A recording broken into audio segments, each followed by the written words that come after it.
the stars align. We lose ourselves in the rhythm divine. Underneath the sky painted with dreams, we're chasing the echo. Obi Busa said, where is the sky train? One more do sika. $2 million. One more tama chedi. I think, sir, Akufo-Addo should sit back. Now, on car kind of trim say, Ghana for we are not stupid.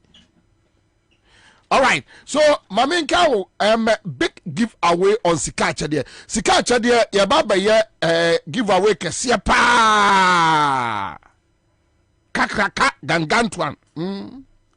Kesia pa. But listen to me. This is it. Ansah say no. Ye cha you to raffle no from Monday to Friday, right, Kwame? You to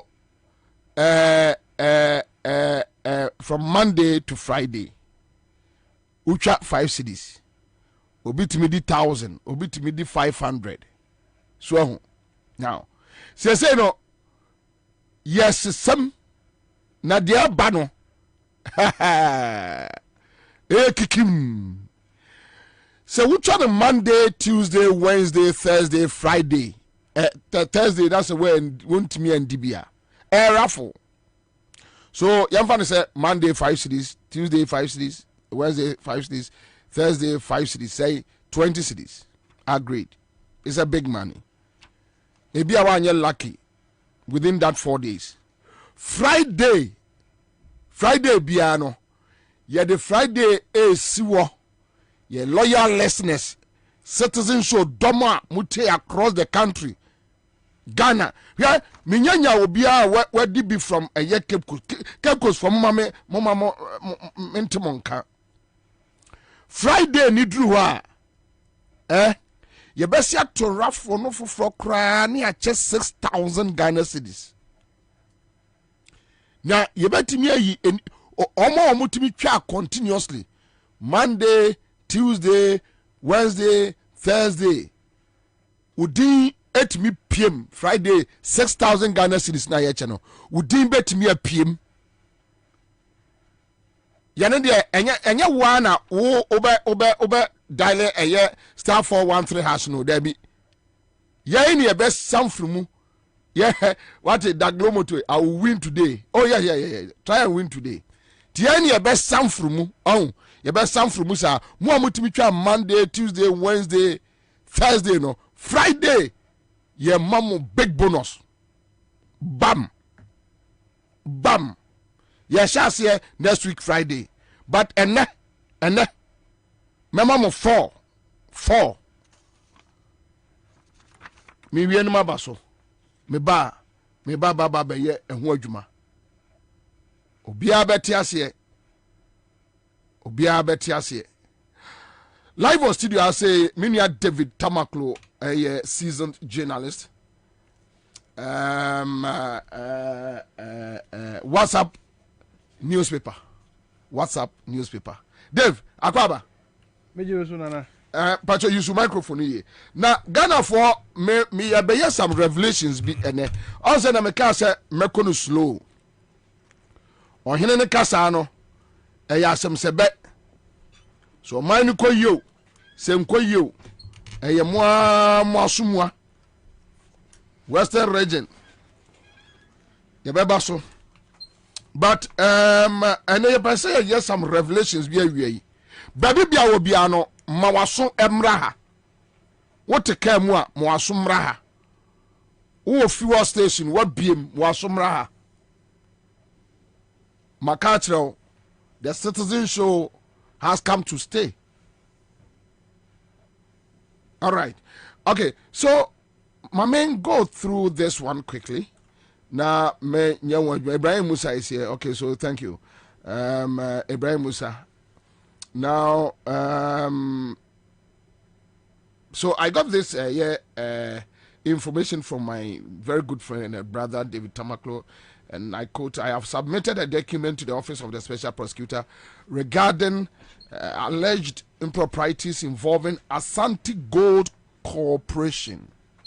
Asanti Gold Corporation, Asante, and the Bank of Ghana. So Bank of Ghana is in the news again. The disclosure includes the nature of the impropriety, the individuals involved, the time and place, and specific comments highlighting the concerns. The impropriety revolves around $100 million loan provided by Bank of Ghana to Asanti Gold Corporation, potentially involving improper payments made by Asanti Gold and causing financial loss to the state. Asanti Gold's financial statements indicate the payment of a facilitation fee to undisclosed individuals for organizing the loan from Bank of Ghana. Okay, so let me end it here. And documents here, somebody will push it on your Facebook page so that you can read through. A boy on us tamaklo as what me screenshot here. We'll just put it there so that obetimi the more fem and us or the more far as no now read it. That will give you a clearer understanding of whatever we are discussing. So Bank of Ghana once again is in the news for the bad reasons, not for good reasons, for the bad reasons. They are in the news again. Bank of Ghana and Addison. One day, you never know. Oria Akwaba. So my background to Asanti Gold Corporation, so that people have a fair idea. Then we know Bank of Ghana, but my background to Asanti Gold Corporation, so that I'm from Behun Komokra, Woody. Then exactly why what petition a year the special prosecutor. Nana Edikan, Mechia Oni Utifo Nina. Omojoso. Na yeshia ya chekakra. Papa. When you back home, mami? Emre ni ho. Ejuma no doso apa. Ejuma efo no sha. Enti enya edimre kakra ko ha na edi kakra ko. Sa edase. Na nana on se omamu ha edru bebi a wo se ye nyina ye de yanu etu amanyu sem no mu na ye de tu bebi a wo se da na yanhwe ya na ye de yesika adwananka na ye hu na yanka anase yanfa yanu entumu a ye be hu na ye nyina eda de jawo krum ha yeah asema e friends say ye di hu komo yi efa ekuo bi adwuma ekuo bi a ye private company mining company a friend no Asanti Gold Corporation. It's a private mining company. Private mining company. Na a company a listed on Ghana Stock Exchange. And ya listed so Canadian Stock Exchange. Asema ye di etudwa anase midi etudwa ne se eye nanu ya wada. Yeah. Midi assembly ekotu eye special prosecutor edim. Okay. Se ma hwehwe ma hu se eniamo bi hu ya ba baby. Twi no se me tank. Oh, don't worry. Can you say the obetimi? Because enye omo so omuti oni nyina se twi nye national language. Sir. Enti we kra no bomodin. Ti fra say the obetimi bia. Don't worry your head. Enti ye petition special prosecutor. Se adie bi akosu ya eye amanfo sika ya da Bank of Ghana. Emu $100 million. Wow. A US 4 CKB, $100 million. Enye 3 million ya IMF for demand e bonsem. $100 million.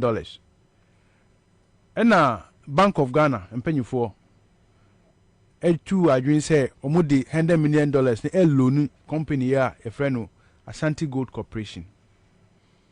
Na a private company. Nti ti say who a friend say Accra FM wahi private companies CMG. Na mwako Bank of Ghana ho say mupe ebusia.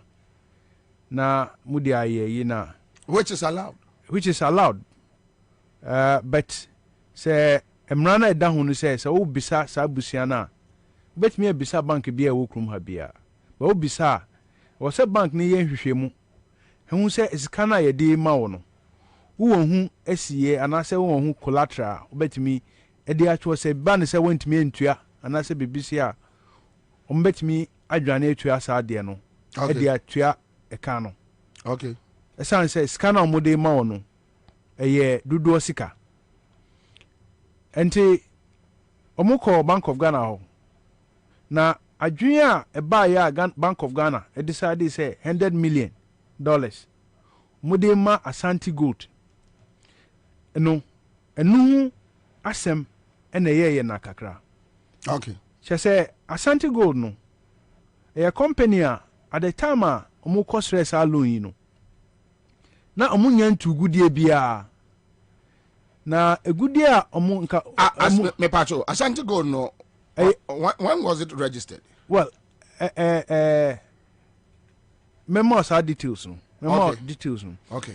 Nti a company a listed company. Okay. That say yes listed company se Ghana Stock Exchange wa hi betimi akoto shares a friend say Asanti Gold Stock Exchange aka say o me to Asanti Gold shares nti no abeye owner so to share ne ba kokura na we a shareholder na bi nti a public company. Okay. Ya obia betimi ato shares nti enye obakufo company but ye kwa mi say mre nya mre nchirechiro asem no doso nti mebo bebia hia pa achew mre be mu a mesa ba abechirechiro nyoma bi a ekukoso because nsem a ewu mu no me chirechiro no nya mu na unfree hane Matthias na omodi $100 million no edi ma omo omodi ma omo no omo say eye pre-gold purchase agreement na che say company a etu egudie akosre sika say ye hia sika edi aye edi atu ye gudie nu na ye expect say ye benya say nti no say ye nya ye di gold no ebebrem ni value no e di bebrem saama sika no aso enu hu interest sa time no na Asanti Gold omo enko field omo ntu gudie bia da. Okay. Any bako second say o koji loan o say o di SCA and I say collateral yeah security collateral wo dey tu hunu ya na mo ka say o say edosu kakrakra sin busi awobo say de be ya say ye be giskano sikano ekofto bebi na anya ye di sade no ebe ye ensihu e de atwe eka no na sa time collateral mo dey tu sa $100 million no no yeah na ye Asanti ni shares ni na Asanti ato bibia ni gold mine. Okay. Na umuto bibia ni gold mine umuto no $90 million. Tama amuji loan we na mude esi collateral bibia ni mine esi collateral no. Na Asanti entua sika no mu $40 million. Sika mutua ma bibia ni owners no $50 million. Na say $50 million. 50. No, but baby gold mines no. Omoton say. Omoton for $90 million. 90. Okay, 90. 90. Okay. And 90 no. $90 million no. Omutu emu $50 million. Okay. Nature say emu $40 million there. Edao. Eda Asanti. So onye ntua. Nature say in effect omutu $50 million pe. Nti se wodi bibia ni gold mine esi awa na che say Bank of Ghana edi loan no ema $100 million loan ema at a collateral of $50 million. I see. So what the mission straight na che say collateral mode man no $50 million ska mode ma omo so no $100 million.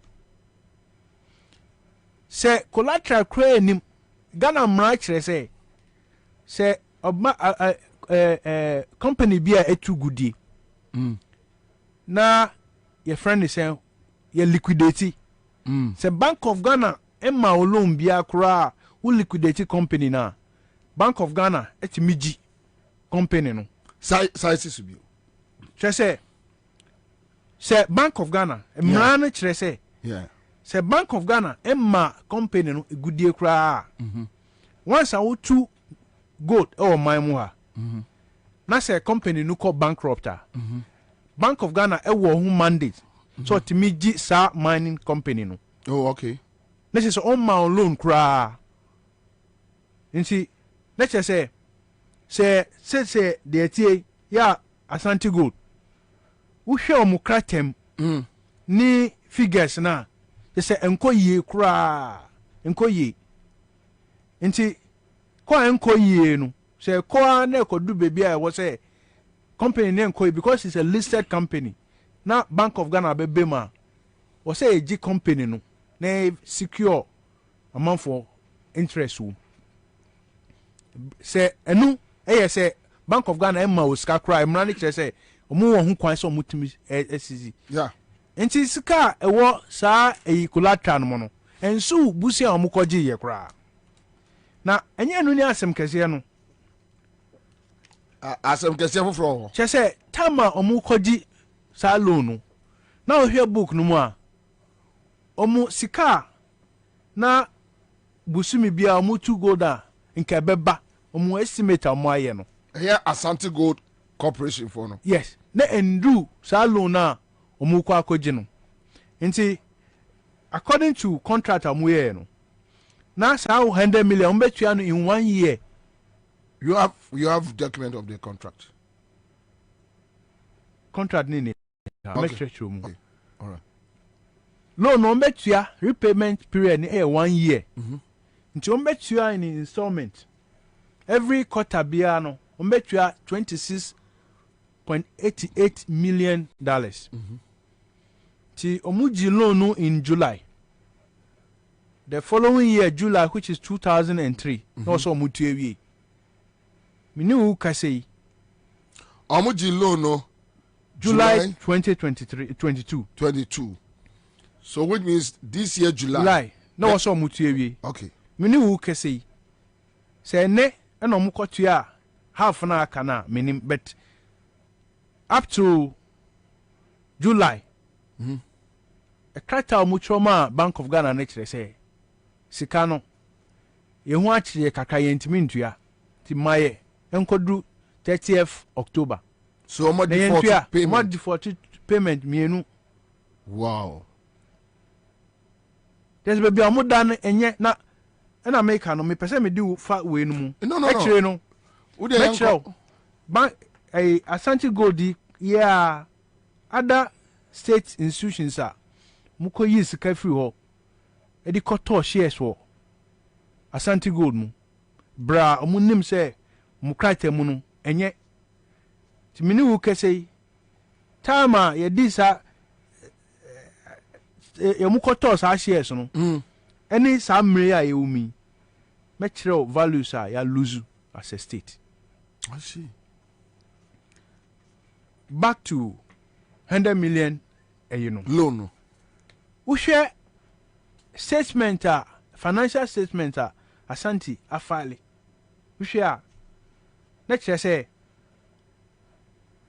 sika be 4.3 4.4 na 4.2 4.4 me can because statement different ones so ma quote different figures na home. I see. Yeah, say omatua 4.3 and also $4.4 million ama okrobrani bia yembo ni din as a facilitation fee. Asanti Gold Corporation etua $4.4 million to a middleman. Exactly. For facilitation. And there facilitation. Yeah, say wakoji omaji government loan. Enteno obi a de okoka se bia de okoka kire a friend say Addison say enkrofo pe loan and I said de okoka kire Ashanti for no say friends and loan wo Bank of Ghana. Okay. Ebia enu na waye enu hu 4.3 million ena omo age nipa oje ye no ye GDS say OSP no edomu suku na o hwehwe o investigate asem na nipa ne dim be daddy samre ya omukoji seski na your former deputy finance minister, but you know the person, ebeba I didn't remember say yakum ye wo fufu men satin nu nkwa nansa. Okay. Okay. And your deputy finance minister. Yeah. Yeah. Oye Ewura Dubois. Yeah, nanse ya OSPC omo akle no. Mo okan OSP the report bi abasa omo akle no. Yeah. Min timi so who hear report mu kakra. Yeah. Time. Na no ye deputy finance minister. No saso Bank of Ghana board no so. Edubuan. Okay. Na aside that no. Na osansu ewo shares. Ewo Asanti Gold mu. Edubuan. Okay. Na me sure say wo conflict of interest I wo. Yeah. Na sa shares na wo Asanti Gold mu. The way our yeah the nya shares no kra no. Time. Edubuan. Che say all board no so no. And as a deputy finance minister, I was supervisory role. I was mineral income investment fund. Okay. And also was supervisory role. I was Ghana infrastructure investment fund. Umunyina ma catch also omama Asanti Gold. Omato shares wa Asanti Gold mo. I see. Ye bekwa unyamra. Ye bekwa ko krofo omusu wa shares wa Asanti Gold mo. Na machirel the entire. So say unya nwie kra metiwase ya na tiefo tiwase a enkrofo bi na afa plan age $100 million na chedi eno no bebi a mi osisi ya no mitimi nkan kireo nsem no doso. Okay. Me madwuma ne se me yi OSP no asutri se die sini. Okay. Hwehwemu.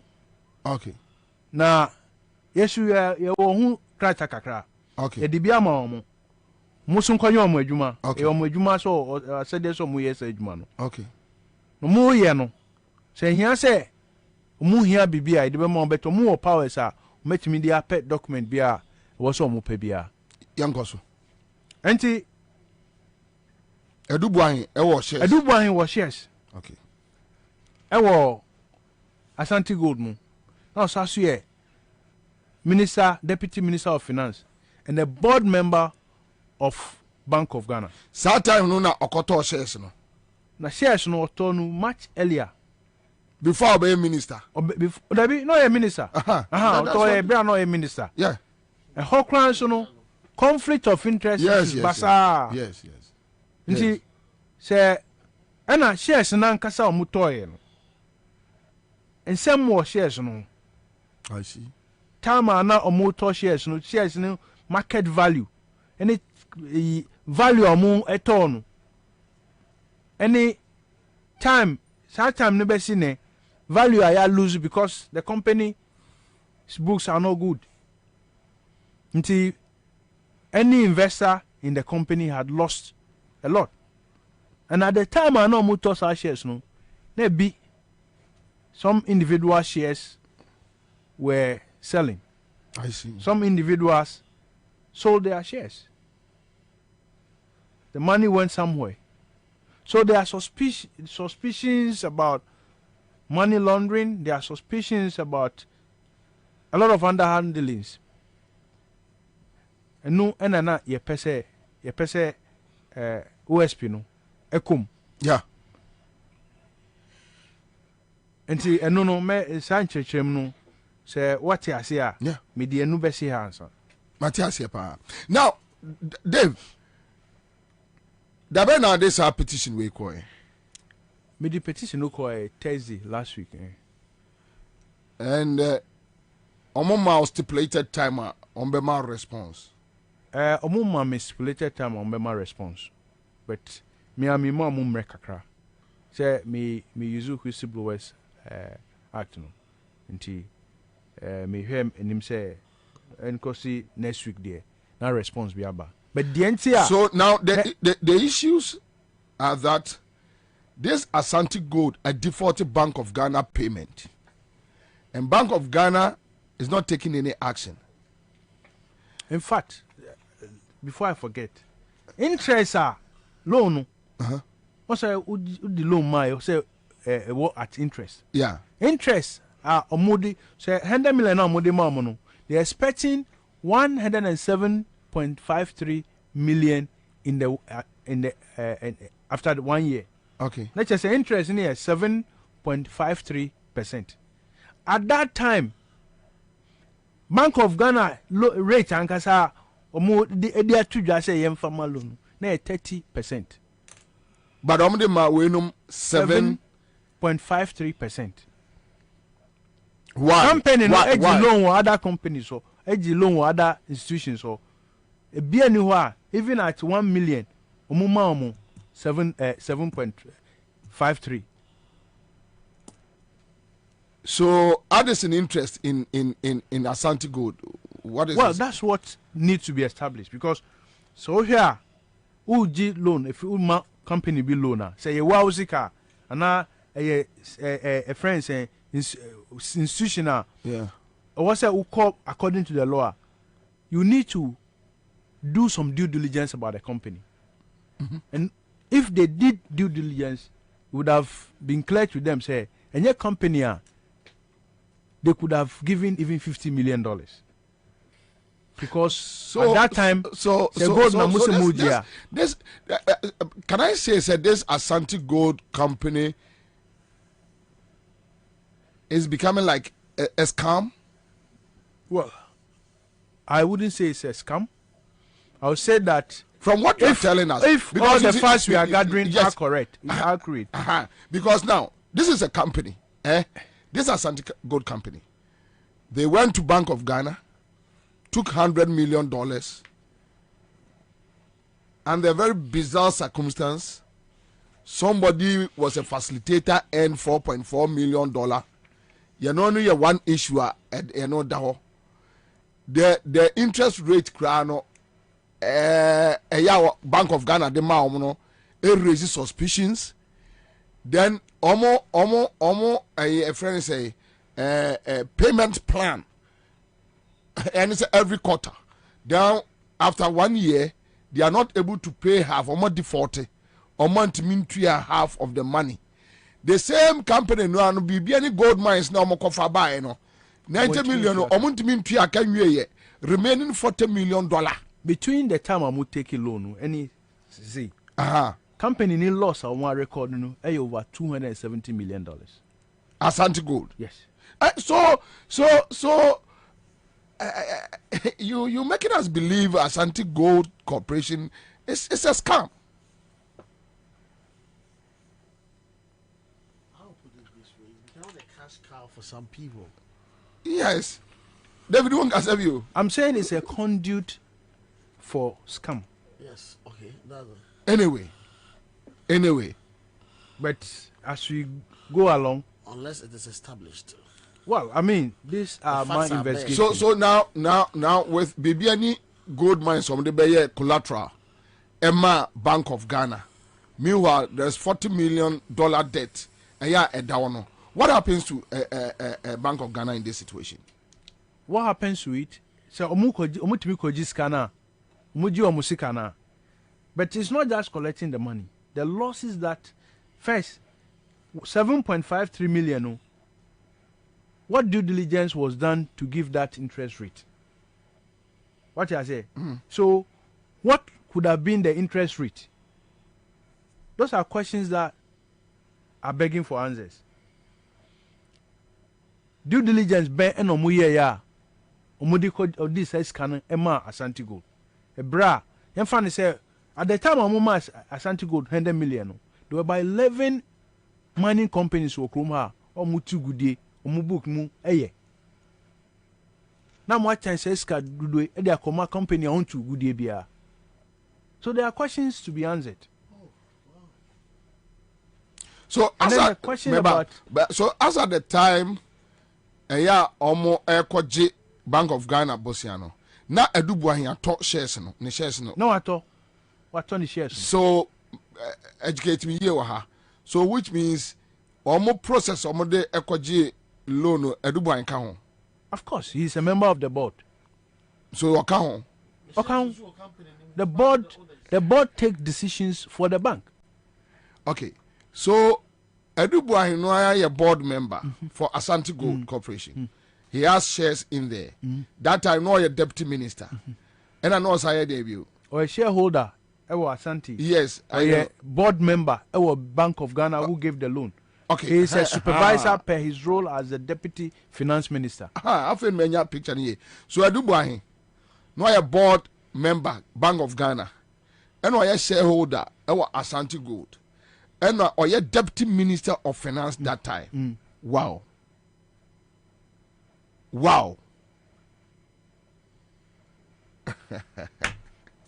Until you come, I'll give you some of the companies who have shares, Come be yama Ghana. who are behind these companies. Be yama Ghana. Commander, what was it? We own a court emblema. It can be said to be racketeering, which is. I use your microphone here. Sir, it can be said to be racketeering, any conflict of interest, and we one of the criminal offense when it comes to corporate laws. Corporate laws in the sense, say, having opportunity, say, over mobilizing for funds with a certain company. Now, without recourse to the rightful guidelines and the laws. Now, what's the lonely company? Yes, but in this situation, the Asanti Gold no revelations are Yemi and David and Emino. Asanti Gold no a yenipa ko ahodo and no matter to shares but the ma adubuan the any critical. So which means the decision was not taken alone by Adubuan say me kwa loan our Bank of Ghana no. Yes. Or was shares for hobby. So the interest for her. Yes. Now, who knows? A beer per the influence, and a man Bank of Ghana decided to give the loan $100 million per the influence. They decided so collateral no. What you $50 million ka 40. Though a new year so or the yebesomusa. A beer pen influence no and the rate of a beer 30% interest on the man 7.2 or 0.5 7.53 interest 5.3 years. No I know the man no you get it. So a Dubois involvement that he's on the board because he's a deputy finance minister. Yes so a Dubois involvement in there one whole big criminal and I mean linking to racketeering, which is a criminal offense in corporate organization. Okay. Criminal offense is the ones where you're a finance minister, what sounds to you board member, right? Our Bank of Ghana. I just say what come will make decisions for the bank to operate with. Bank no sika gu bank wono. A seven producer timemufosika enegu. Yeah. Enti enkofosika na wa mobilize. So mobilizing kofosika na se wodi eloni company wo interest wo company no eduboy wo interest wo mo because or share when the company does well he gets benefits out of it. Exactly. So what you say? Exactly. And it in the interest when we say company be dey ebekoyi good and into no once na wo ye finance minister so your board director wa mobilize timamufuo sika no according to yenue as at the time we give you out loan na Bank of Ghana interest rate on loans over 30%. Yeah. Okay, what happened, what influenced na a core process nimua from over 30% no a drop up to 7.53%. So what I say, I just say there have been certain influences and some influences no second base say a year a Dubois was part of those influences as racketeering. And racketeering, a criminal offense. What has what did you go for Sika? What the bank affront did you go for Sika? What's that their loaning company? What their loaning with that recourse to the right laws? I guess with this would the loan with right documentation. It's racketeering, it's a criminal offense. Dave, so which can be prosecuted? Say a ban is a sanity. You're better to prosecute on the grounds of criminality. But you see, he's not in it alone. When the whole picture, whole picture is clearer, the board, he's not on the board alone. What went into the board decision to grant to loan the $100 million? Who took the 4.5 million? Who's the facilitator? Who's the facilitator? What on what basis was the interest rate determined? Was any due diligence done on Asanti Gold? Who else has interest in Asanti? And the default, at what benefit is it for Bank of Ghana? So there are a lot of questions to be asked, and like I said, I hope special prosecutor no ebeko inside I dig more but I will be updating you on other stuff.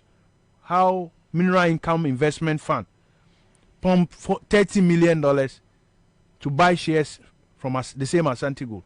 How the Ghana Infrastructure Investment Fund put $40 million in the same Asanti Gold.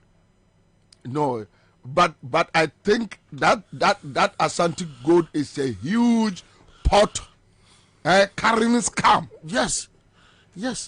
What was that, sir? So which means this Asanti Gold, while individuals are investing there, the state institutions too are investing there. Yes. Then the same a vehicle will go back to state institution like Bank of Ghana and take money and go default. So we'll establish the interest. Who are behind the shareholders of Asanti, and why Bank of Ghana will be willing to give such magnitude of money and take a paltry interest of 7.53. You see, I'm interested in the facilitation fee. Okay. I'm much interested in the facilitation fee because the whole interest on the loan is 7.53, which is $7.53 million. Yes. And For a a facilitation fee alone was $4.5 million, which is almost 60% of the interest for a year on the loan. So that facilitation fee, who facilitated it and who took the fee? So what I say, because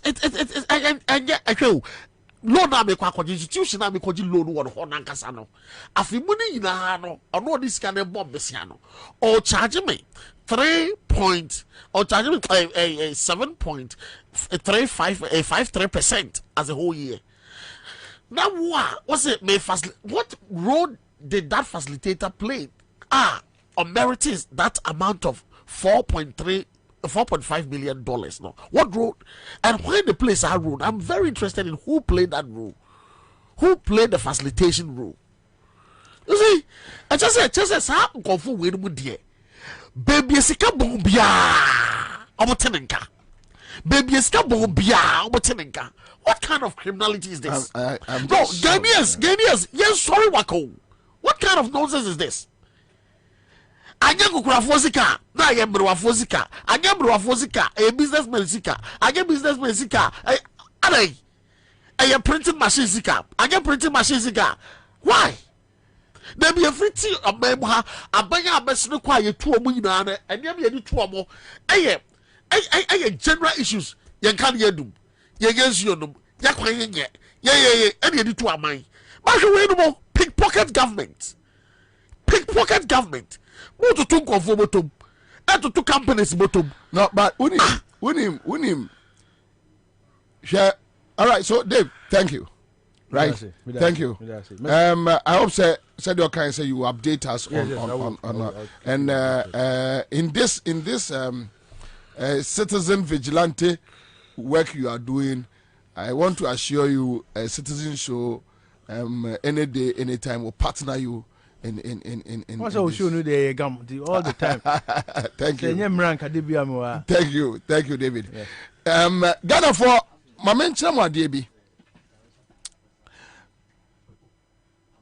What the kojode you know railway no mu kojucha no MPP for no kojucha no or the man or the video now.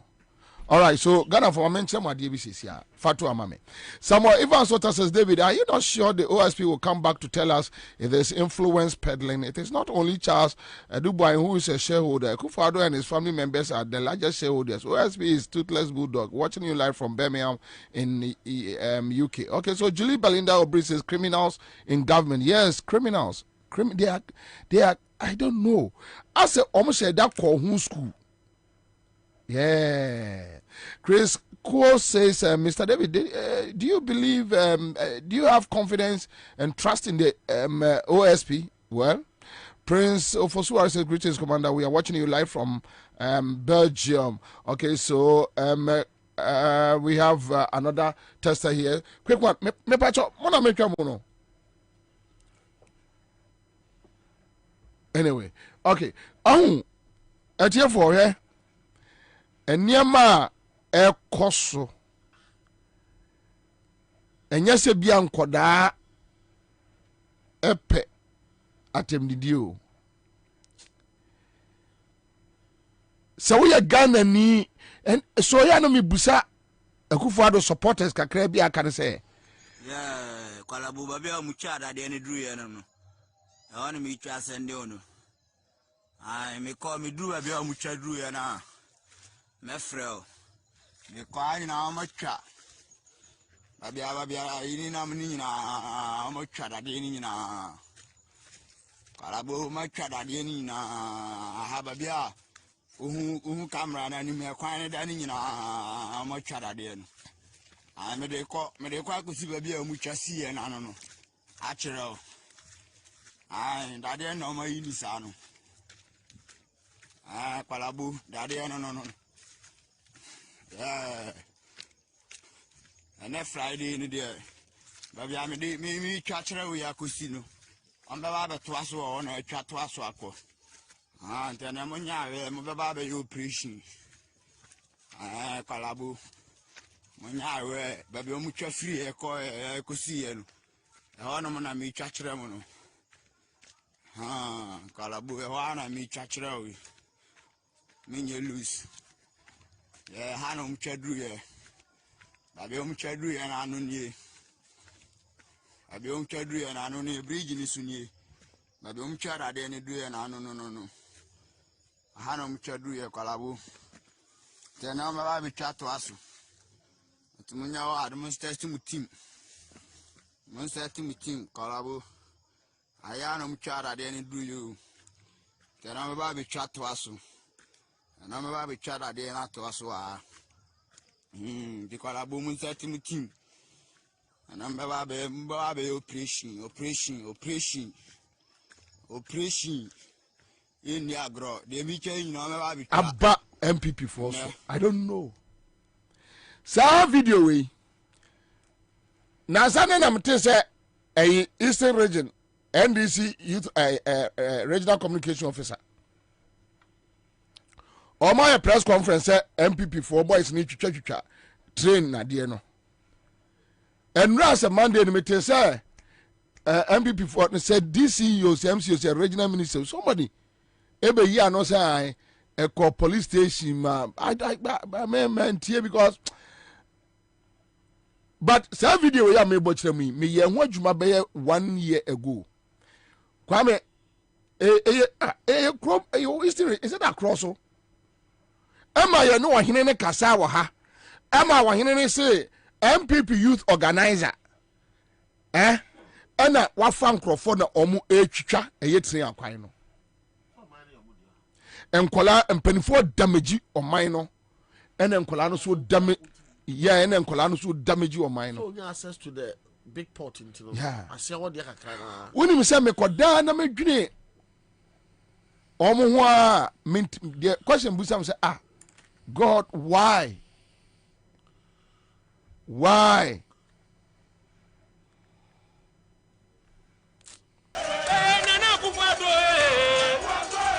You see your santo, Wabaji no back. You see your santo, Wabaji no back. That is the castle, that is the castle, Sika, of them. Yet is the castle, that is the castle. None of their kind, yet is the castle. Up there, Sika, of them. Of that, no one again, Nana Kupado. Nana Kupado. Papa, you see your santo. Wabaji no back. You see your santo. Wabaji no back. The crowd you've seen is just the beginning.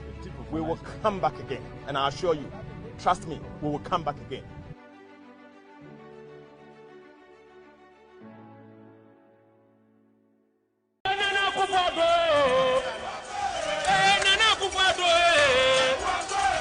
You see your santo, Wabaji no back. You see your santo, Wabaji no back. That is the castle, that is the castle, Sika, of them. Of that, yet is the castle, that is the castle. None of their kind, yet is the castle. Up there, Sika, of them. Of that, no one again, Nana Kupado. Nana Kupado. Papa, you see your santo, Wabaji no back. You see your santo, Wabaji no back. The crowd you've seen is just the beginning. We will come back again, and I assure you, trust me, we will come back again.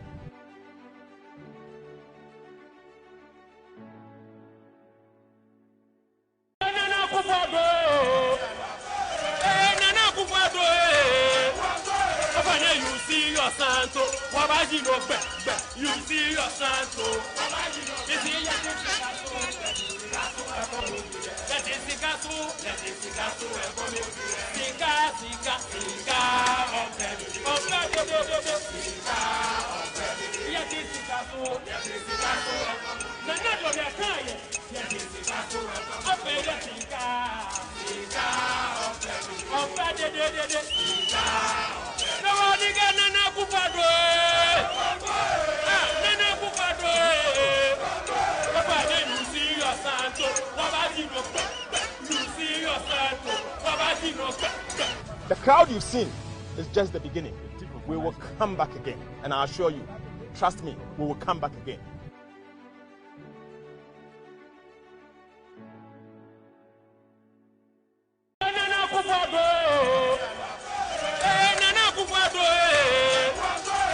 You see your santo, Wabaji no back. You see your santo, Wabaji no back. Asuna abusia, ekwana abusia, bretu abusia, santri ya omato bay, bonswa, enyobi na ye, eyebuasi ako, n'odiniti aji achirema.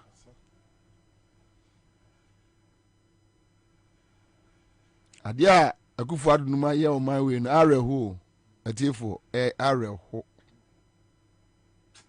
Sometimes I feel so sad, but any time, and I can't stop saying this till eternity. The lives of Kwakuba Kunom, Egbert Faber, Nom, are they okay? Do they sleep fine, wake up, eat, enjoy life like, yeah, we are here. We are also here. People like Kwame Sefa-Kainom, are they okay? Are they fine? I ask myself these questions because I don't know. Baby, a bit me say a president decides that I've given a whole ministry to my daughter.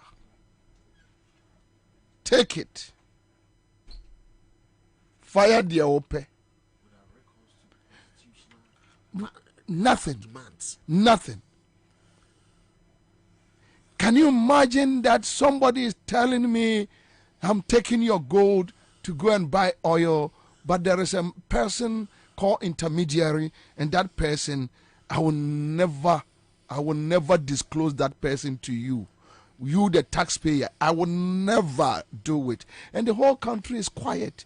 Look at somebody, a deputy minister, a board member, a deputy minister of finance, a board member of Bank of Ghana, a shareholder in Asanti Gold, and $100 million from Bank of Ghana, and default payment with interest. 30% on my honor. Yeah, they are almost 7%, 7.5%.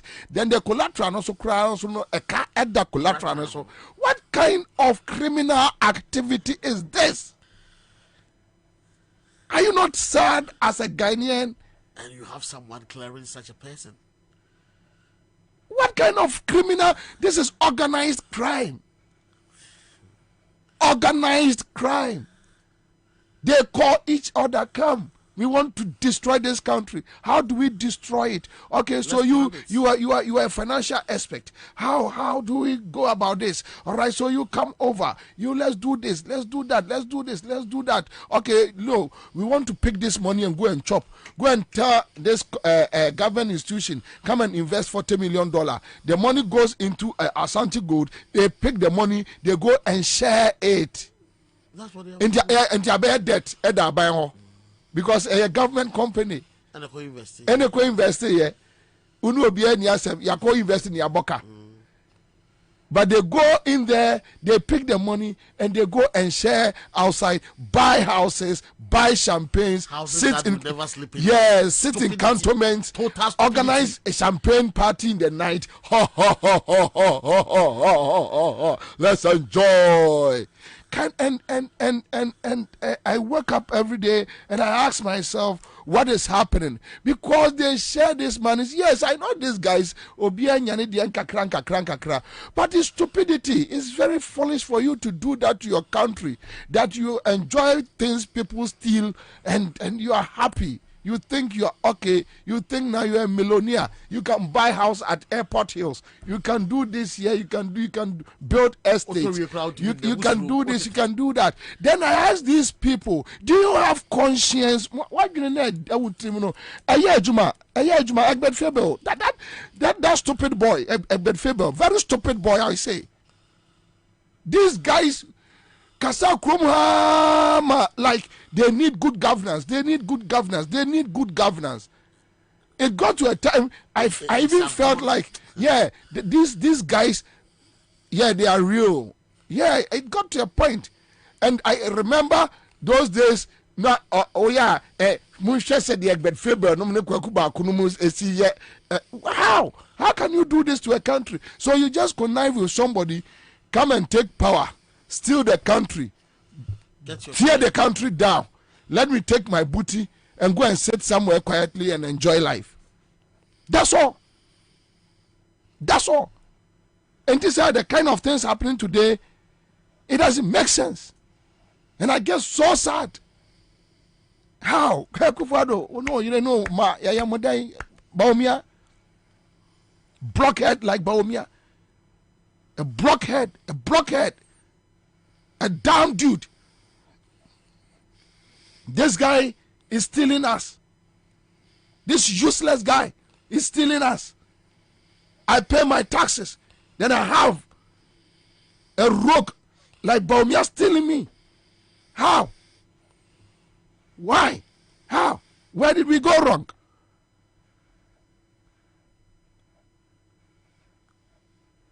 It's so sad. So sad.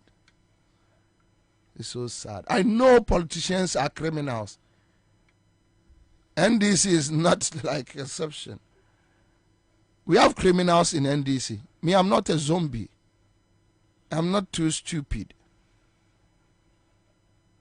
I know. Your woman say politicians are criminals. I know things went on under NDC administration. I'm not too stupid. But what we are seeing now is so absurd. What we are seeing now, it beats rational human being thinking. You ask yourself why? Why? What is it? Government lands, dissipating our coffers like. I heard Professor Ade saying they are stealing like there is no tomorrow. Or can't be soon or do a buy. And Ade should apologize to a year generation anymore that look, me pamochao my bonnet. But at least he has been bold at this last hour to let known say at least he has been bold.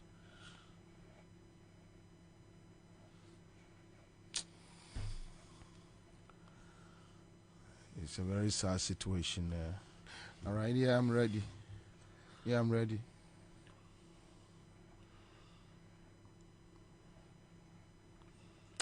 Bacho, mame, ayi wangbono. Last one after the main pia wangbono.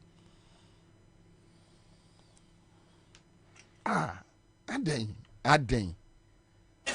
Oko State Institution you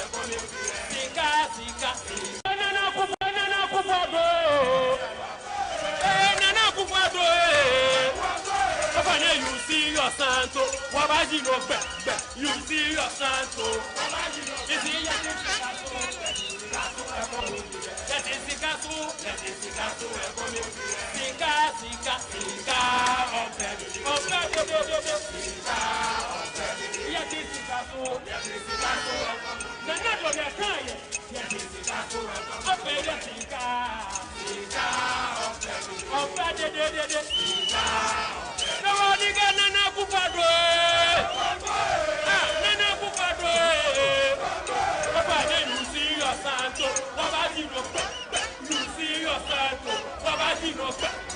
The crowd you've seen is just the beginning. We will come back again, and I assure you, trust me, we will come back again.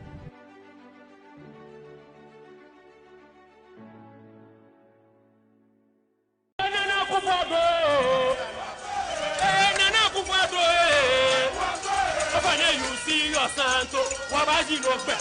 You see your santo, you see your santo. Let it sika,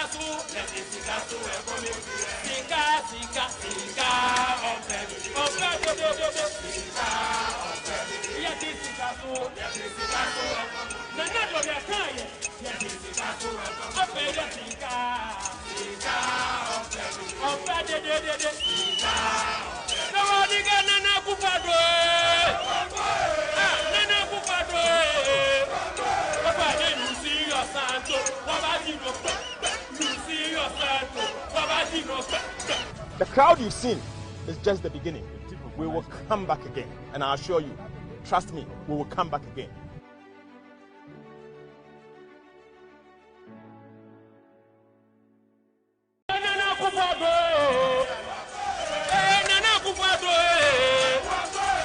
You see your santo, wabaji no be. You see your santo, you see your santo. Achadie ejumedie no ye biem ye na mega Friday bia ye che 6,000 Ghana cedis. Na Friday dia nya wo na wo ba be dialing na bia wo watora phone no there be. Ye show more matimi from Monday, Tuesday, Wednesday, Thursday. They have been consistent. Now I'm going to more draw a mawomo. Ye che 6,000 Ghana cedis. But another way, Kwame yana men chairman for skakakra. Me pacho Charafo, share 500,000 Ghana, and your small money. I do better di.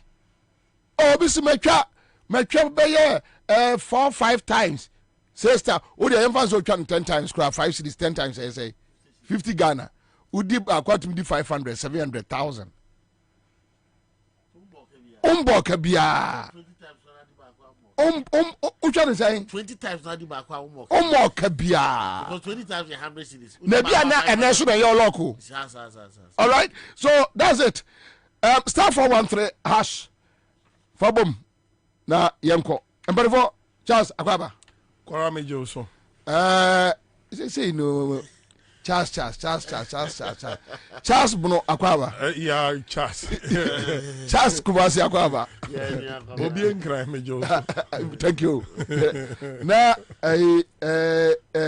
a friend saying if you ask when you pass any pen you obi a wo na ohwe me no no attest me say na me nche ni bia I say ska che de no mesumi wu a oho na mba ani esa na esa ni IMF asumasi ya mebo Ghana bo ai mi wu a oho na meba wa ma me da form na attest me eni mfum pese mi twa mi me dey wa twa ya ruko mesre me but Charles.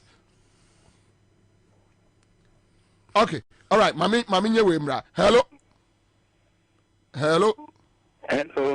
Eja. Papa. Mahao. Yejo Mr. Bobie. Abum. Oh, abum. Sesi. Pachai. Atanga. Enye. Ai. U bom wana pau. Pau, ana betum. Say 500 Ghana cedis. What how many times? Tell me. Oh, okay. And then me try 5 cedis, but medical che bia be sin but me nya and then say me try 5 cedis I na betum. Wow.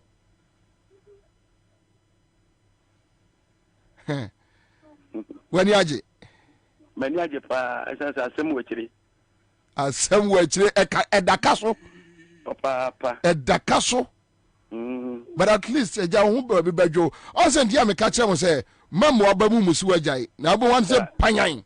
Now, I said, my dance with a person can catch him. Catch him. By 3 weeks in me Baba could yari near the course with any. Yes, Yama tolerance 5 years akola. Na me needs can go talk. Okay, lens in the subo say 500. The medical tolerance in Abia Makola. Ow. TV Metiwana, meet you program the pa. It's the every 2 o'clock piano. We will come back, will be an my son phone. I meet here. Sana me the bedu fee to a meetina. Now 5 6 spend a damn force and I'm saying, meet you mean you like it and I'm just tolerance and I'm a colana. Oh, part of your friend say, but your friend Francis. What's in for? Your Ubuashi. Oh. Francis, Oma Miraho.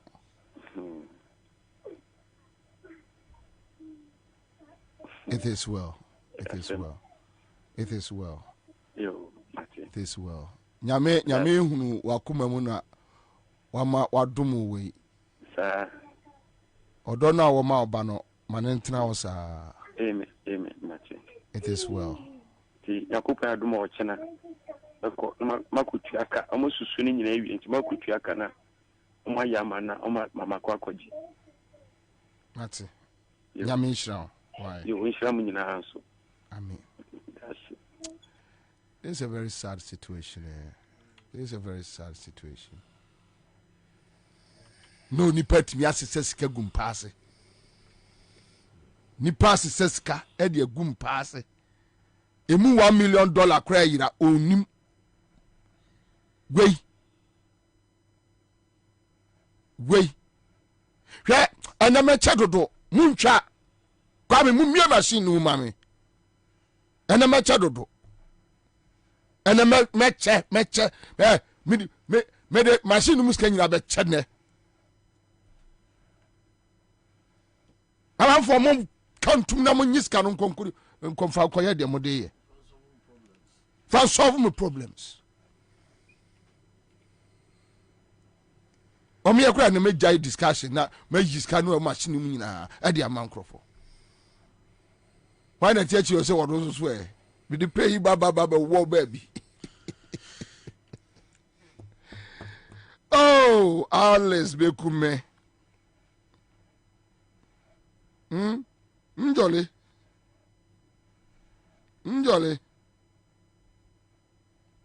oh nese wani a na ayamia jole wanya ayamia okay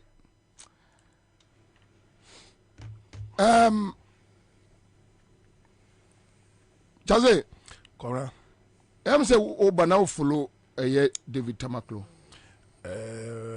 concerning plerums no ka Asanti Gold now follow say slepo make a crab because kana me sitting mu no okay when we have a man that aspect in December me lead okay but special prosecutor no wako or the petitioner command concerning Asanti Gold investment Bank of Ghana and some no ye basa you can see say a whole scam and ancrophobia attrans ye cookie say look ye bedi dia frimu Kora we nya se foforo me ba no obo enyum na me hwemi ni chance nim na ni so free nani ni fa so ha yeah me hui na me say oye smart and or the handkerchief paper nani na me ba nyina na mo so bo bia mpesem de bogana for say yes se sie ma no ho kwan a aboa bia timi ye den ewuram bi onim say na madwene ho free nura abesi ne one nipa kakra bi a magye ginam sa de achi a ye be check the system near make sure say the handlers of our taxes any omo aye natural resources nyame de ahye omo nsa no won be bu nkonta de aye den e de akire eye omanfo na me dwene ho kwamra manka na me boa because under this regime no wa be ho say o voice no be check system no e come de bi bedo boa ho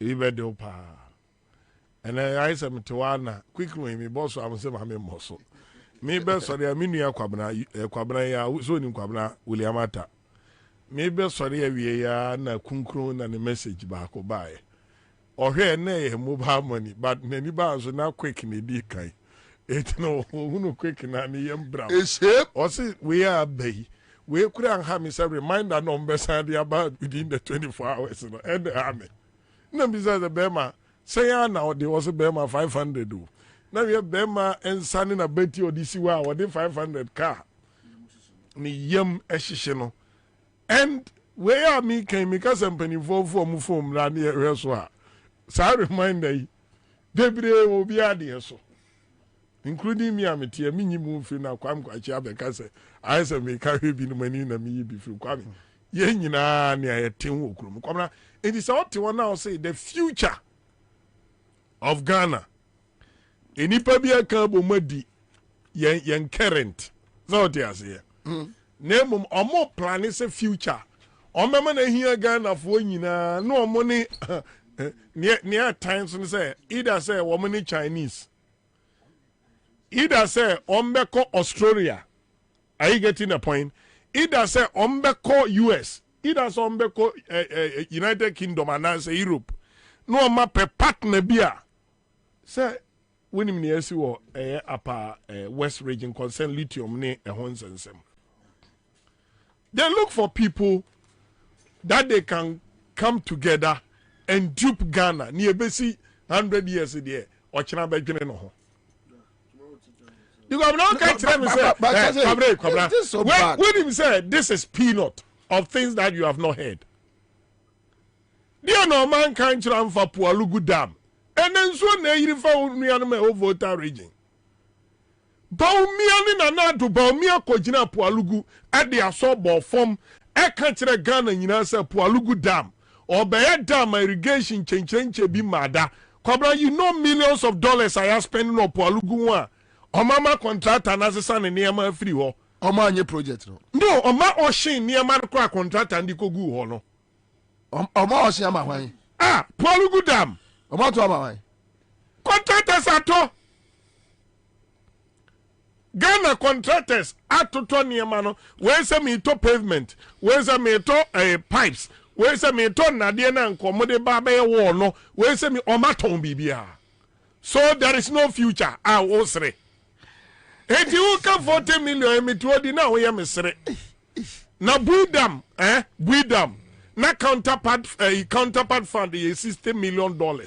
Wouldn't see any company form or draw signboard. Ekwaka say part of the buidam no. Kwabena high rise building eshishim. At a mill sa man ko pay $190 million. Kwabena senka bui for no. Any nkromi and sana no muti baby and so no fire to send ye esin ray. Say na omu planning sika krom ni be relocate omo. By $60 million Ghana counterpart fund no Kwabena almost spending within 6 months. Ama sika na say Ghana share no. Enti yawo more issues. Where they say nketwa. Kobisa say Ghana counterpart fund ani e di contribute to Poalugu no. Enkodi nkrofo botomana. There is no dam. There is no construction, no activity as we speak. And money has been spent. Now contractor no consign was had to go to money. And ni toto bi na wasi no form ho no ko tui. Eri Kwabena won, ni awudi abai na kese enam ho. Sa aban kwa kase me koye kwan. Mame ma obaako. Sino hydro akwan. Sino hydro. Ni enam ho ba.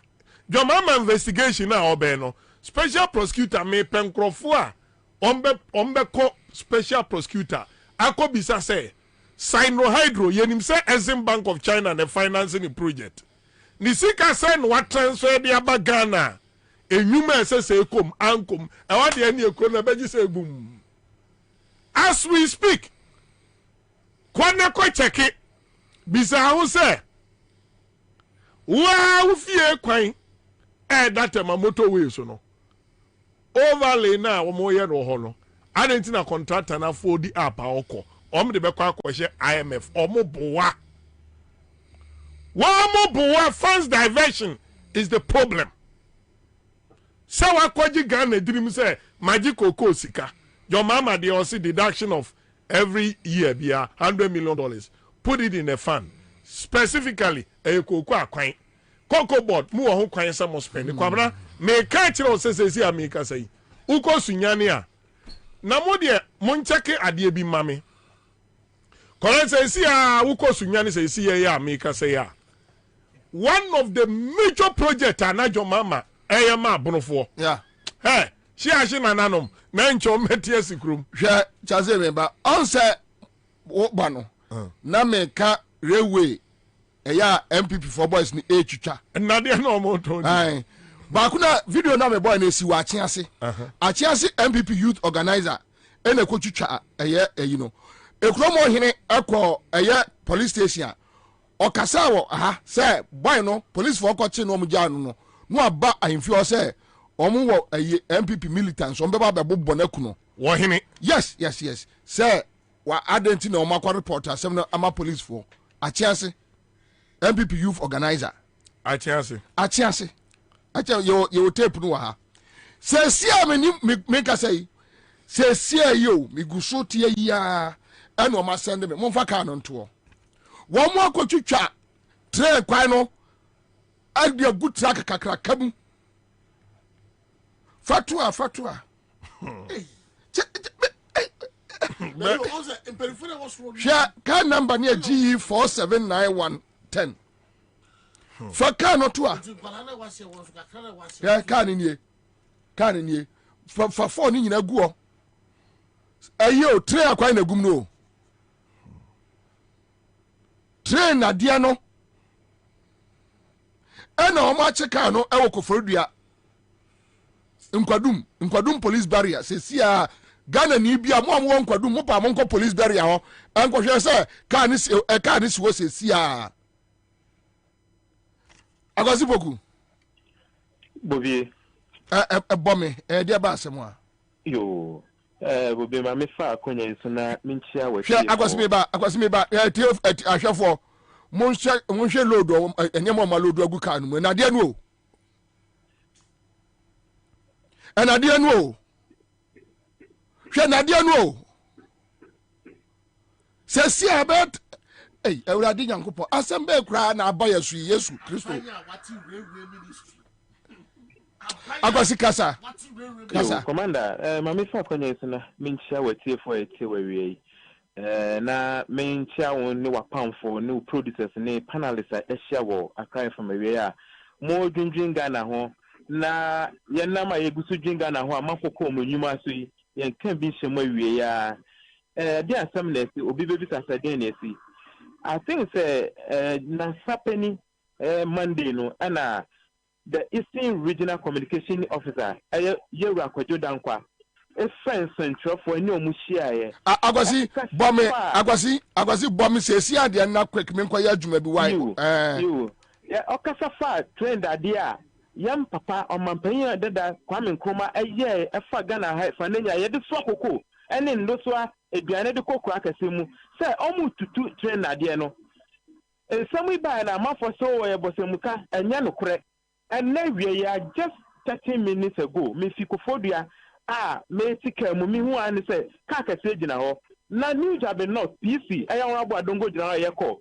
because of the way I'm in anything me gina na business all abo den ekoso no gina phone so no obi kasa na me say den ekoso ansa no mo bo me mu say en trend ade na ya ja ye see na trend fast twene makokro kase mu no ene no makotwetwe gu trailer mu a amode se akonkran me makoton yi na nya na oni gina phone so nkomo a me wi an say o say omo de adwumayefo ka enti omo tutu trend ade na ton de railways adwumayefo ka na me bisa say ye ma omo budget ana ye release funds mo mana bobie ya ti e wo mamu bebe ye du no akakakra omo agwasi ku adan de tia aman ka agwasi hold on ayi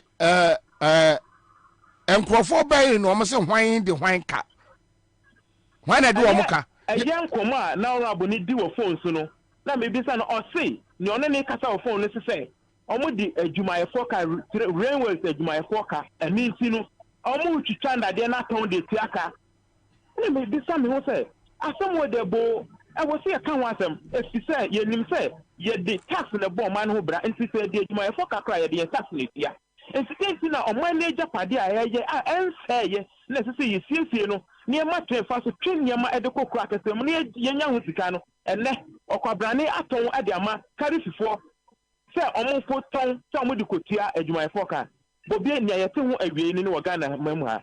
All right, okay, me da asa kwasi me da asa yo me da asa hwe wa Charles ade na esini ya awre hosam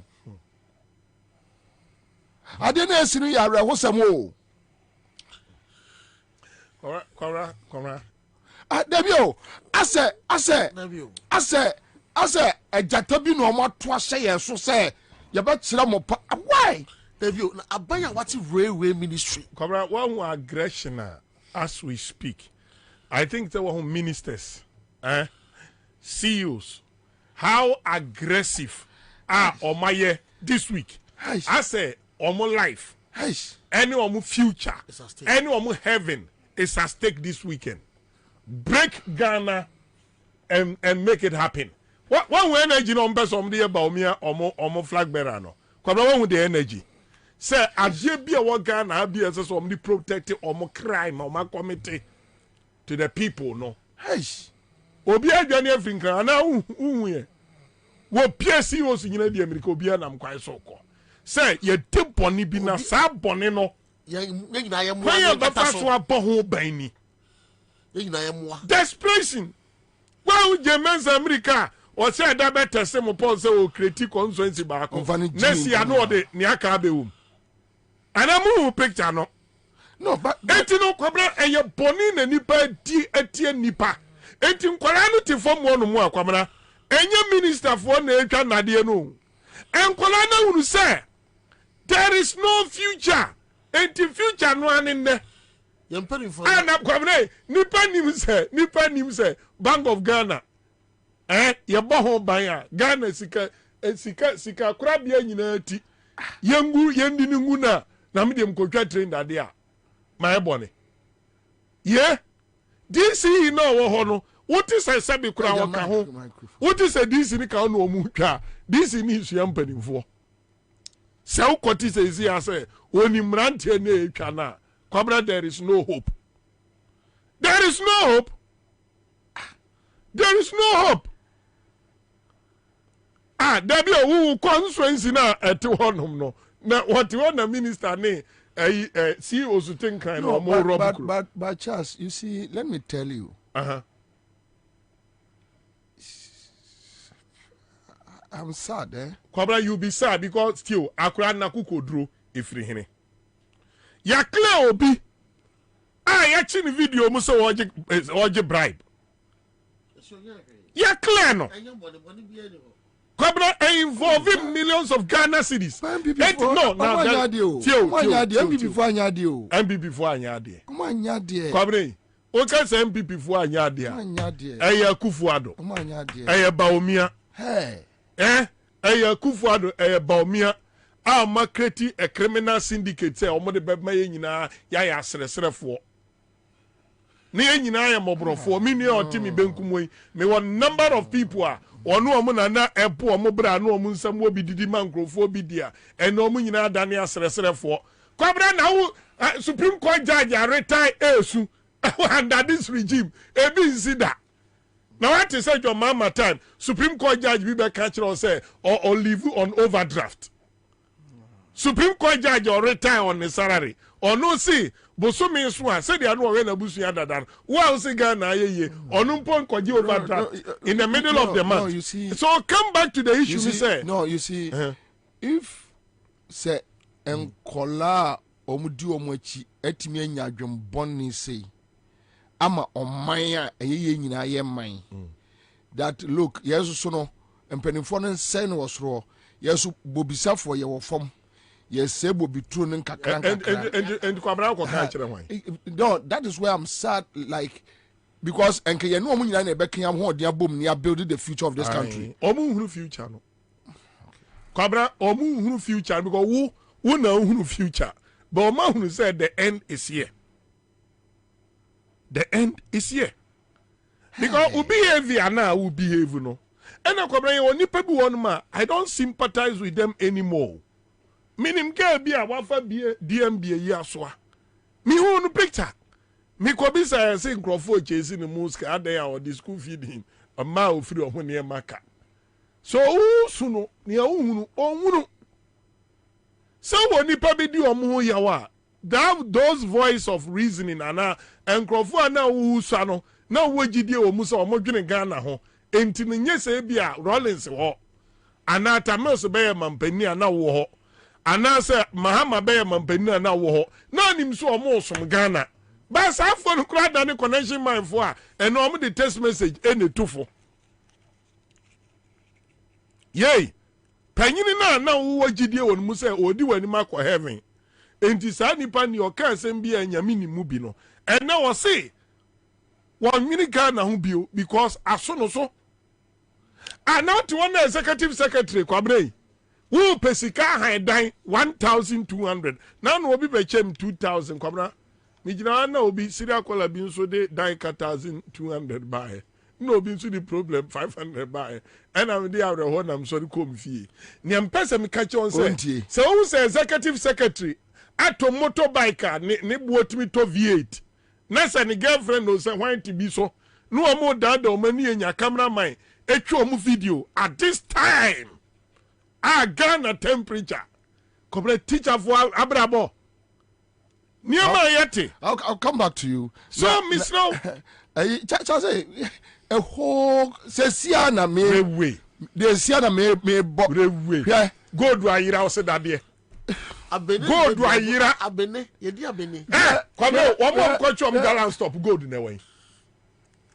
Galam stop. And no operation Vanguard where Ghana ni yetimi small soldier for say soldier for ya think we say Galam stop no there be operation Vanguard ni di kan buy Akufo-Addo abai no mun kwachi gold no small party for ni soldier for mo kwen hom si do Vanguard for ni akrofo and no mo take Gangnam stop no dey say am Roberts crying eti nipa na ko isa go do antimi anwere ho a wo se watwa da de dada oh Kwabena and we share social media go focus say bibili wa jimia baka chibo ni pra oni ba me de make can say o pe bibili wa jimi pa in the 21st century breku fo adwa ben wo Ghana mi hu ajimi fo a bibili wa bibifo ma jimi crop of black people o ma jimi in the leadership to say akufo adwa ben mu da hey na sa chance do boy say hey waguni papa who di who fi papa me papa professor du boy hen na omo ya papa no ya omo chichi na BB party no waguni di who fi papa I just say oye corrupt to the core. What share revelation everybody out or corrupt to the core. And when the more jam na oye free him because of the one bata ekufuado. Yasi die odi echire sua de odi anim. Aboa bi asua srade do a osua se be prayers aboa preko. Naka about sesenka railway that die. First no krampo naka amafo otwo twana na do. Omusro okwa tie bi no tumi atu no de akwa kotu ba yi party members so they are not afraid of the police obebu krobu ho yene so ode akọ police station to obebu no because on them say kwa ye be clear no there be police ni kura sro MPP ni osro MPP ni osro no so what you say enti the American say hwabi on aya na etoda Kwabena aya bia say me ma esusa oh and sometimes we sorry anajo me for plans sa me for akokodru ba bia na ba kai say me ba panisha and ya na your money about man oh Kwabena say mama ka sam to he edu dia din a ye frɛ me ma edu dia din a ye frɛ me ma it takes one person to cause a change. And let me say, there's always price to pay for peace and tranquility. But Charles, I may I want me to MPP, right? Yes, you want me to MPP. Baby, I mean, you be who mono. I am beginning. My family members are more MPP mono. I am beginning to see them in a certain light. Oh, Mr. Sir, me place you now. I'm thinking capacity. At a certain level, my family members are Omoya MPP for no. I am beginning to see them in a certain way. Yes, that is the truth. That is the truth. The year king na say the year who the year king na say yes still. No, I'm feeling like as your name Mobi and I bet you so like. Dabio, the me ya crowd say can the kind of candidates are almost present for Frank Berasham to say tre kwai utwitwa tre kwai o kore ewiakete o kore utwitwa tre kwai this you jira ho no ye den utwitwa tre kwai wo de ye dan wo de ye kom ben kwa na de wo na yesuma soja for mom ko Chinese for mom to gold soja for the taxpayers money atofo legu kamu ya mom bullet monko pam monko na mom ban na forest ni fifi na ye to gold no hey na fi so de akoso no mu hu ye obu tu galam se ekufu adu na e tiro mo ahu ekufu adu ne se o stop galam se na the fie the fichi na tu galam se no twa train kwan na wa ye den so o twa train kwan na ye den ekufu adu fie na ono agasa soma soja fo se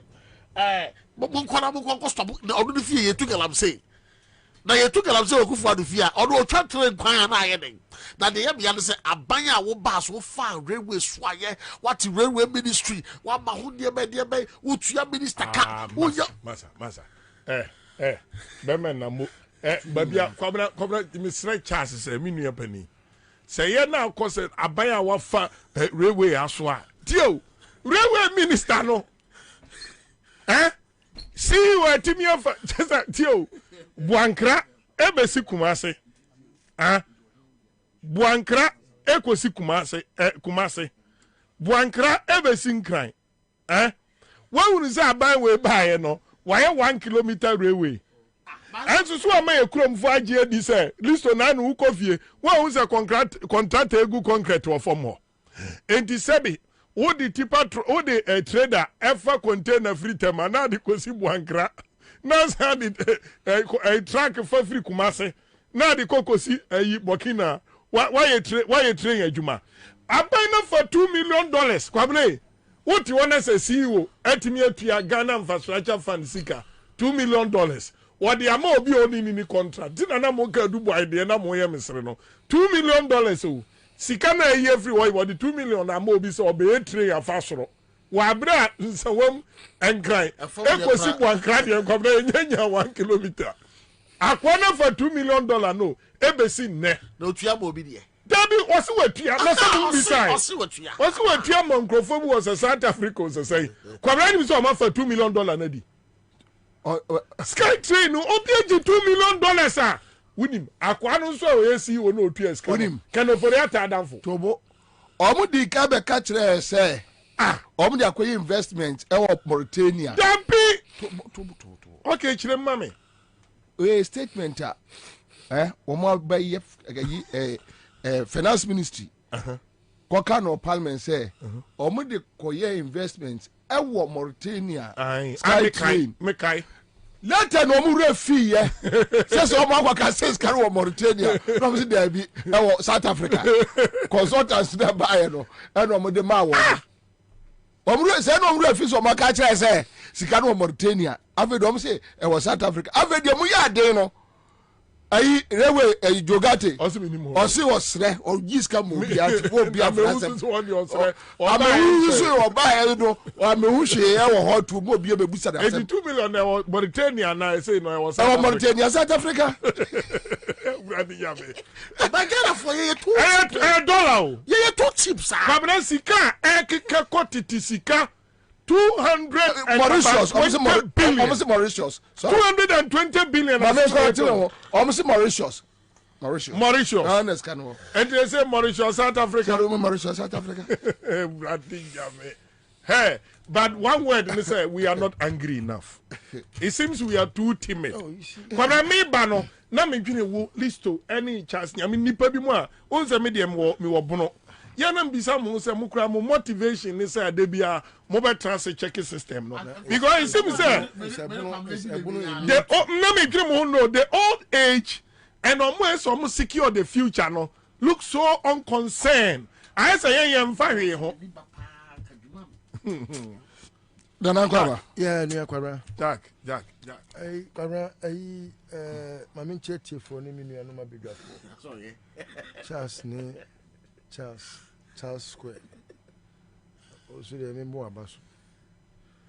Na Kwabena enkomo amudi what we say mo Kumasi.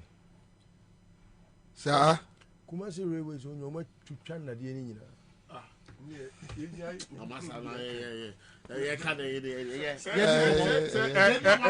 Listen, bear yes that topic. I said when I say if you answer. Listen, Ose. Yenim ka. Atwitwa na de na ewo railways Kumasi ni nyina. Peja microphone na yento. Kumasi railways. Oma meba. Oma twitwa ni nyina. Ne kwabra miense sa. Ifa mu gusu twitwa. Yanko ke ekrom de. Dabi anya worship kakra. Shirawo. Asafo yewowa. O ye kro. Anya sorry yemfata na kan nya. Dabi ba yan cancer for them say. Every day you krom de kura. Dabi yemfa time no nya sorry because emfaso bia ni se be discuss it because oh yeah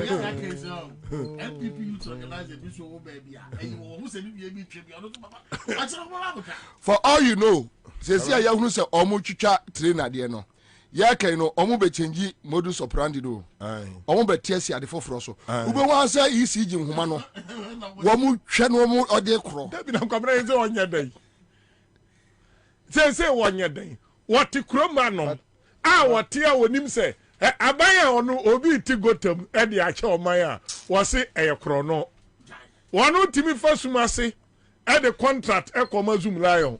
Say, Nanu ye 20 million ye allocate ye see or mark your contract.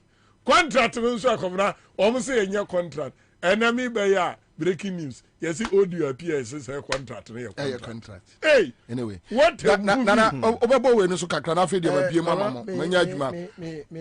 Winners. Yeah, Joe Crum. Winners. Mwa say mwa. Yeah, mwa pa say mwa say Akufo-Addo nom ene omo nkwala ni twitwa nade no. Oh, say because say John 10:10 Akufo-Addo ntini e tro ya. Sometimes we playfully discuss, I say, but Kora, it's the reality. It's sad. Sure. He had no good intention for this country. When he started his first campaign, national campaign, in his quest to want to be president in 2008, if you remember, you can find out from Munia A+.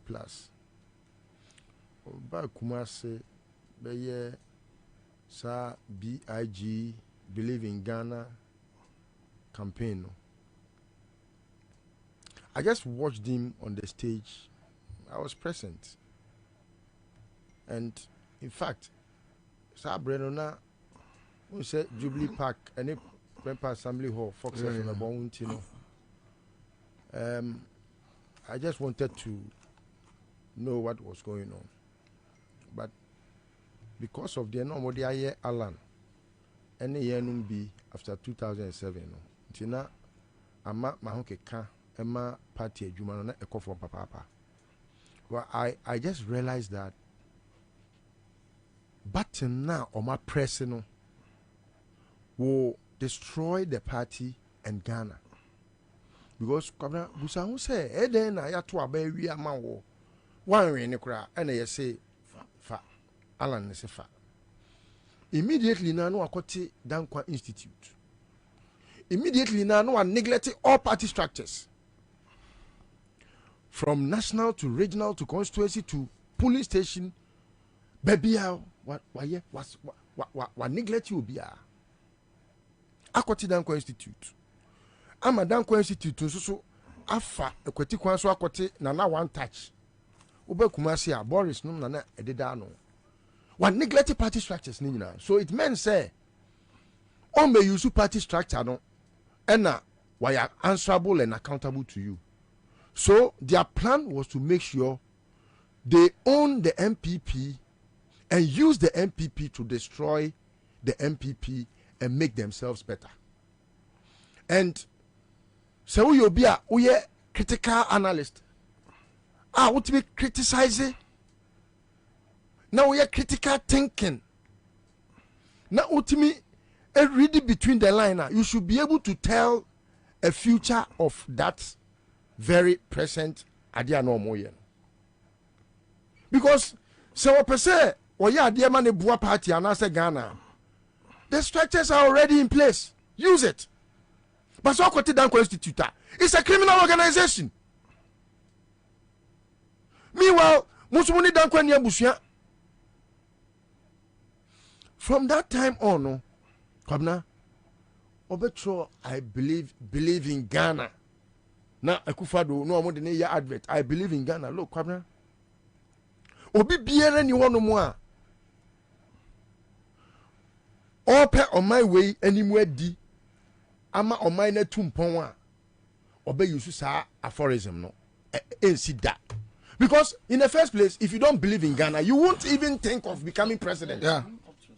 But just because or money go down your throat by force to conscientize you to think, say, or what I dream pebby more minor when he has none.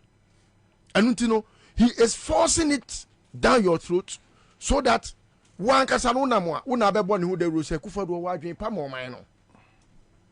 Kwabena, are you surprised that Akufo-Addo, who is a thief, who has graduated from being a corrupt person to being a thief, no. Okay, say I'm incorruptible. He said it. It is only KJT Chrome 4 pet. And one number say me Chrome 4. Obian can say Chrome 4. One number say me Chrome 4.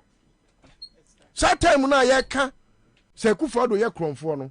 Now we declare because we incorruptible. And so it is surprising to me as to why people are surprised that you have a thief as a president. No, but yaw adia ne nkola no aties unim se sia asema o kan obi sending me message sia o say please come and see in Kumasi. They started last Friday with articulated trucks. Yes, they have taken all the reels. I asked the area manager and he says order from above. And then it's a voice no ya mo orders a munka. Osi Kumasi omu twani nyina, but obi pani bi so send me message say they are planning to come and issue a statement say omo behye mo no ntina omo yi utwa nka egu anu wasidan dabio no wabu hospital agu dabio wabu hospital agu wabu ajaji for the agu eti otwitwa we na de ono ofa ho. I think say nipa bi bibi ehu. Oh, and at the corner of more pen, no. I don't know. Obi say, I followed up on a similar issue where a truck was stopped between Kaswa and Winneba, and the police was helpless in even prosecuting. Evidence below, so the person is just sending me evidence. Hey, me can't crop for sending me messages. See, I want to tell me MPP for me to chat the annual.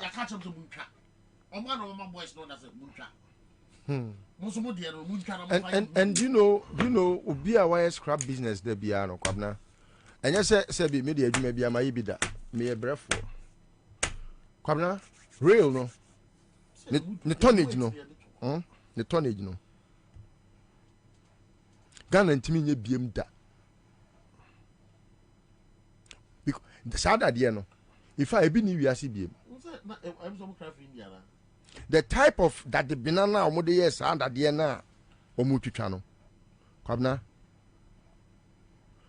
and obi so aka kire me say omo twa akọ Kenya Japan steel factory ho even though I know say yes nya ne dia no enti omo mra no meyi omo ho ano mama nya because that factory na ewo so one motorway. Yeah, steel factory. Oh yeah. Something that they be amena. But meaning say enya ken dia but almost say. Mama nya adewe mra. Aja. Hello. Hello. Hey, mommy. Yeah, good afternoon, Bobie. Uncle Bobie. Yes, mama. Oh. But your friend say. But your friend is Stella. But what? Hefa. Me wa Fadama. Oh, Stella. When you're 500. But I'm in your 500. Yay. Oh, you miss some of my dear girl from I dream my choice. Oh. And then next time to do me for some try.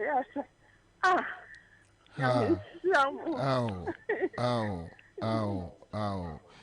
Congrats, Congrats. All right, okay, that's it. Live in Accra. Sometimes, and now come make Cheska do. And I make Chadu do. Come, scanner can you go machine? You go machine, and then perform fan call. Kwabena. And I make Chadu do. And then star 413 hash no. I'm phone. Star 41. Winning. Yeah, and that be Kwame. Scanner can shegu a machine muna. And yes, moon trap with them 5 cities po. Them 20 times now. With them. Kwame Yamobo way from Africa, I'm not my ejuma. But I match and I make chess can do too much. And then person Crawford did dinner. Munidi. Profoni dinner.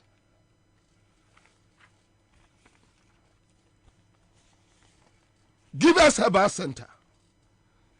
power capsules. I go my account, a sinitrasia, yanum be. And answer. No problem. No give us. Core capsules. Core sisi ya. Constipation. Why here the obi aside there send me. Here the obi there send me. Railways no way for different location. There's order. There's order.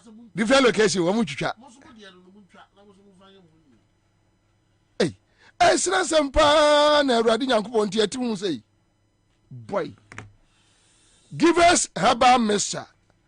Woman na give us ice abadwa so. Wamu wa Tesia Diomi or Ben Champaka Sport from 05068511135. Pamcho Mekwaba. Usika seme nkoyiana quick credit sia say sika pe enough into night.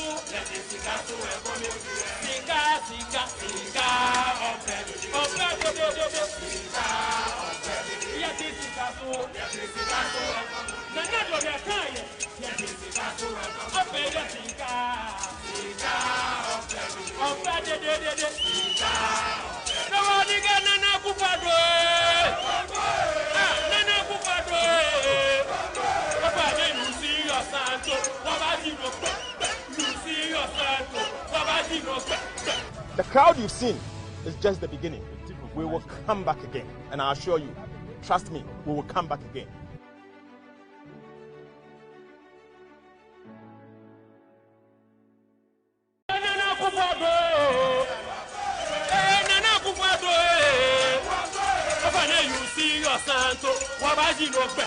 You see your santo.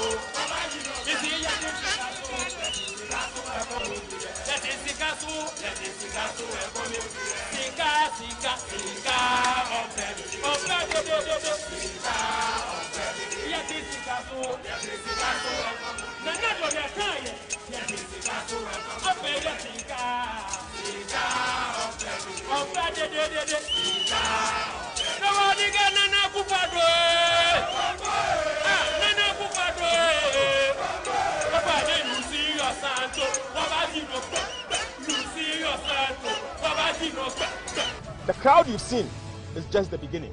We will come back again, and I assure you, trust me, we will come back again.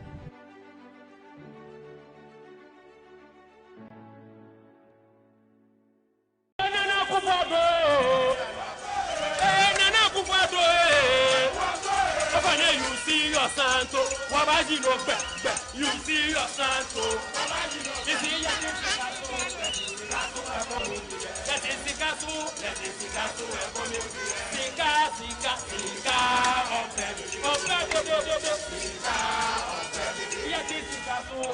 you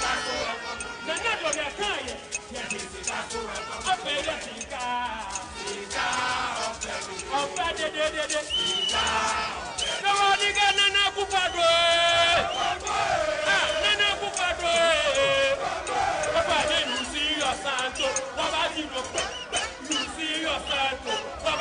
santo. The crowd you've seen is just the beginning. We will come back again, and I assure you, trust me, we will come back again.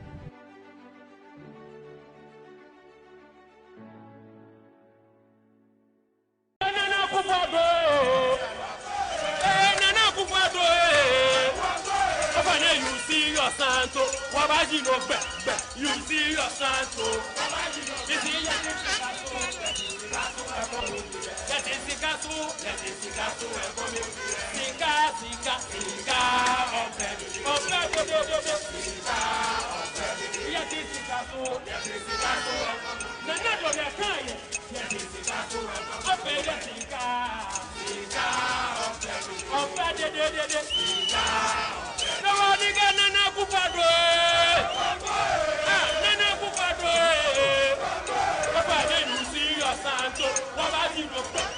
you see your santo.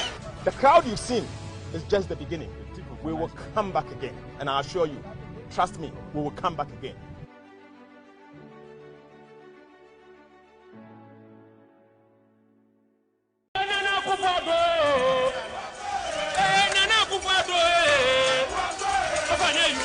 your santo, wabaji no be, you see your santo, you see your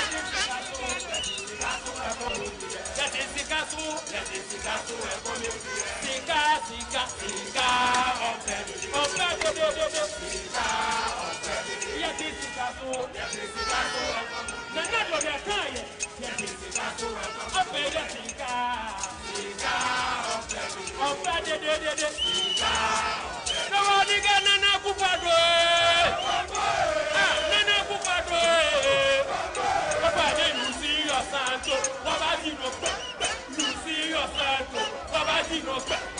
The crowd you've seen is just the beginning.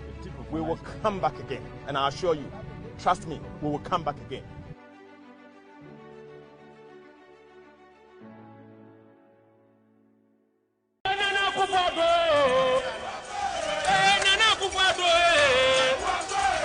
You see your santo, wabaji no be, you see your santo, you see your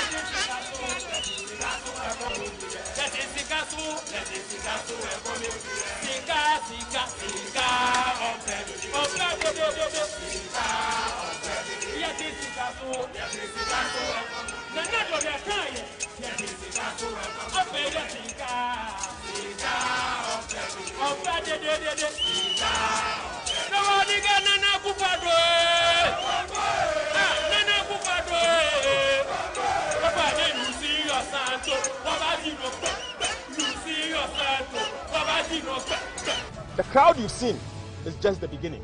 We will come back again, and I assure you, trust me, we will come back again.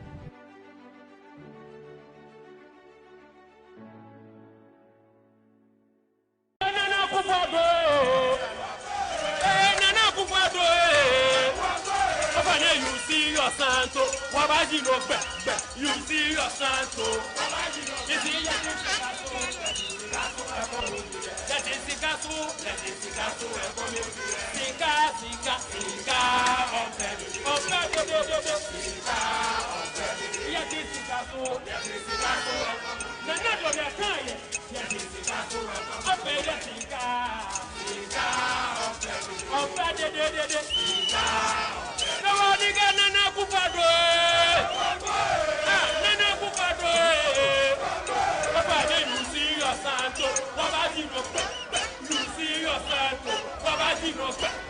The crowd you've seen is just the beginning.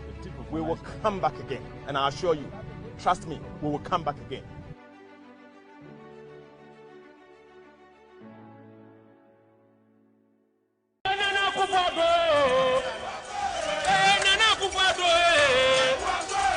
You see your santo, wabaji no be, you see your santo, you see your Right, so that's it. Live in Accra 100.5 Citizen Show. Yasia baby. Now, mamenya empedifo mamenya sade we mamuna mimbiem emamo. Yasi sami oku ekoshia. Nyame adma Saturday and showdown no. Baso the quarter by Sunday the na part negu. Ni ho atoye. Yaw kwata by Sunday the party na gu ne ho atoye okroba party no agu na aka say ebe collapse but kwata by kwesi adado party na awurade e adom the have you party ni de omo gu no obia na omo nkopre ho na o mani de yama ni omo ngu no te awurade nya adom kwata Sunday emo no pa na ne ya friend to mafufu party na gu ne ekọ party we free ya so nko na nipa wonyo no e wo Ghana. Okay, so quick one yenko samia okuko hia nkrofo bi na entwetia amasamia oku entwetia kra. All right, so yenko hwe mo follow ye on citizen what they call to the end. Hey, now the other cars almost do on my party in Israel. The other cars in my party in Israel. But I also contribution to the party. Let's circle. Yes, a vote to the back, not other constituencies, a man of 80%, 85%. 20%! 20%.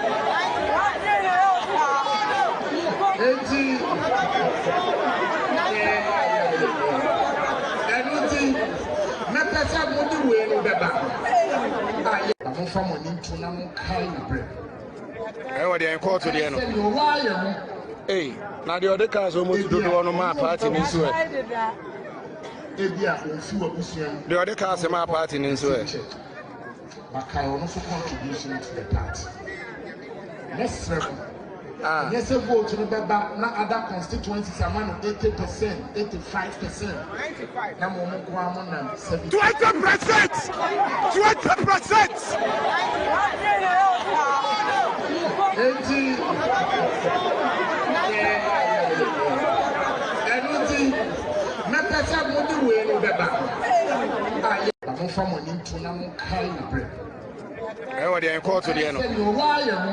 Hey, now the other cars almost do one my party in Israel. The other cars in my party in Israel. Medium and Yamin Kasakes made the Bemamo. Young what you operate Ansah on Canada, Japan. Yeah, you don't know, say Ahmed Swale issues now. Operate Ansah. Okay, all right. So, young what you, but question that they are not part in Nagu. They are what you say. Who speaks for the base of the party. They have no illusion knowing that he's lying to them. Every time you hear Kennedy speaking up on something,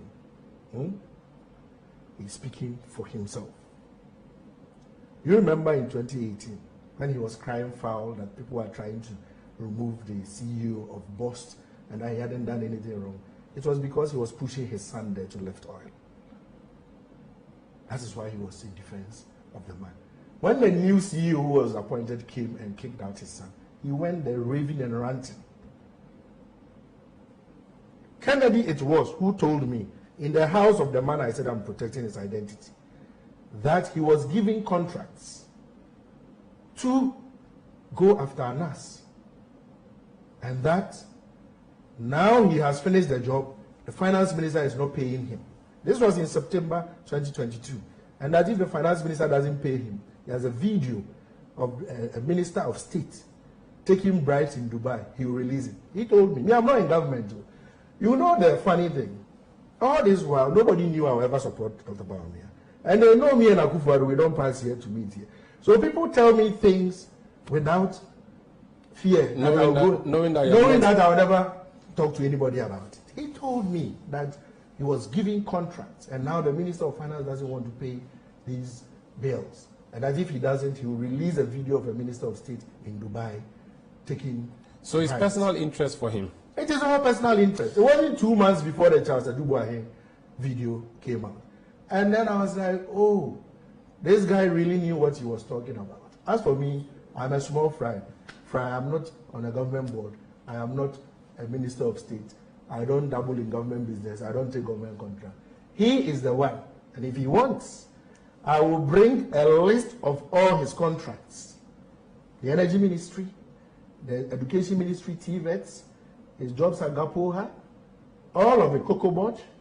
He wants, who play. On Saturday, what is your confidence level? Who speaks for the base of the party. They have no illusion knowing that he's lying to them. Every time you hear Kennedy speaking up on something, he's speaking for himself. You remember in 2018 when he was crying foul that people were trying to remove the CEO of Bost and that he hadn't done anything wrong. It was because he was pushing his son. Uncle for contract just to go after media practitioners. Go after them. Do whatever you want to do. Bema Oscar. You say so. But Yente last one. Me odi me ho agro be permanent in the region in this election. I'm telling him. Memman na dwane afi ono an constituency. So Temenka o misaben. Oh, Babion Temenka. Me say I will be in a Central November 4. No ye bema o hia me ho. Jesus, wouldn't to can echo. In fact, to can echo. So I don't know what you want to say here. One is any boy be a video. Say, Amo Ebema Sebe, while Betwaba against Kennedy or ho, and that no, say, on the oh, Matty said, exactly. And then you know, Chairman, dear. But say, yes, so no. Someone more tell you, need power. How may you prepare to say, Amo Betwaba, I'm a doctor. And so make call, make a bomb home by any process for. And then process for cancer, you catch room. Obedient to me, it's not on my way. And then who say, crew dear, obedient to me room. And I go over to Kennedy. And I don't go to watch a video, no bro, cassette yaman. Almost body, or ye mistake, Bobie or go back with your better. On your bema, Kennedy, about to miss your grano journey. On your bema, honorable parents, oh, I can mema when people my way about. Teachers, honorable parents, who Benjamin Hune, Emom 77 Radio 95.9. Yes, it's a Bedia Kudin Senwa. It's a Fatano. So I just say, on radio suit, and I have a man so I know Parliament 20 years never. Give me one statement that Canada, Japan, sorry, Gina Parliament, Akasa as MP. Apart from social radio, so did their term Gina campaign platform, so Kasa Heja. Give me one time at Canada, Japan. To me, sorry, Parliament. Some intellectual debate in the house. O cassetia hydro. O cassetia way. Was we are up here when General Vigilante has a mena medicine hydro in the buy. What kind of contradictory? Sasam no Kwabena. Said Sino hydro was it China company being an anchor, dear Mano. And I think say almost capital no music assembly. Me or Dimmy who grab a permanent in the region in this election. I'm telling him. Uberman house. Member Ghanaian if you're one constituency. So on Temenka, oh, Miss Abbing, oh, beyond Temenka. A campaign, Canadian Japan campaign, a ja, or compare Biase, or quite no, and almost a fucking mine for quasi a free hako. San or Moka, or man FM for Neka, and Yamina Meka, your man FM Neka. But more and money and move on. Hello, you don't have it, right? Hello, you don't have it. Moses here. Okay, all right, that's fine. Okay, so and Yamina Meka, me name Omasem crying yame. A Omoasem. Mkampasa media no two and half other issues now. Mo pese modeka ho. Flooding no ni bibia mo bet media is a flooding no mo say omo betty committee na omo bipartisan committee no mo eye investigations in here w see wonu de so te ho say onim say investigations bi ye de amane nkofie ma see wonu ne nkrofo engineers no uyi wo mo nyina afri ho ne ahunu sampa bi wo ho then we start the probe ye ka se nkrofo wo agimi a oka oka omo si wudi dipani atem. The best is something can show more. So, Oman FM for releases some pictures of Ansah. And as to Omumi and Oparene, a Kennedy, the Obeshi and Yonko dear. Mian Casane Kamen Kudanka Kwesiadan, a diabetic Kwesiadan Crano, no more bro, Muama, Bakokran Tiase. Nenki Nipa and Pipi ni Ghana. Aha, near Suma Drie, no minor. Ashase afanin tumapa efra ne ekoye anim because boni omudi e no memini nyame a kama bobo mo anu mapa fom wo mo ahye wo kata omo so case die na oman no anya na sumdwie enya video a picture anyway mami bia mu mfama mo so Charles Akowa is here Charles Dami is here Liswell Nana Kusipoku also is in the house. Nana, Mammy Biamu, issues we were, and a word the Caribbean person of the Fembiano, would be the noom, but me, yeah, time here home, time here home. Okay, so we have the picture here, and this is Ansah. Hey, Kwabena, see what funny. Oh, Seven say it. Ha! Kwabena Kwachi awi ananse Kwabena Kwachi wawe ananse. Enenema. Hey! Akwani ja use me no no tisi aduane so. Yes, ya da tilapia. Kwabena Kwachi o my FM. So you say waja use me no. Say use me de kokwa yi do na ma ni jaye. O tware ba yes o my namfofo pa. Say kokwa damfo no o my FM fo. Okay, so Kwabena Kwachi na Kwabena Kwachi wo fo ye say they will release picture we. Na nka kata de so krai.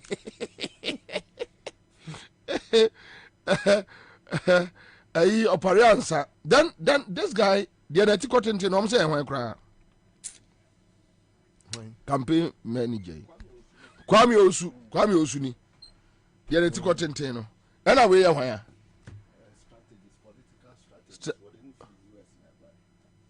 We are smooth somewhere yo. Ye. Yeah. Ono kere de Japan nya asiada. Ono nya sika kofa political strategies for America. We ko ke fo ni bi o. Ko ke fo ni bia. Ko ke ngwasia fo ni bia. We ko ke fo ni bia. Picture we am de be to mu be nya asem. Mo se opare Ansah. But this is opare Ansah. And so you can see that opare Ansah has become a turncoat, a double, face, a double face.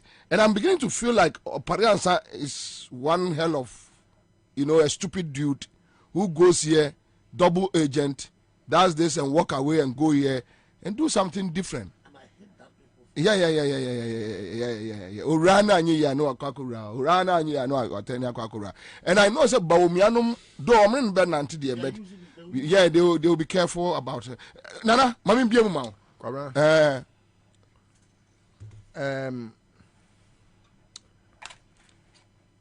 First of all, I was saying nyina ye hu babia MPP amayuko ni ejina. MPP amayuko no every nyansemu ekojimi mu na babia nanka amayuko no ejina kanea ema nipa kondo se omo eye amayuko ni mu ma no ene migidi se na kono ne kofom papa se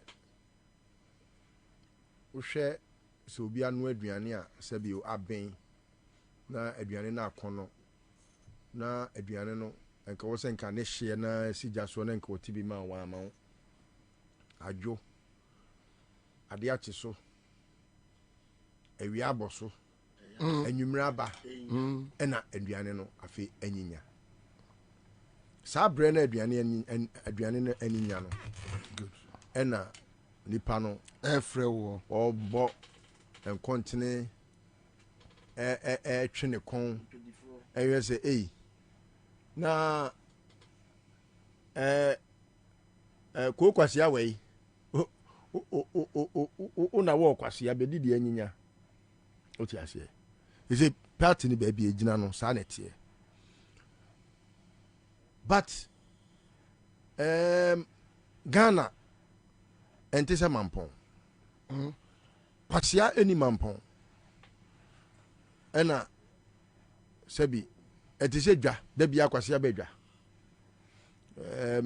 enkra na kwasia dwa so wo no ai ewotema ho and me adam tie no friend kwasia dwa so no adam tie me ni je pa sa kwasia dwa so no Debbie, ewo ho, but utimi say akufo do ntino mu bie se adwa no.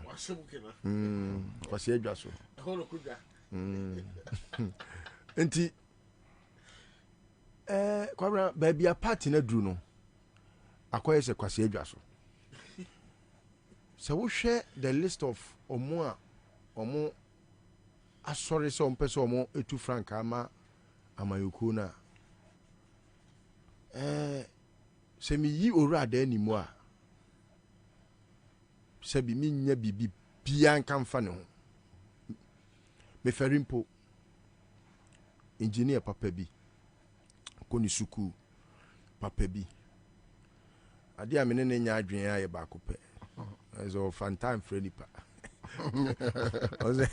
so fan of afafo frame ya ahwe odwen se ekufo do be so oni me di nkomo eno ape. But you see, Kwabena, when we want to discuss them and their persons, like personalities, he stands tallest. But Kwabena, Ubusa who say, like the IQ discussions I've had, the 2023 one, Kwabena, ejina baby ejina. Yeah. Out of 199 countries, Ghana is 190th. But you can tell the story about the delegate of the MPP. MPP delegate ye Jimmy. Ohun nyansa da. Kwabena utimi duru baby pa the way obi body bawumia so. Now Busa ne say, okay, edi enti na utaba weni bawumia chi a. The only reason sometimes we are so proud to tell you if you say a cogent and they say send a bear a NDC for one fan to you say yeah I can for party. Hey, Jimmy, you take us in. Come everybody a meeting me dream one. I say 97 people kakraka we see yes here ko 10 year na be di party na ni mama apepa sa dina eye say MPP eya kan for party na enti ba wo mia pen eye 10 year o MPP mu a enu ntia wo se ye kofa ne se ono enti na ga say Boniface kra ho Boniface Jimmy very sharp man na Kwabena meka sebio siremfo a omutiri ho abo bew enim de ba wo mia how he comes nowhere near. Aya busua bi na o ma sese edwa e wo kwase edwa so ena se edwa no we dey me na oni papa ntokwa bi se me papa kofa roofing sheet to se ono no slate nkwa na oton ena okofa roofing sheet eno ye zinc aluminium ena na arrest oh na okoye no company no se ne we dey ano na arrest ninti no we dey fa no we pe crash sako te woof ena eja o man so se sai to ba na for do buza say wawu na wu ade a arrest ya wakosi saba he hwan na ebeto ena o se me papa ka kire ni say me ma kwase akoto no obi nso be kwase abeto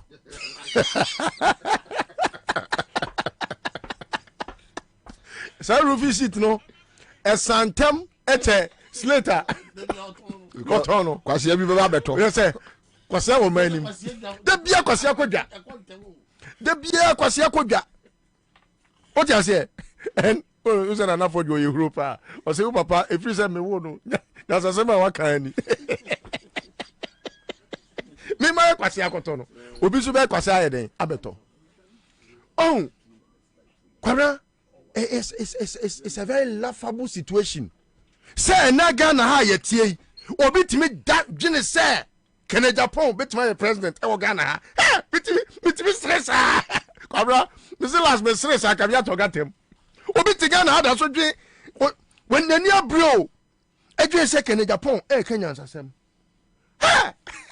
okay Kwabena, sometimes we can spare people because they don't know these personalities. They don't know them. Where Kenya Japan ni bi bia yet is Daddy Lumba. Kwabena? What is the meaning? Daddy Lumba nyum bia wabo bia is about him and not any other person. So what is wabo obi din kra woni nyumu a it's either say or then nipa krase because waye bia ma no. Ana say ebia or bonipa kro no edin related to him. And I said, only nipa kro association. Ni nyum bia pa boni nyum from head to toe. That's him. Adie bia Kenya Japan ye bia is about himself. It's nothing to do with Ghana. He doesn't know whatever. Look, Kwabena only Ghana ni once. Boni Kenya Japan they do my way. But you know, people still believe, and that's how come I will only limit it to the IQ averages of the Ghanaian.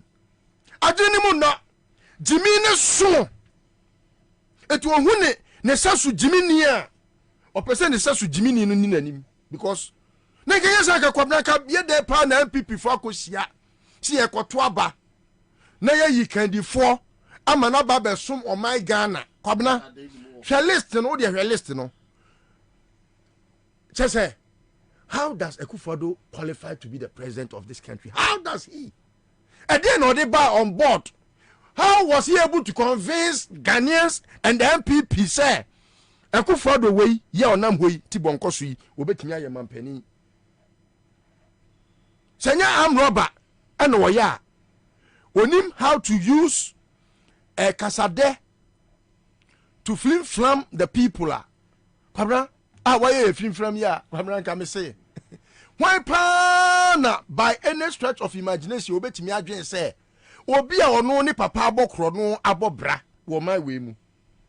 Etimi aye ajapade e de agya no a waton ajapade ni nyina. Already secondary school na no papa brigade general brigadier general no Ansah no kan ho asem no. Woni say omo pam nkwara no if ekoton school no. Where was your be free SHSO? And Kolako school, omo pam omo toy japade no. But Ghana for did say this man Akufo-Addo could be president. Any ene. And same with Bawumia. Same with your friend is saying Kennedy. What must I say? Now him. Me am offer. I go to free. The first time I walk out Africa. They be always say the friend Atopa.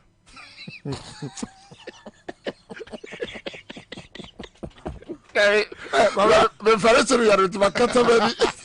Abra, we say unim ni papa on. Me fere. Say unim papa kra owo sa abana. Na wo hwe se pa say o chamia koto bani. Na Debbie, the first thing that any question a shere nyansani bia bada nyansa. O papa te tiwa. Kwabena se unni mo chiam yakoto a unhu de me pa kire. Nyansa pa se ye di nyansa bobra, ye di nyansa etufo. Wo de utwa ne mpuma chinkura kra keke kra mpa wo behu nyansa. Na ni banie. It me shime because sebi when you be ma wo papa krampo no then can let that legacy no remain that at its altitude. Nyansa papa ni nyansa I to say napo papa napo papa now you catch up napo pa woni nam hoyi papa de ba ni papa pa no waka do akọ ni krechi a wa hwa beka se saman ene bia wabo ni sum napo papa nyansa now we papa send the papa ni napo now we jimia what the ministry wa any Ghana ha any kasa what the kire Ghana for na eya but you see baby ade na duru no kremo dark na abasa MPP pa ni MPP pa ya sebi ni yatimi dia se siabo kase ye nim de fo enyansafo wait so this is how useless the party has become. Now Obia or no, Kwabena, if you look at his records from day one on multi-political platform till date, Kwabena, everything he has said has become lies. It has become an albatross. And yet, he is the establishment candidate. Zombie no go fool unless you tell them to fool. Zombie. He has been a zombie from day one. And you see, he has believed that se me yeme ho se me Jimmy Ghana for and so Jimmy enti ombeto aba mame. So let me now behave like a fool. Mami ko tu for him. He say me ni papa. Eto yam papa say mame. No akonji tu for him. No akan kwasi asem we. Now ababa ye no ho abosoma kotre. And you see, now we so did the namfa. Kwabena. I cannot wish any one of them well apart from Adenimo. But I think, say, candidly, MPP for delegates in Nimnyansa sa some beto Obama Adenimo. That's my pain. Nimnyansa sa komu fe kufa do me manpenida. The difference between the MPP delegate and the NDC delegate, and you can see clearly, say, the NDC chose Mills, they chose Mahama, and Ghana has never regretted having both of them as presidents. Yeah. But the regrets and the disappointment, even amongst the rank and file of the MPP, party supporters, to tell you how foolish the delegate of the MPP is. So me, I will not be surprised. Me, at the Betty say Japan, MPP flag bearer. Oh, hey, I will pop a beautiful champagne. In fact, I will Bobie Sia. Some uncle Bobie Sia will be Fabreme. Now me pop it because look, it will be the beginning of the unveiling of stupidity. There are people that when it's obit me from Roche. I can't Japan the Kenya and so be me no. Hey, list to what say no Miss Nyankopon twa no twa wo ne wasefo nyina ka. Me me say Kenya Japan. Ade ya me ka ma adwen. What be Jimmy for say? Hey. Eto ba ko say wo person ka say me papa antete me. Then you know to took Kenya Japan. Afunu mu bayi. Ofu we. Ade ya wo ka na adwen. Krofo we. Etimi ya krofo. Me ewudi ni. Ore aho. Ah me rate. Me say Sani Pakono, the way I see any train man so phone is no. Kwabena afede na agome aka no ofere. Kwabena, last but not the least, me wojidie say NDC as a political party has a viable candidate. Let's wish any one of them to take over the flag bearership. Now, omumrani yensi akan.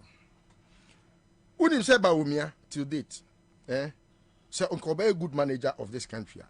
Campaign team only campaign manager. He has promised about 1,001 people say, "Oh, you be my vice." So Oko charge nyame oh, be my vice. Oko. You say Napofi said he will be vice. Cecilia Dapa at some point felt obey vice. Eslousu, Nana Kumia. Unim nipa okope bia na me bufu pa. O say che mensa bunso. Oh. Na se Kwabena. So wo hwe Bawumia. Ye. Na wo hwe o say che mensa bunso. Ye ne fere. Wadafu Sheklari anko pepe. And I say Sheklari in Miasa Chep. Bobie 10 times. Sheklari. Now say Sheklari at Chep Bobie. The main cast 2007. Who do you compare with the name? Sheklari. Enti Kwabena me de manu si ana me ka esi sudua say. Emma enye say metimi tifre NDC phobia no say omumu ba ko ba emwa NDC. Na I laugh. Oh why no. Oh metimi in some background why. Oh mutimika oduru ha say Bawumia oduru ha say ba ken panam tight here. But you see well, I read political science. I understand what it is that is politics. There is nothing on this earth. In fact, omo pekura omo discard omo nyina no omo kofa Yesu Kristo. Any komseni Muhammad sallallahu alaihi wasallam. Ba akonya presidential candidate ba akonya vice. Senior akola wo be say yad ni se popu botom kro be say no. Party no o ko opposition. Ekwan bia o befa so bi o pekura omo fa ni ko hye Nyankopon amotuam. Opposition kwa no obeko. Ekanaba.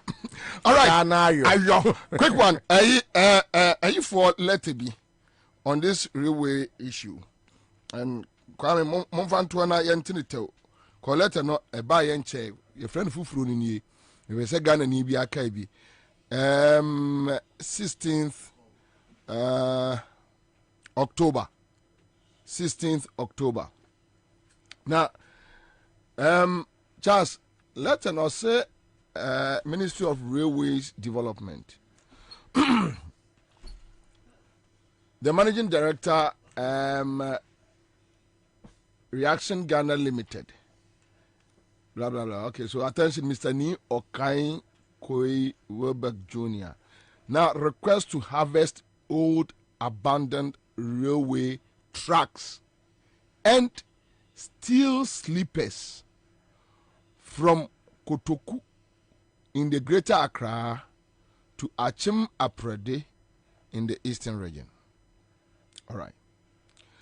So there's the letter, and let me just go through the content.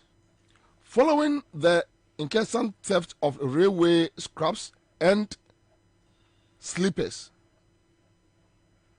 the ministry sought approval from the Public Procurement Authority to engage Reaction Ghana Limited to harvest abandoned railway tracks and steel sleepers on the right of way from Kotoku in the Greater Accra to Achim Aprade in the Eastern region and convey same to the ministry's warehouse at Kontema. One will take on the chucha at the end. One will take on the chucha at the end. So, we are government. NASA will say, Encrofo area railways in near Mantwin to me more than Tianjukanina, and Empacadino, Jimmy, Wusi no. Some Crofo chucha, and Tijai, Namuntuini Uncle them. Oh, Omuya dear Cranwa, almost Sanfanya Santon. Per the terms of the contract, 15% of the total value of harvested scraps and sleepers will be paid to Measures Reaction Ghana Limited as fee for the services rendered in harvesting the scraps and sleepers. The effective date of the contract shall be 20th October 2023. You know what I say, no? Eh? And they say, no. What they are doing is say, Wamuchicha, and Wamuchicha. Why a bebo pano no matumbi na omudi a tria waka adia say a true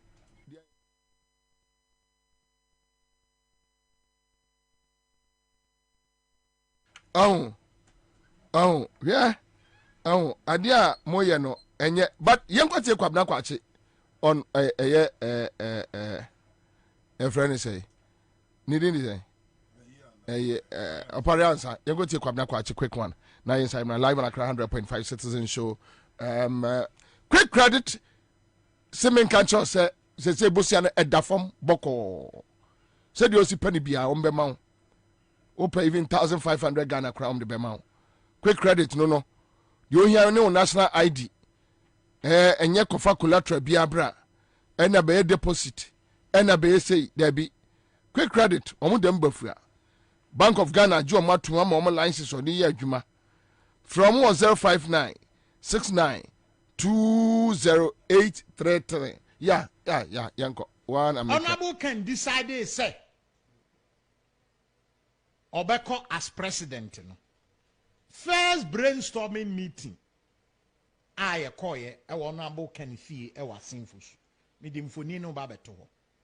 Honorable Ansah, who and a year presentation, it was on your laptop. It was one of the halls of Honorable Kennedy Japan. What now year presentation? Uchre strength, Uchre identity or bewin, Uchre advantages our war, Uchre bibia, Uchre say, and yamba mi afenon. Ofri hono fa picture na mube hu no this picture mu wi enipa miensa na gina mu de o sha black na ogina left no eye me de ogina mfimfi no o sha African we na ye ona ba Ansah nipa ogina right no na chiwe ho no eye owura kwa musu o ye campaign chairman edema ona bo Kenya mfoni no ya miensa we ye ona bo Kenya Japan fie ni fie ne compound I was send dumping inipa miensa na ejina ho no ima It's another picture of her Fabra Mamin Church. Honorable can decide, say, Obeko as president. First brainstorming meeting.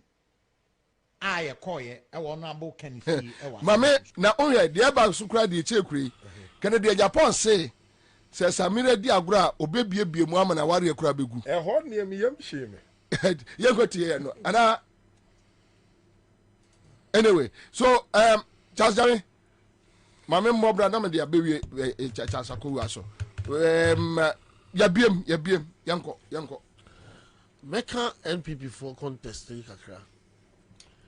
Na minia listo wa ekasa na oka se ebinumu papa ye nimnifo ne enyansafo ebiti se obo onabo sa akotodin no oba ochia mi akoto o se ne papa o free akoto papa yeah ye wo Bible cracker say evil communication corrupts what good manners. And education will be a friend learning by association, learning by assimilation. Okay, learning by association, no. Bibi bata bibi ho. And the children will be at the manager. Ohun say ayedi ohun kane no. And assimilation so. Other the whole foreign call for now. Or the more coming na no. Na osio ma brabo ni o mana motun bibia.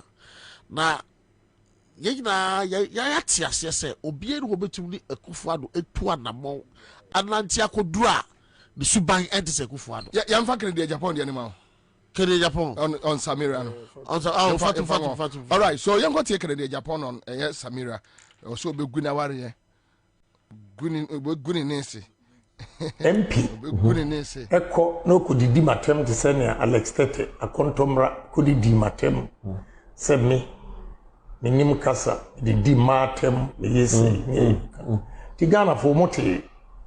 But say these are facts and insanity. Facts. Oh, maybe so. I mean, in the past when buy issues. In the past when issue, again buy issue. It's never some for people should look at the root cause and hear the action. Exactly. Exactly. I mean, more example. With you. I have vowed not to comment. So what near Mrs. Baumia, Echo Kafa me ho. Also, what did you have me pache? Okay, but on se me yano. Na me yi na noa na wari begu. We na noa. Yeah, na wari begu. Yeah. What are you suggesting? I won't say anything. No, but this is a very serious statement. No, I say me yano. We Samira no and now are in the begu. Yes, into me yano. You are impugning the motive, honorable. Well, too bad. Mese men kasa. Yeah, but you are impugning a certain motive. Mese men kasa. Now we did my term so mese men kasa. What's what did you make purchase? What's when you I mean a month for so when you contract na the Mrs. Your wife, I mean, or no shippers authority. What did you mean? Say Odika and Ansah. Mr. Menkasa. Won't kasa. Debbie. Because what kind of way begu? Yeah. I see. But what friend? Me. Anne.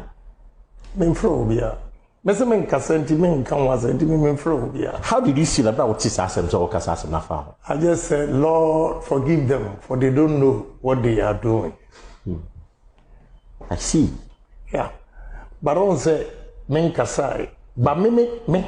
Ni aukai se me na m correspond ya nka baka se me di obate MP eko no kudidi matem te se ne Alex Tete akontomra kudidi matem se me nim kasa di matem yesi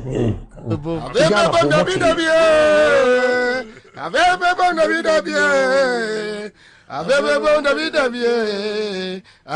bom abekesi bebo pa Dabi wasi ya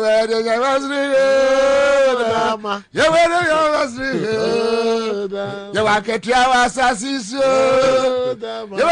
wasasiso na ye nyumi beto mu se ai bi nyumi ya se wada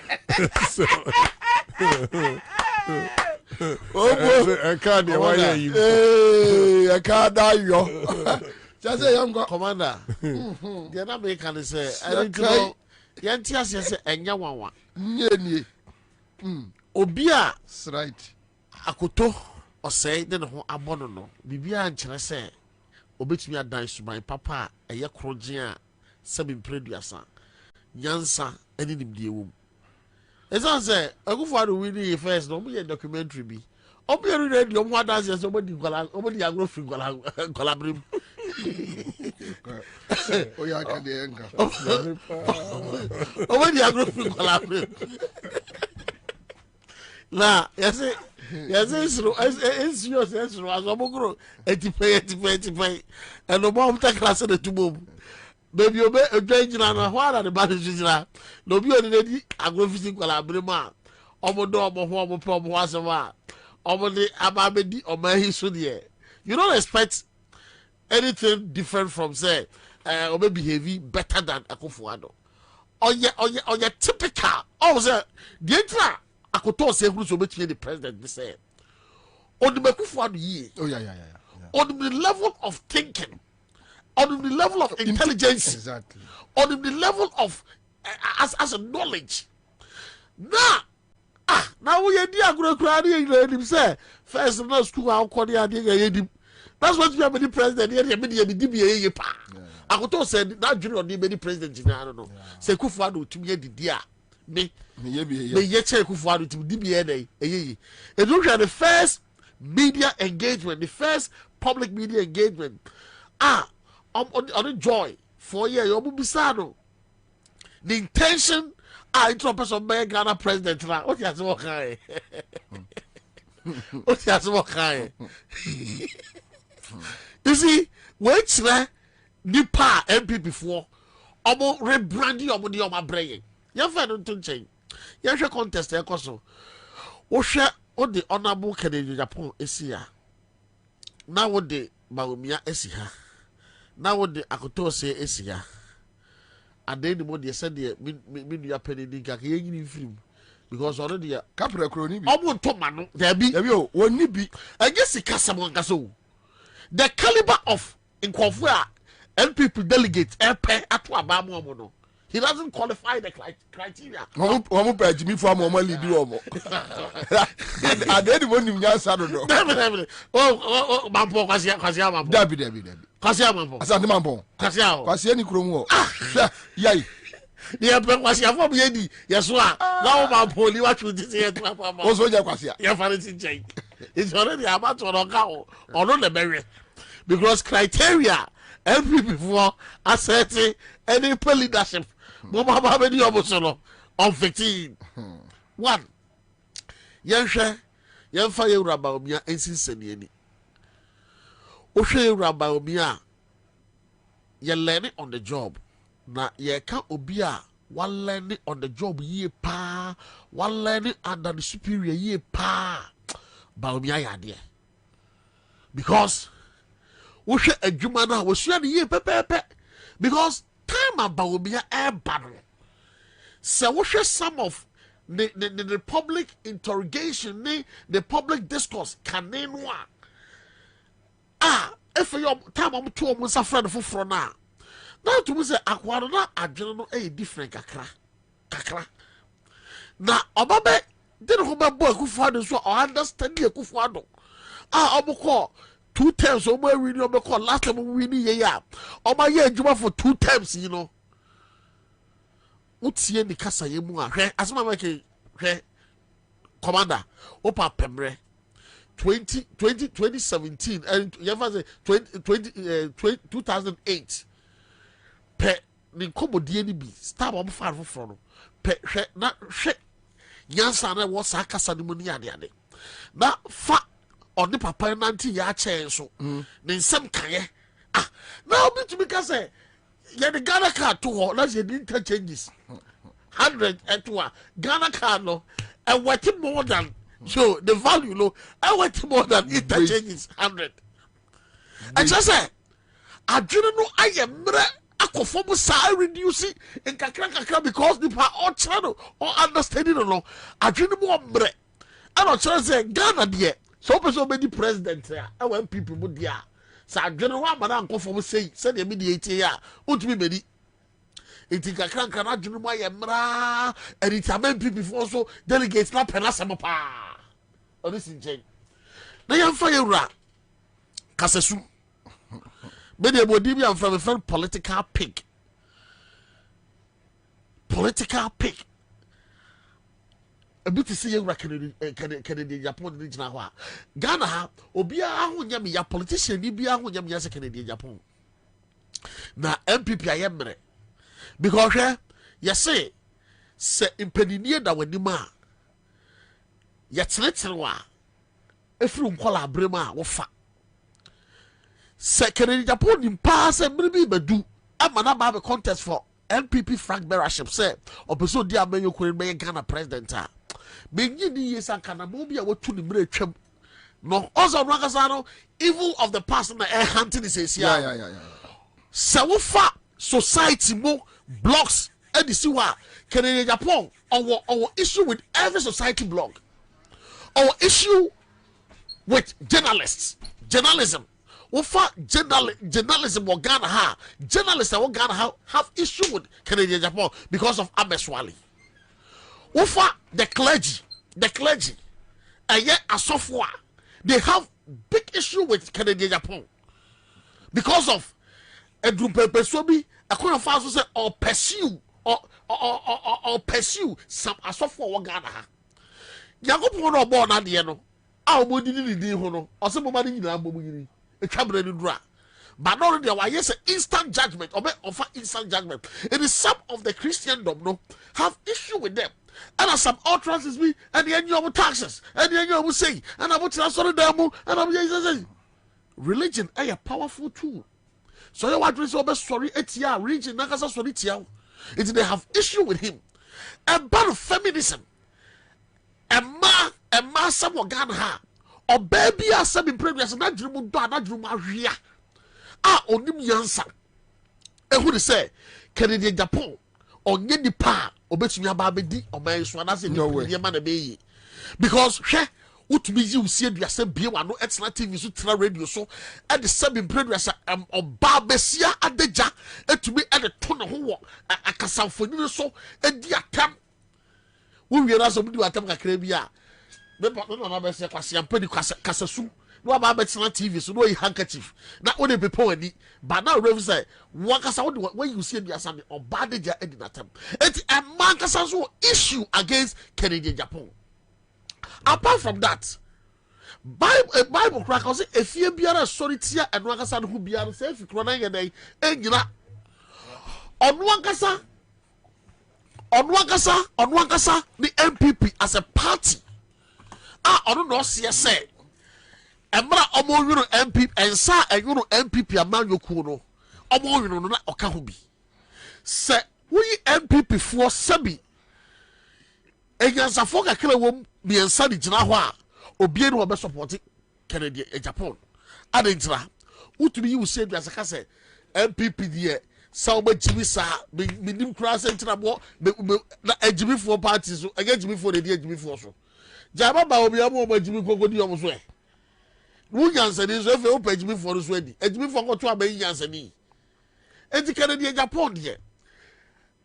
Said delegates no, ever do MPP favor. The only favor I'll bet me at the higher MPP they say, Omobeto Abano, a contain. Because Canadian Japan bad ya. Then yeah, I say campaign na I say yeah campaign. I mean me can't need it to know. O can't need it to know. It's me there. Me who say about me na drum ombre. But you better about my Canadian Japan there. And come farm about me sir. I see. All right. Just fear Kora. Boom. Winnie Masimbi. Ansah cannot be trusted any day. Onya no kwafo.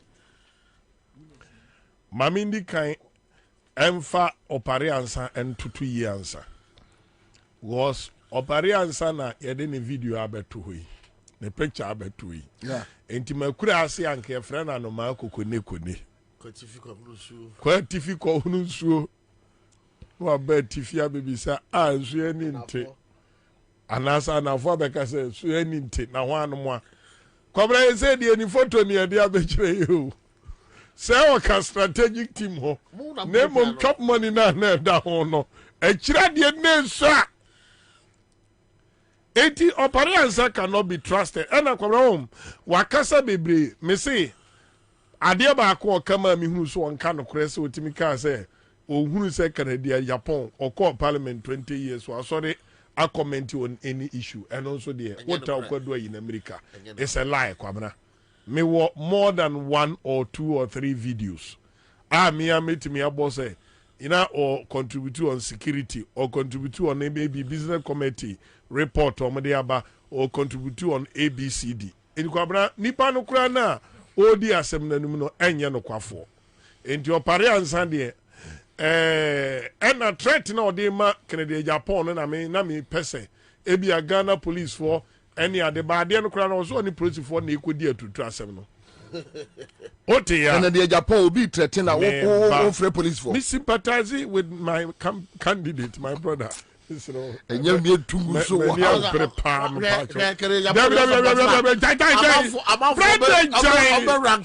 Oh, me ya me campaign jai na me nyama. What you say? 80 Canada Japan lead campaigner across the nation. Korawunim me pese muhuru say Canada Japan is the star man of the MPP. He is. Because from 2008, 2016, 2020, Nipa wakasa most campaign platform so Emma NPP wa Ghana Canada Japan. It's a fact. Yes. You can compare Baumia to him when it comes to say Nipa MPP for you soon dia cause so harm. Crow we moi Canada Japan is on top. But how many constituencies no Okokoye campaign? They enjoy Canada Japan jobs, no. And the Kwabena on your presidential material. Where ye Gabadi presidential lining and presidential. Woo! And the Canada Japan your presidential material. Where presidential aso presidential kotokuro. No na nkodo na edu prime minister mo se wonye material papa ya pam di president. Hey! Sa word no mo dia to Kennedy so no Kwabena ya chen bibia ntina kan team ni ani abre no sa min koye campaign min kodi dwo mama atem se dwo mama maame ni hufi Ibrahim maame ni hotantan min ka se oba we ya nam de age no sofo so de aduma won koto na kan yenya udani uye bue uwu angrani afabo oboni tim uhuru nkrani afadua hwi ni tim ni akọ national security ade ye kobudan ni yi Canada Japan ade ya wakanya ansasem okro ma bebu akuru no ene de wo wie no osemo mani ni party ni nyina anim no watimi aka ni ya kire Ghana fo a mo se da wonye presidential material in fact asem Kwabena me ni o manya adwene kana bi adwuma chamber omia no kure wa bi adwuma chamber omia I'm so boy disappointed in me so far sa ken wa bi adwuma na Bobie timi enne we fa so anyu enne breye womi anwumre minim da bio sambreye womi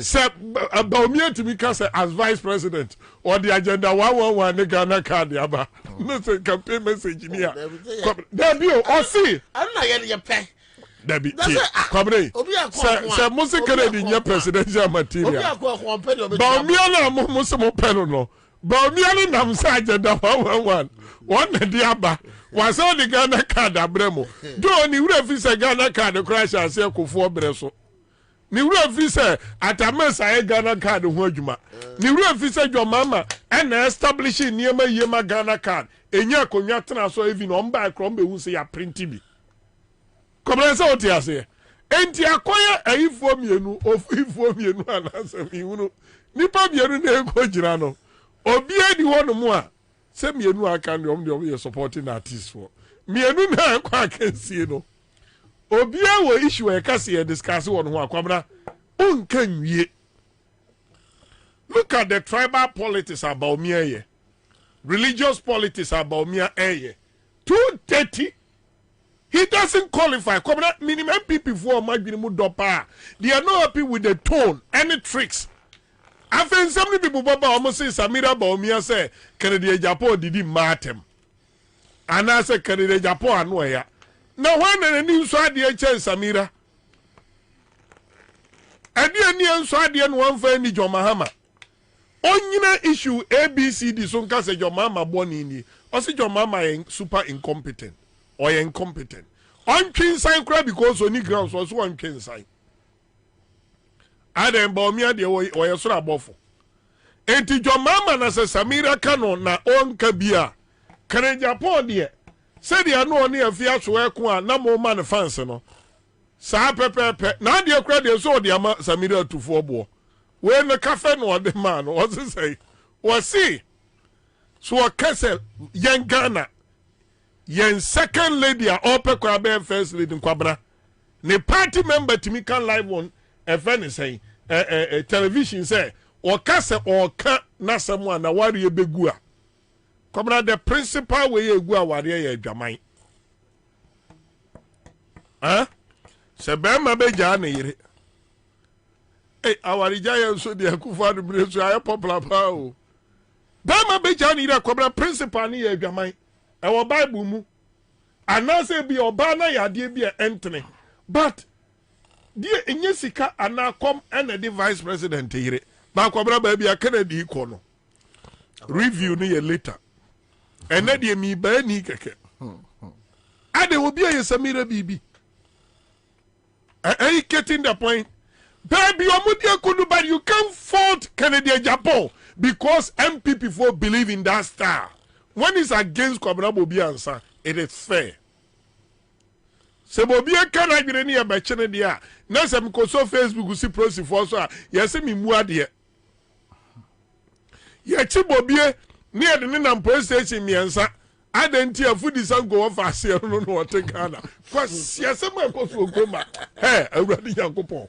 Well, enti ayamwa na mateti aboa no Kwabena wakra bia mpapa kofa ne bae akura ntwam no odi ne paw akura ntwam no odi ne paw wakra ne ase a wakra de ba akura kire bia wakra yade afidakro akura no yehwa na nkura na sa ofio me ma me de ne dwanam a ye pese ye ho na abrewa na bia wansan kakra bi ho nchen unsa tete no di gubochi aso a na de kantankanta no akata so ave Kwabena ye akra na atwi chance ye di butu ade esu wa wi kra na wie ave de oba na mo edi sika den atoso.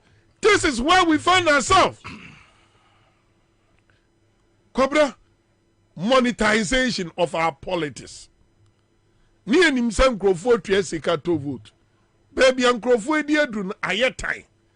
But Kwabena ni nyina su koko bab say nipa abodrim ni katase shana to the sense na dwene ya ne say your mama ba wo ben no ya be pa no hontoma obebu akonta eti baumia enye Kwabena secretary Japan team no line up se first quarter ni 20 lies of baumia say nyandisi one de ba you 20 lies.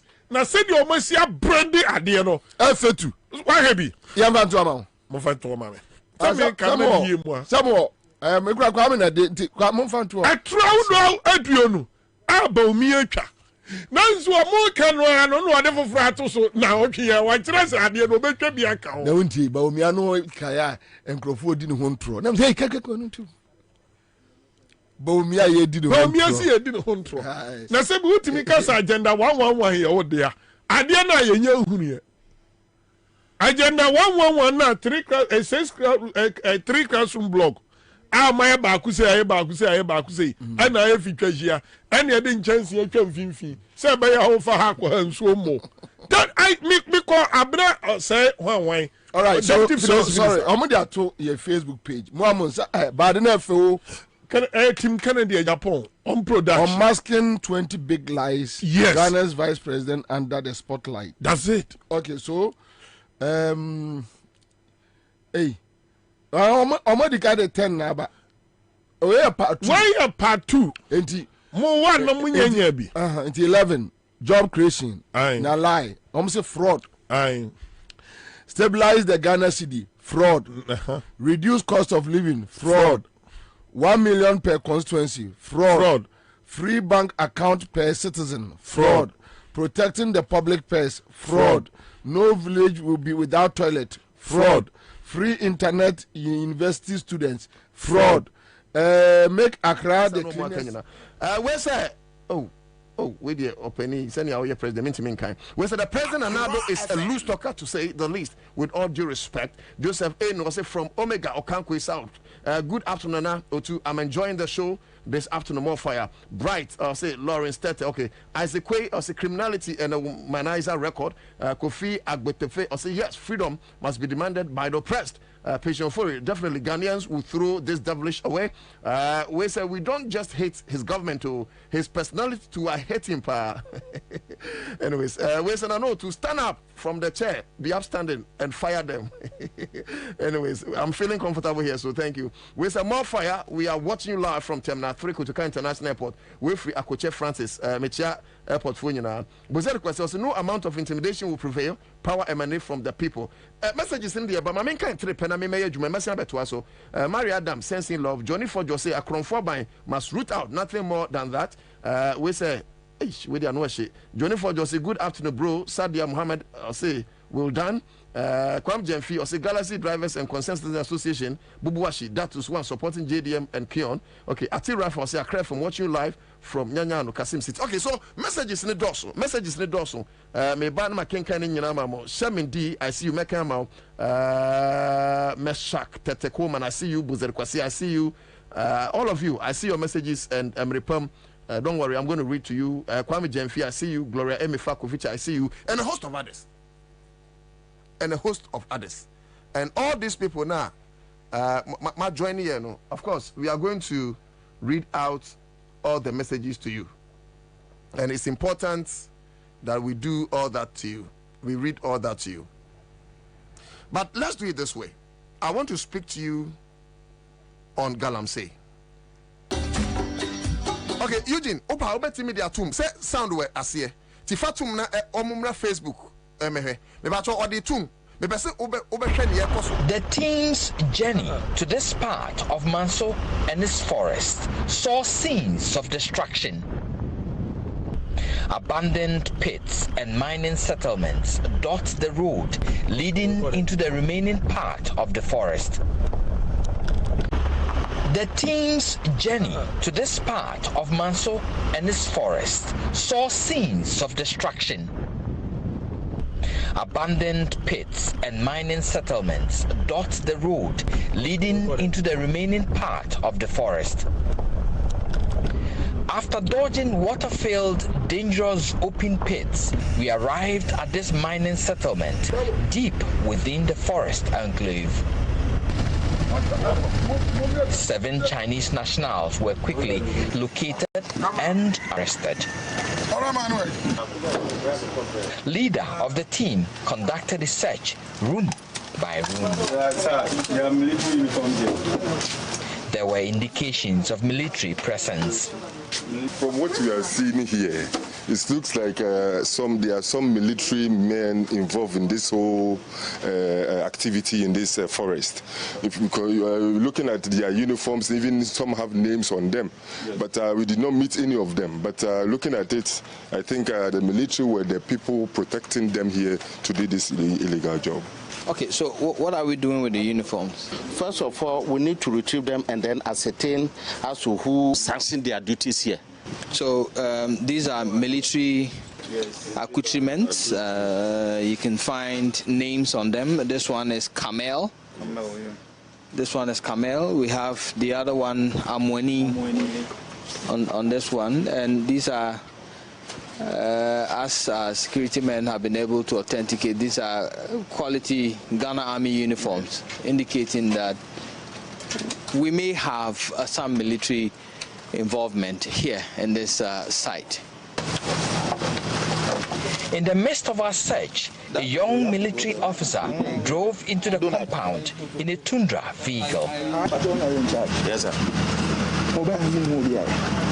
Obi to say, I will see a lot of people Obi to say. So just no more. He started making some calls to his superiors. I will do the staff sergeant, sir. We are here at this thing, Tonto Chrome. The hot duties, and there are some policemen and media be here. Within the next 30 minutes, the whole place was crawling with over 30 angry, armed military men. A group of physically built men with known faces from the Delta Force group also joined them. The Chinese were released. Our news team was prevented from filming anything from this time onwards as they overpowered the task force and took over. Please stop what you're doing. Stop what you're doing. Things got physical as the macho men assaulted my driver, forcibly took the keys to our vehicle and struggled with a camera technician for the camera. Under the watch of the military men, they broke our windscreen and side mirrors. Owner of the site, Donald Ntua, ordered the military to delete all footages from our camera and our personal phones. But we managed to retrieve items from our formatted card. It took the intervention of the Ministry of Environment and the Military High Command to get us released. The Minister for Environment told our news team, quote, Heritage Imperial only has a prospecting license, and so it is mining illegally in the forest. He is supposed to be drilling, testing samples to be presented in the process of getting a mining permit.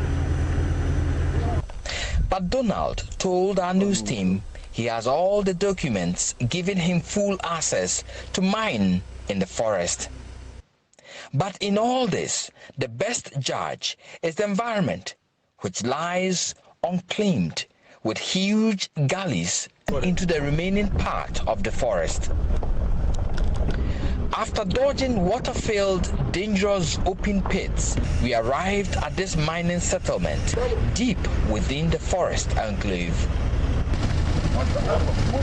7 Chinese nationals were quickly located and arrested. Leader of the team conducted a search room by room. There were indications of military presence. From what we are seeing here, it looks like there are some military men involved in this whole activity in this forest. If you are looking at their uniforms, even some have names.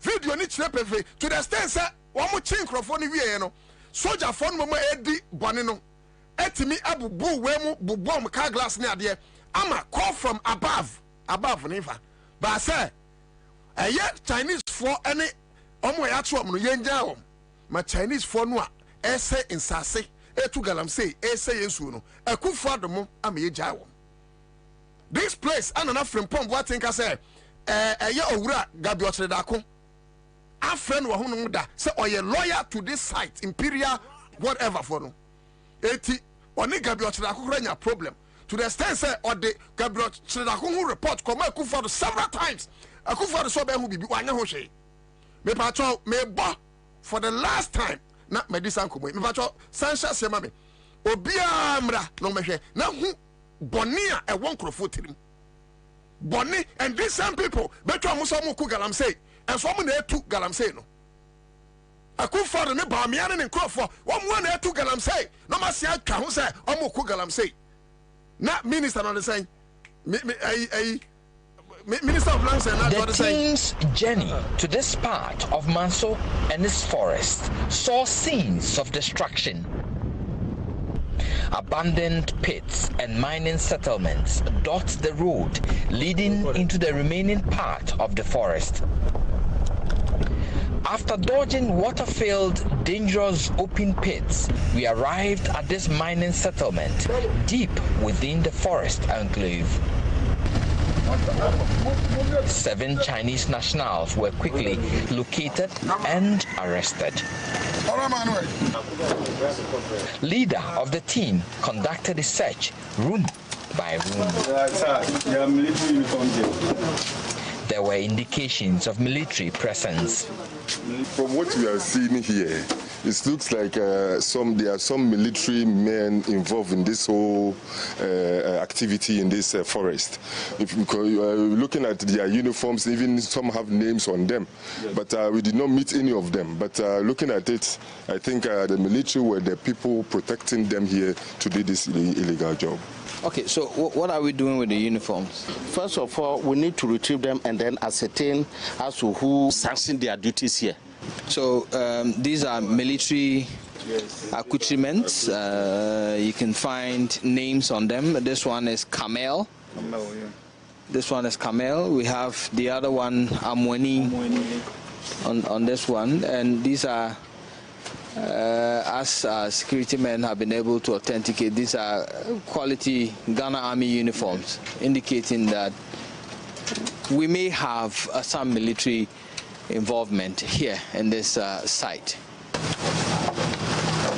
In the midst of our search, a young military officer drove into the compound in a Tundra vehicle. Yes, sir. Bobie to say, we see a lot of people. Bobie to say, so yes, no more. He started making some calls to his superiors. I will do the staff sergeant, sir. Yeah, I understand. We are here at this thing, Tontokrom. The hot duties, and there are some policemen and media be here. Within the next 30 minutes, the whole place was crawling with over 30 angry, armed military men. Anger turned into heated verbal exchanges and near fisticuffs.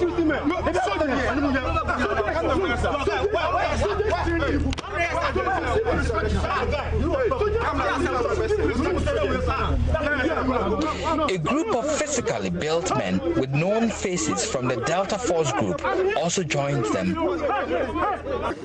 The Chinese were released. Our news team was prevented from filming anything from this time onwards as they overpowered the task force and took over. Stop what you're doing! Stop what you're doing! Things got physical as the macho men assaulted my driver, forcibly took the keys to our vehicle and struggled with a camera technician for the camera. Under the watch of the military men, they broke our windscreen and side mirrors. Owner of the site, Donald Ntua, ordered the military to delete all footages from our camera and our personal phones. But we managed to retrieve items from our formatted card. It took the intervention of the military. They have hot duties. Enti yensuo na essay no soja ni no a oni pa ko ye bone yeso ochene no onu mo boa se yensay suo no because of $100,000 bi obenyanti. Enti adenti ana ye we etia me. Why are we doing this to our country? Why? Na oye no, according to report no, enipa be 30 or more so just be the pickups ahodo the ombuafu aba adentia anyansafo ne ba no wo mo agimifo no dwen so mo na mo nyansa, so they have come to rebel against them.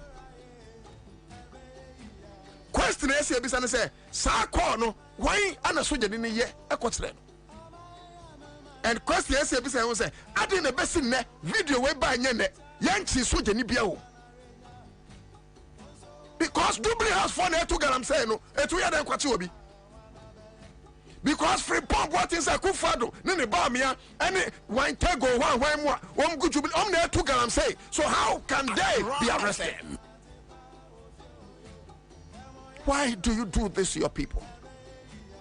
eti ya boni ye ne say ye gina wiem kokotu mahamagu ye say ya mamu akwanya se mu medi so. Is that a crime we committed as Ghanaians? Ghana for boni o me ye say Kufado ye more opportunities to come and lead us. And I'm happy so be leading and yes sanka Ghana for because the president we never had Kufado. How dang near your mind can I say? And maybe natural pictures be entered. Major rivers and what Ghana send a net here first. Listen, you're not yes, say ya. Maybe and Operation Cowless, Operation Galamstock, Operation Wine, millions of dollars gone down the drains. Access can create the factories and can Utah area universities Benya Jumaya. Yes, said the Kugalam say. Now who are you deceiving, my people? Well, let me tell you. There is a man now or as associated with Alexander the Great. He conquered every place, even through the Mesopotamia Empire. Through Greece, everywhere. Alexander the Great conquered Babia. Alexander the Great, he gave 3 wishes. And people are conforming here. Someone who say I did that a fruit, may catch them say, Musuba. What bien wa or didn't see Kakwasamando. Sikaya mo pre Kronusikai, and Nuntin Quadagusu tip from Eshadia because and Konyani ho. Kronusikai, and Nunti ya pim for what, one no mother famuno. O bien one more word the call. And your padia mo pre, Mubachani ho. Casa Hudwa Mutoi, Bako Kranway, the Bakosemo. A time will come when you become nobody. Na yenya sabita frete wo mu ati asase so mu ne hwekura o mu beba mfa so ase no etimu wiade aya mu fanya nsanto wate mu fanya nsanto na mu wiade wo jimia mu dodo mu wiade wo jimia mu dodo adena mo buo mani brand susa. Why do you let your people go through pains? The youth of this country are suffering every day. And yet we have leaders. What is the use of these leaders when we keep on suffering like slaves in our own motherland? Why? Why? Alexander the Great can send me and Sabi. Come in. Just 30 seconds, there more pictures. Was it a war? Because by being a drew no, or per se a doctor for beating nanim a different name be credit. The second wish of Alexander the Great was that what per se na daka noa ye be se no mu no omomo tokro on chen na ninsa empiem ninsa mieru nyina empiem. The last wish of Alexander the Great was that enima okuya nyina sika no nya nyina no omo tutungu fam ni pentietia so efuru ne ba no mu tietia na dwapade no so. Now, omo bisa Alexander the Great say, "Mira, I didn't know person here, sir." Alexander the Great catch them say, "Me person doctor for a dimanim ne bi kura me funu. Na kufa ne ba me ya. Keno for yata ne akromfo a wan pipi aban mu.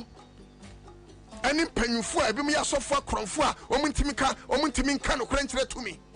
Ani ahemfo bi a omo ya akromfo a no mkasa ojo mahama breso enso ene oma mintu omuntimi nkasa ni journalist akronphobia oma ton madwene amasika ehunu se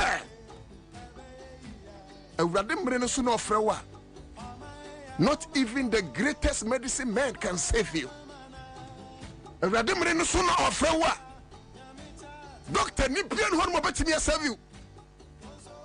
Nanka tamil stiase. Nanka fly lieutenant Richard Rollins stiase. Nanka Kwame Nkrumah tiase. Nanka Buzia tiase. Nanka Hillary Man tiase. Awurade mre ni do no wo for ne ba. Nana Akufo-Addo. Dr. Beard will bet me save you. Now almost beside the second wish na saying was here no clear. Mumia min sam. No bia who say me ba na deja na meko. I come with nothing and I'm departing to the land of silence with nothing. Na Akufo-Addo ne ba mia. Keno foriata and in a swafa kromfoni who say Oja min sam Alexander the Great me conquer Jinyama bebre and so someone na me kono man fa ka ba kumpanko. Man first kaka kompanko galamsey na mituno min first kaka ko bia nkwasamando eti musu enyansa na munya galamsey na mutuno na o katira kufado ne nkrofo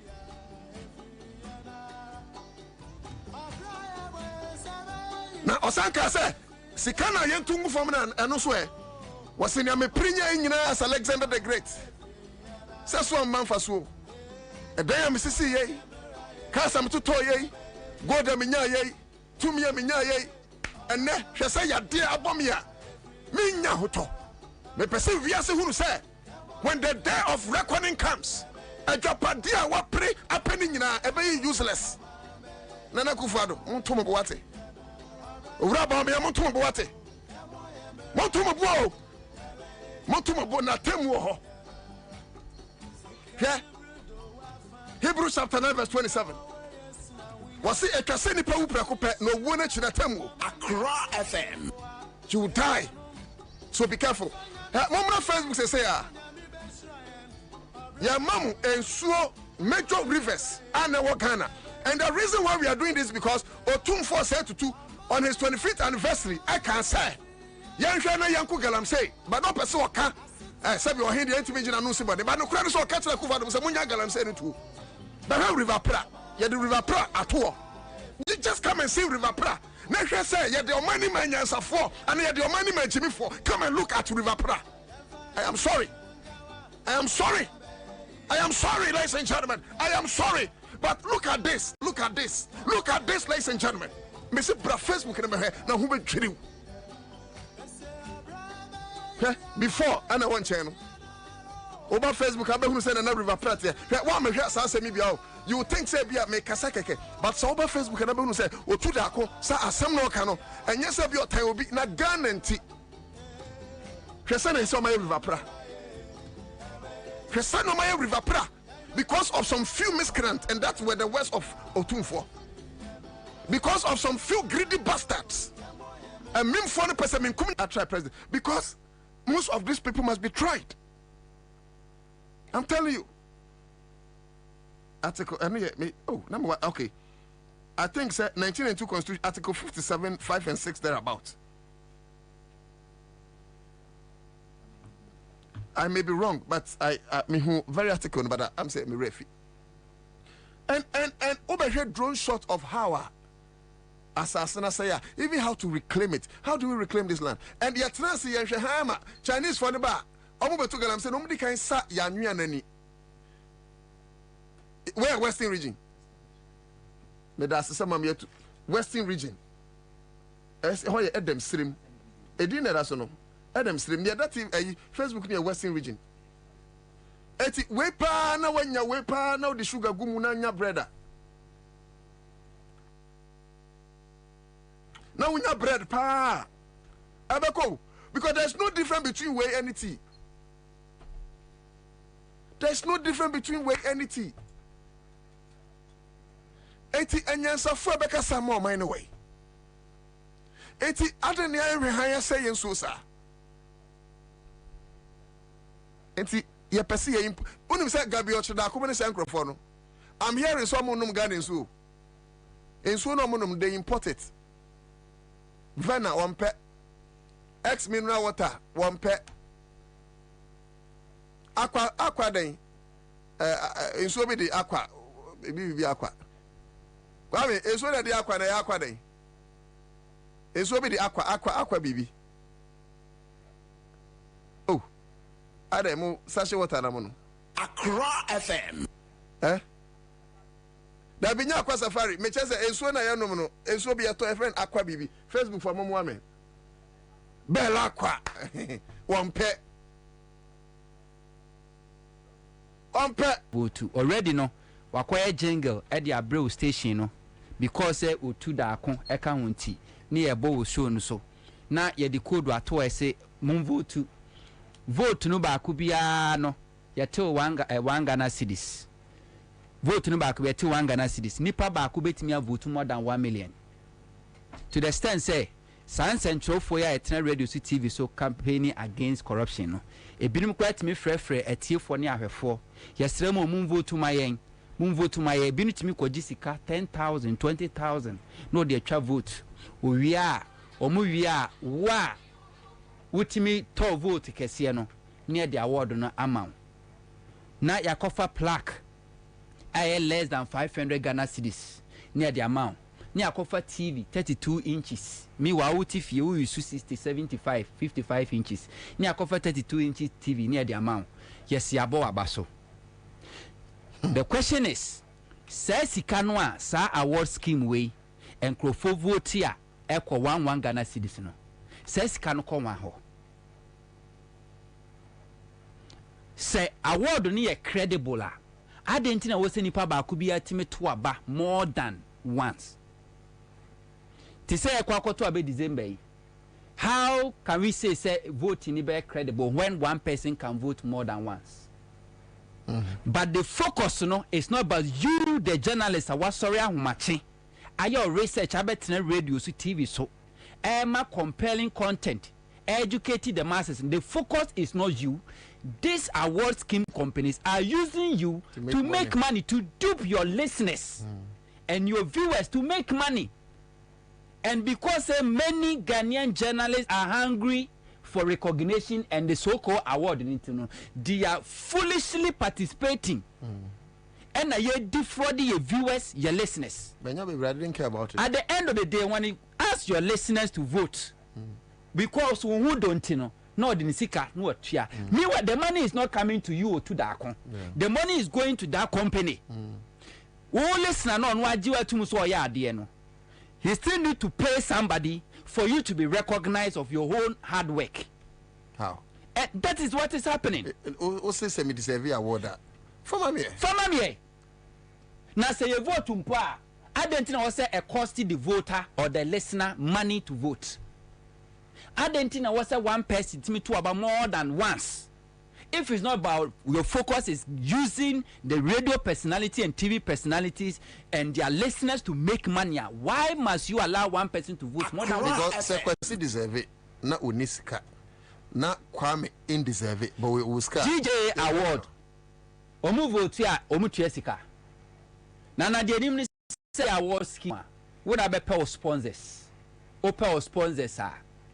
Na wankasa wapen microphone ya select way are the and win microphone minima di wajumanum. In this case, for you to know which radio program is most listening or watch, no, and then the social media you can gauge, you can measure, is there. But the focus is not to organize a credible awards to award hard-working radio and TV personalities. They are smartly and corruptly and fraudulently you see the media and TV personalities to amass wealth for themselves and not you. Nana, why is it that this same core award no more award a teacher for? Because they know say a teacher for no, they don't have followers, they don't have listeners like you. And it's okay teacher in our own young crowd campaign. Why are they not going to farmers? So more award the farmers. I didn't know mon call health institutions and call doctor for the nurse for me. Any national. Now say OGJ award and say national. And I didn't know mon call a equiafo no mon call there equiafo. I didn't know mon call health institutions. I almost so edging the pankwa. And say nurse ni ben say 94 no mukum ni per nurse we there or born home or dia woji ni pankwa ntia bona baso because they know say they don't have the followers or mu betimi say biu ali omo to get their money. And Ghana journalists and media personalities are fully participating because at the end of the day, if we say he has been recognized, it's not about how you recognize, it's about how much you pay. At the end of the day, plaque near the mound is worth less than 500 Ghana cedis. TV near the mound, it's worth less than 2,000 Ghana cedis. Meanwhile, one man with followers and no listeners extra vote more than 10,000, 20,000. As Karakudi, I was. And only one side of the story. There's another side that you said that Frau presenter and Okra say between 10K Niamo awardee, between 5K Niamo awardee, between 20K. Look at this, and it is happening. Yeah, it's happening. Then this same journalist, no, was sorry our TV see a kufuado or see politicians or participate. You are corrupt. If you're a journalist now participating in this award scheme, we are corrupt. You have no moral right to sit on radio or TV or use your personality to campaign or to voice out against corruption. Let's all stand. Yes, let's all stand against this fraudulent award scheme. Let's voice out. Let them do it. There's nothing wrong. So be recognized, but do it in the right way. So focus on this. Will recognize it. The hard-working media personality now. The focus should be on him, and not you using your innocent listeners and viewers to amass what. This is my concern. And in Central for radio station, TV station personalities are more participating in this award over the years. Shame on you. So what this award will be through this means. Now, so you still had the guy to sit on radio and TV to campaign or to criticize Obi about corruption. You are a hypocrite, you are a shameless personality, and let's all stand against this fraudulent award to make sure that the right things are done. Yeah, I think that you make full sense with what you said. Was it 2 days ago? About 3 months ago, I'm nominating him. And some of the awards don't be baby mushroom. Me Oma nominated me several times. I will never participate in this award. Time no kreminya. And Crawford no more say you are better than him. But because they say moving to Aba and now from say you never get it. But do you even need an award to be who you are? Well, listeners no do to so here Jumadeno. Then somebody comes and say let your listener pay me money so that I will tell your listener say yes you are hardworking. Award encourages, but me I think is that even musicians. Not this one is fraudulent. No, the highest bidder carries the award. I agree. So where even music, Krampua, Obi the says Cynthia call them anyway. Most of them Krampua spiritual cry, they don't get it. They don't get that award. We have football. Most of the people cry, they don't get it. But same as this music award I can't answer. Now the so-called gospel artists are competing in this awards. How would they win? Omuko Jessica. If you are so for Tio, I so for pay money to this artist just for them to vote. To go and buy award. And this same church will be preaching against corruption. One of these days, you better say, but it's good say you have raised the alarm. So now that's my concern. I don't hate anybody, but let's do the right thing. It's a good. You see, me here say for instance, so what the Ghana chieftaincy awards are? The animal him for awards. Kokachi will be so vote on an animal. Is it possible? You can't do that. You can't do that. When him say list to deserve the award, and only a friend award means the person deserves. Yes. Why give it to him? Why must we one category? No, I confirm the 10, 15. That will be a chagum. At the end of the day, you see now the award. Before list of Rebecca say, what would say me? What do you make of near Hunto Aka? Ye pewajene Facebook. Hunto Aka and say it makes him fully right or it makes him fully wrong. Me also wajene. Me mum I agree with him. But meaning what you also make of near Huntoka and Bra Facebook never try my listo. My yen tell briefly on this one. I young quiet topics.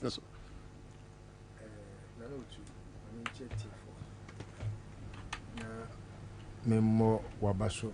Menchia Minua Sami. Last week there many giants in this. Both for Moko actually. I won't say I'm a professional marketer. Okay. And when it comes to programming, events, and in your manner, it's my field. Now, what he has said, no, we have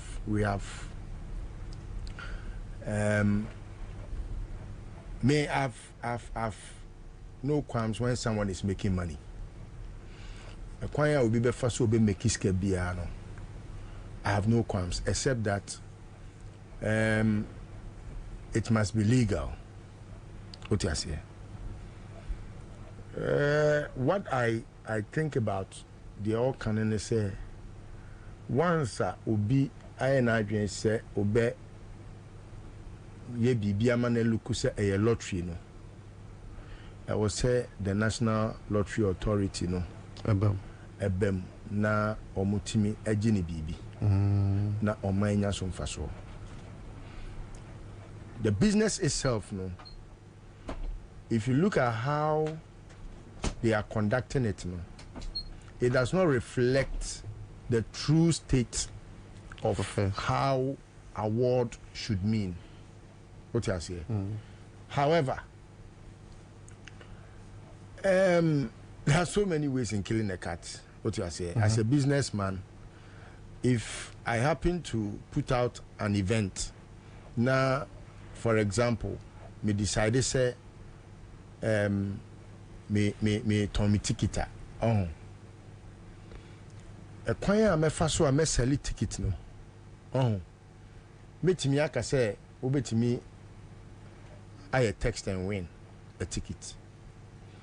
By many people texting to want to win a ticket, I'll be accruing some money. Ordinarily, say the ticket sells, say, at 500 cedis. But if I say text and win, na nipa 100 a text it, na baako pe ewenia. At a cost of say 50 pesos. The money I accrued, but that becomes lotteries. Yes, so we know a text and win. And yes, sir, will be our Koji award. That is why sometimes Ubi Ninamgana ha no say on the best journalist, on the best winner. Ayana, it's funny. But again, you look at it from another angle, say, okay, why never person will be investing in something that is not profitable? Exactly. For example, if Sami Hunter is not performing well, how would I want to invest my money in him to project him when he is not pulling his weight along? At least to sometimes because he was no corporate Ghana or sponsorships, so be our bread. No, no, it depends. No, but sometimes you need to. However, the awards are no. You have to also recognize say, Unshe will be say, on mo be award. On one at them na out of creativity no. Why drink who say me so adwuma pese me yeni. What am I say?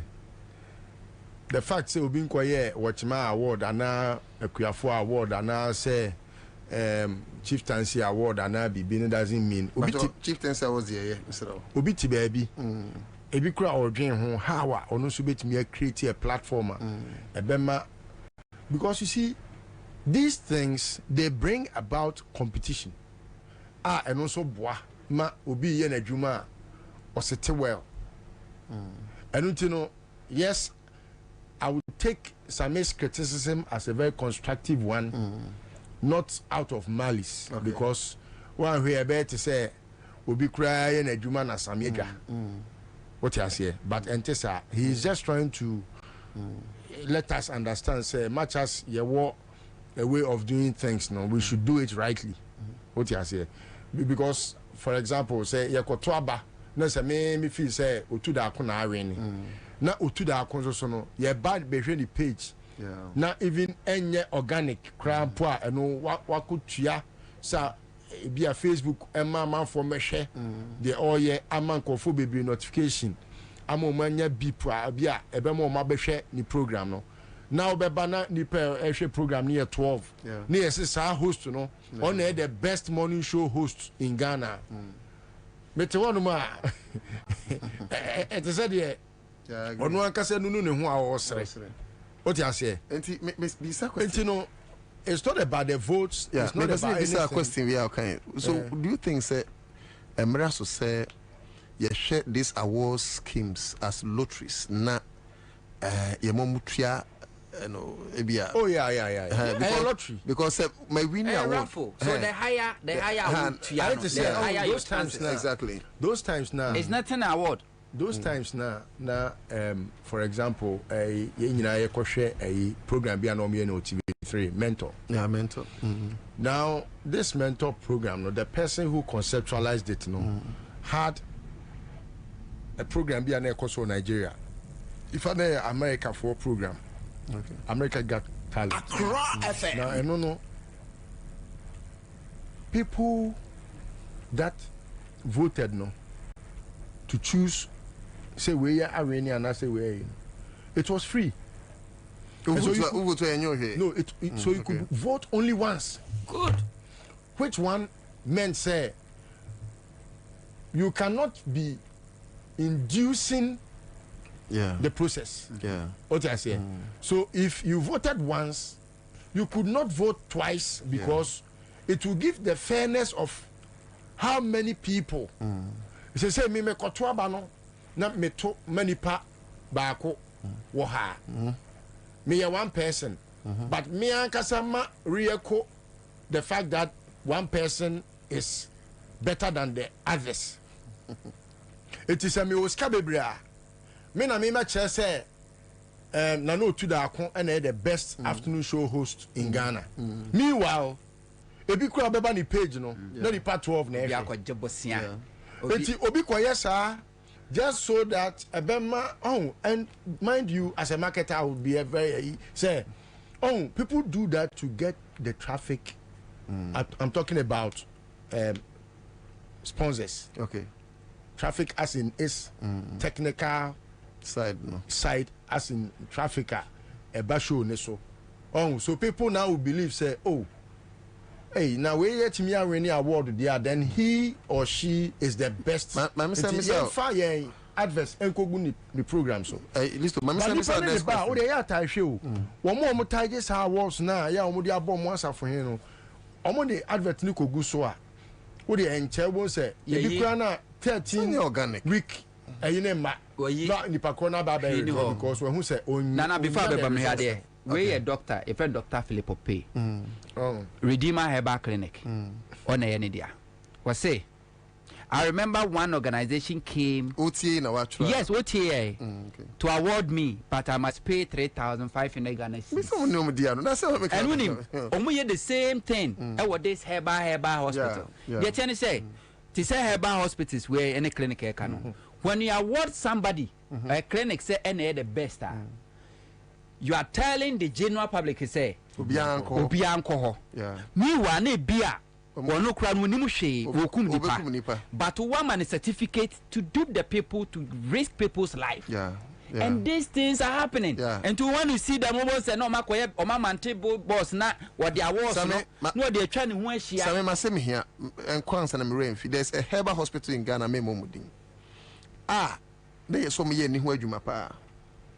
Na enam so ama obi ma me bi ko ho na ma me no eni sie wusi ba no hunu ade wonim so mu friend ama secretly cry meti say on person compensate ma me no was it 100,000 cedis or something because your man was say obi an say a lawyer for ye ma kwa mo advertising je na minim se na no mo sesa ne dia omo ye eni yade hospitals omo advertising hospitals they don't do advertisement hospitals and they shouldn't do advertisement especially omo ye ni hospitals but ene enye nwanwase ebi ne mo beye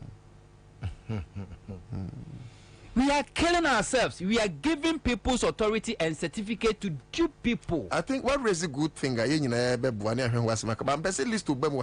you think say media houses you consider say was scheme the jingle by a charge you very media in fact I have been against media nominated to be media firms are allow for obia on marketing skill mu sharper a use platforms at the project programs at the mekiska Eugene where my ink in kum wabra my ink in kum say we are thinking of say media houses in charges that was because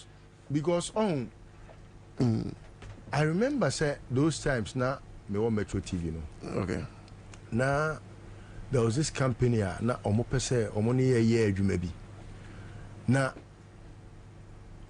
me reading adena hu say what the adena to TV ne so say Kim the nipa no will make billions and I me see there be but any my partner na sika bi abebe bia no ye percentage na ye nchem pepepe and what they say when any or kwaba so now madam fonso no I'm not fighting sharp and the reason why Same wants to refer to them as scammers no I think scam is the hash. No, that's the true way. He wants to, because if I understand what that's how it looks like though. Yes, well you should they are because listeners. Me am it here. But as a makata, when him say you be about scam, maybe I'm so much No. You see, creativity doesn't. Intellectual property. Oh, you should do. Scam is someone you saw my thieves. Intellectual property now we should know. So see how we are hosting. Yeah. You have intellectual property be our expert so. Send me meet na a program. Yeah. No be the market to YouTube. No, be bro TikTok. Enti say nipa no. Last obi the back be kire me say obi the do 3M. 3M now they call you na. Hey, when you 3 million views. Where did he? Say nipa kro no. Ebi anu akonya sika bi. List what ya wa ma no. And so video ase. And o yes But I have not commercialized my personality, and so Sani Pakono cry me call YouTube for say where you see me video it will be hard, even though I know I can sue.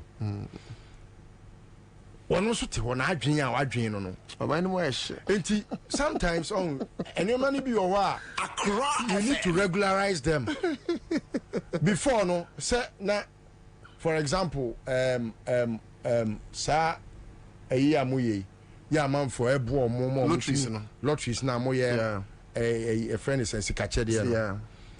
First no say it wasn't regularized. Yeah. You could do that without lotteries coming in and you could have your way. Yeah. And a text and win crano, you have to go to lotteries. Yeah. That is why I'm saying say it just requires us to alert those people they say we have to regularize their job until say it's not illegal. Yeah. And you will be no use to okay. Yeah. Oh, but that point is well laid. Motive. Yeah. No, yeah, the idea we don't vote. I don't believe in things that are not genuine. I don't believe in things that I say, what's me I'm the best morning show host, but me and me trim say and they say what's best morning show now the listeners viewers 100,000. Me wa plaque na the man cry ni 500 Ghana. Also tie o ka cry say won't mean service. I know they can. We can't say won't mean service. It's shop. Nobody would be out for this. Not or TV it mu sha ka just one more. I don't agree with the Eugene bra. I said when I was bra come I use my hold on. Eugene producer. Na Ghana artists be a crutch we ni mu no e wo fi hanum award no so gibi pa na ye kasa na twi no wasori aba ya say nominate bi o we producer of the year no andra Saturday ba ku bi ko so na okay nyom nominate no yes okay man to ba ko kra o we ni and you win it me win the win here no e use over 6,000 can you imagine Ghana cedis and also me 6,000 the last 2 days ya dey am ko gibi ma me need time kra what say award afoma me and so Sani pan already go pa yen ko hwe ni show a produce ni amfa to no and so me dey do say utia 800 could I be right to say awards for sale? Oh, awards for sale that way then what is award about it? Then why are people accusing Minua Akwe friend is saying why do you know what teacher to you come as akode about you Dr. UN or not teacher on go dem say no onyo omo hwe we speak of fresh shoe and spray home good correct guy or the cop spray and only spray on me just no charge oh I think me ba cho you call it award your customer say 80 or Facebook say let's move on kwam yemmo opem so na yenyina so ni nkomo ba cho botumfo His Royal Majesty my program was very beautiful now me pa want to say education remains our priority but probably and even higher education remains our priority but probably an even higher priority must be the reclamation of our environment from the ravages of Galamsey. We cannot be the generation that destroys the most precious heritage bequeathed to us by our forefathers to satisfy the greed of a few miscreants. For whatever it takes, we must defeat this scourge. Education remains our priority, but probably an even higher priority must be the reclamation of our environment from the ravages of Galamsey. Wrong. We cannot be the generation that destroyed the most precious heritage bequeathed to us by our forefathers to satisfy the greed of a few miscreants. For whatever it takes, we must defeat this scourge. Education remains our priority, but probably an even higher priority must be the reclamation of our environment from the ravages of Galamsey. Wrong.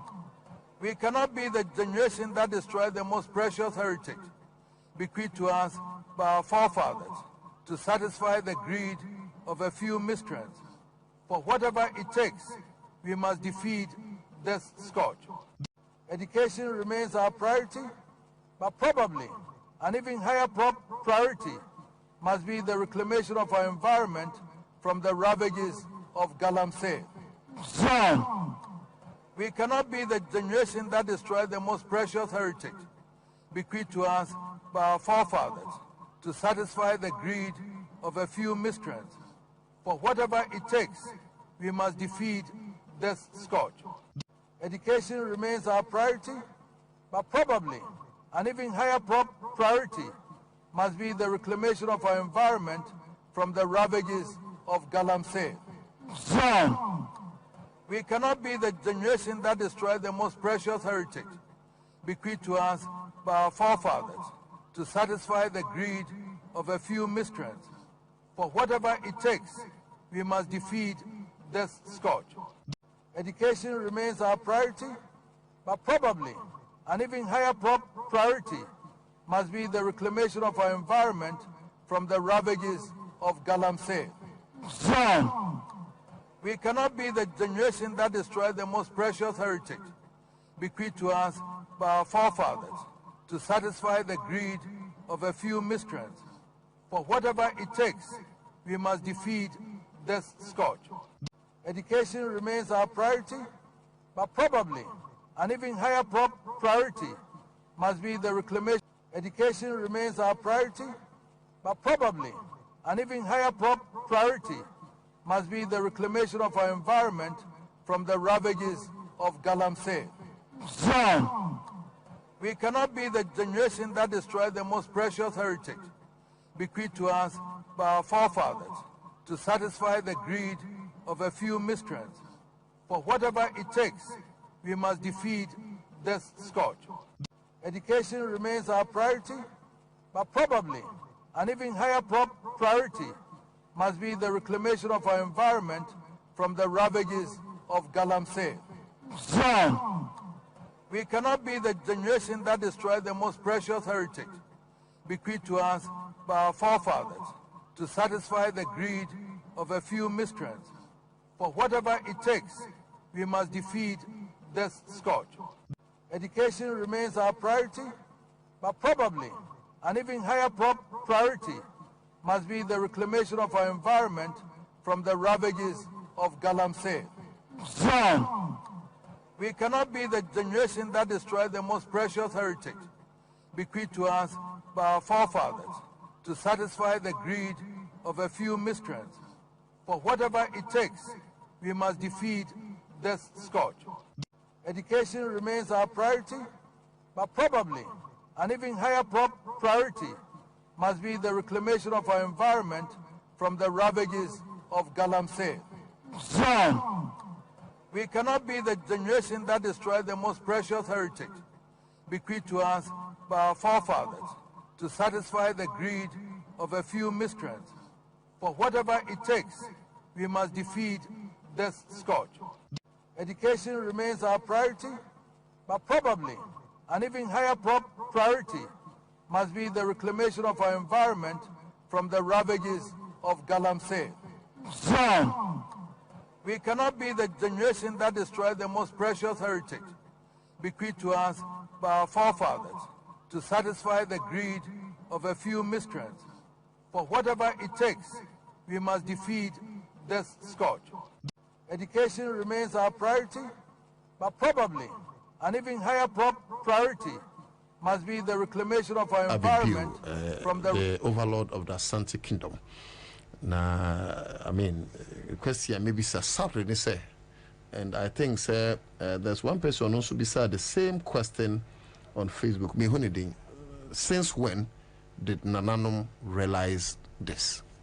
And it's a very important question we should ask, because so him pombi kase President B and the free nebe be say asase no nim ho hwea. I'll be surprised. Oko Asante Mantemwa. There are a lot of places here Galamsey. Meanwhile, the overlord is Opemso. Oko Mikrum Achemwa. There are a lot of places here Galamsey. Yeah, hoya Achemansa. Ochehene Achemabuakwa and the environs. A lot of places. And so Ochehene wo. And Yebisa said, Nananum Sebi ya nyuma suterana. Why now? Listo well, Nana Poku Eufi Hanum Sanso Ana Same Hunto and so Haruna Mohammed, Operations Director, Mass Action Committee. Kwamkwachi. Anyways, I say Mass Action Committee. Also Bedi and Komoibi. Hunto Nana, Mami Sanchia at Phobia Menchia Jet, Morgan or USA. 15 minutes, Yanko. On Galamsey. Yes. Me the video be my producer. I know you on Galamsey. Galamsey. You're too cool, do you say? Okay, Kasa, are you ready? You're born to Chunchu. You're got watching you two Galamsey. Na, you didn't kind my Yamma or 240 course on Asante my train quantity or 24. Say what na kunya sun fish here edunu enum. Na ono so aye na famu de e de aboa Asante mai. Wapeja Asante mai anim. Challenges our face is our hene our Asante region enya de ketua. E mo bi ni se enne Konfanoche teaching hospital ya aban dia. I say ohene ejai ono no puntu juma na sede o ye de man manfo no kwaje aban adwuma aban asede na wo ye. Sede mpeni kan se de owo ba kwasia wa mre sede ya otene ho no. Sa pepepe. Wakasa e de afa Galamsey ho. Na otumfo ade ba kwa mesre ni se o kasa na o na se mo ka no ni so o ka ma na do atia eya mo mfa kasa kwa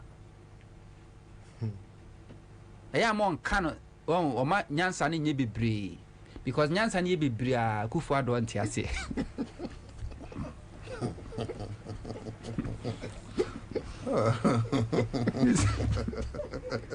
It's true. Because I joined the team, no, need that capacity to decode as some our can. What you do for some of can you say?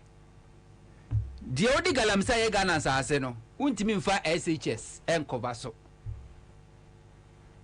But I could for don't tear sir because we need that capacity. And here where ni Nakasina nim said ye a sour hini or Ashanti region honui. Oh, do a catcher a kufa about Mrs. or Mobabe yet a year. I Hinimana, I Hinin. Onwa. Oh, baby, Mugabe. Oh, baby, Mugabe, Papa Mono. Medio. Or Hinibu or yes, Debbie. And yes, Auntie, I said Hinimana no Hini. And yet, Ashanti region, Manshia him fee. Oh, Hini. Go so my hene. Nana go so my hene. Pepe. Kasina nimpi. Na ontiasie. Galamsey yemfa nyachom ene fight Galamsey. Obi so say tepa, obi asa ne tepa. Tepa my hene. Tepa my hene nyono. But hoye Mugabe ho de tepa. Go so my hene amke. Okay. Yemfa say go so ne tepa nyina Mugabe odi agro. Okay. Yemfa nyachum ye en fight Galamsey. Na abawe di nyachum ana fight Galamsey. Na nana matren kunya enimpa. Civil society groups enimpa. A Christopher Nkabomkuo enimpa. Nanso nyachum ti omunyina ayedin. Yantia Pentecost asori penyin chairman Elidi asofo awia ketaban a we are kete as a suit. Ed is how my dear Bom come say a quanqua to be. Clerical. What's a friend saying? Clerical. Mo abo minimum. Or more call here, or more call a special galamsey site. Or more call you, no, or more buy, no, wouldn't you may declare a fasting and prayers. Edema church members or more mom pie. Na fasting and prayers in a bit in their fighting galamsey. And so, sir, I saw for it Ghana ha, in him say, Ufa MPP party hierarchy from top to down. Umina galam say. Ufa abaying from Strobesi for Umina galam say. Ufa NPP national executives. Freddie Blay was so near as I say I cancel the diapoto UM. Or no, on a official lawyer, Edema Aishan. Ah, two galam say no Kungana for say and Sase. Freddie Blay no national chairman MPP on any lawyer. Captain Krabia you father te. So or a founding member of the New Patriotic Party. Ah, me no kase wo ko Kufuor appointment man ba edi won tenteman pa. Freddie Blay did to one no Captain Krabia father te na be fire. The same as one no me defend no. John Boadu, former General Secretary, MPP. Yakwache ni bodyguard. Ah no to galamsa or no so say na ni say ne kam the video ni brel. Enua no a John Jinapo Abu Jinapo Sam Abu Jinapo nam se wodua no. Ye tutu nua egu ewo payem ni etu galamse. Aposi fokochi John Boadu driver no. Okoyi sika 40,000 Ghana cedis cash from the car mu anu osa de bribe a police for ye no so ye giye. John Boadu, former General Secretary my MPP. National Women Organizer Case Jamfua. Obi ani tria. The Oye Eastern Region. Jim Crawford concession. Ene Caterpillar o imported Caterpillar anti said ye o ye dealer. The funtum sa asimu our Eastern Region. Why be you? I will see. MPP I will see. Kwa we see. They see Ghana for nyina anymore. One to me. Ashanti Regional Chairman MPP. Only two galam say. No akofa godo da betina ni TV so. Na odi twa wote kokoso da na Asante hene mpoa. So nu godo wo no obi ani bi. Say godo no no wuntu mi ni wo no obi ani bi. Radio si TV so live. Bo ran kwaye mu. Sensio sensasi. Sir John, may his soul rest in hell. Ni so and rest in hell. Sir John, Ghana abayama na juma edi taxpayers money tua ne ka. Sa omo ye nkwaye ho ban. Sir John no ekọ ye nkwaye mu. Kwaye na se so no bo ho ban no. Ekọ hye mu a o tu galamsey. Ana was sign edi forestry guard. One only galamsey company no. Okoto one pickup. Ebe donate di ma forestry commission no saye CEO no. Be donate di ma omo ena omo donate no omo instate say omo fa sa pickup no enfa ma forestry gas no omo fa ko protect sa forest now all to galamsey or no. You see how criminal this man is. May he so rest in peace. Said that me ko heavy na me ko to say do no I made demonstration tia me. Me system ko heavy na me ko to say John e wo heavy na me demonstration tia me. How? I'll question God. Ade be chi no sachira ya. Ba je no mpo. Me dey fache me. Me ka che me say. Menti eni ma bi ase. Na ni pe me bi se ma me questions bi. Ana me ka che ne say me heavy me near rade e will be capa me bisa na questions pa oni me ama ka che me o se bia na rade enya nsamon to ma hokra so obi a wo ye tua wo cabo for me it is a demonstration boy am kwaya ho ban kwaya no tu galamsey no boy sa se ho ban wo sense boy ensuo ho ban wo sensuo no wo wie ya wantimi amfa security guards amoman protect wo personal galamsey what sam ya be fa task force why did taxpayers money to omoka ese ko body e protect you to commit crime against Ghana eda se John da kolebu a week say we be wuo Obi the 1 million Ghana cedis. Eko man. Galamsey a kickback. I don't catch any partners on Franco Fina and Hoton or Babaji. And then these are the people. And then Crawford to Galamsey or Ghana. Omo and Crawford. We all know them. Tell me one politician from NDC or PNC or CPP apart from MPP today. I will to Galamsey or Ghana. MPP from Kwa.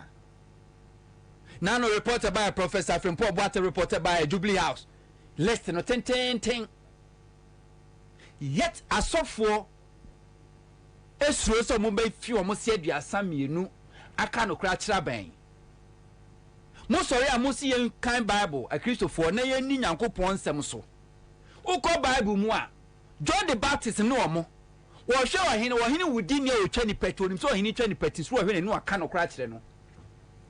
Because the Yanko person is on no only biki, the criminals and the wicked.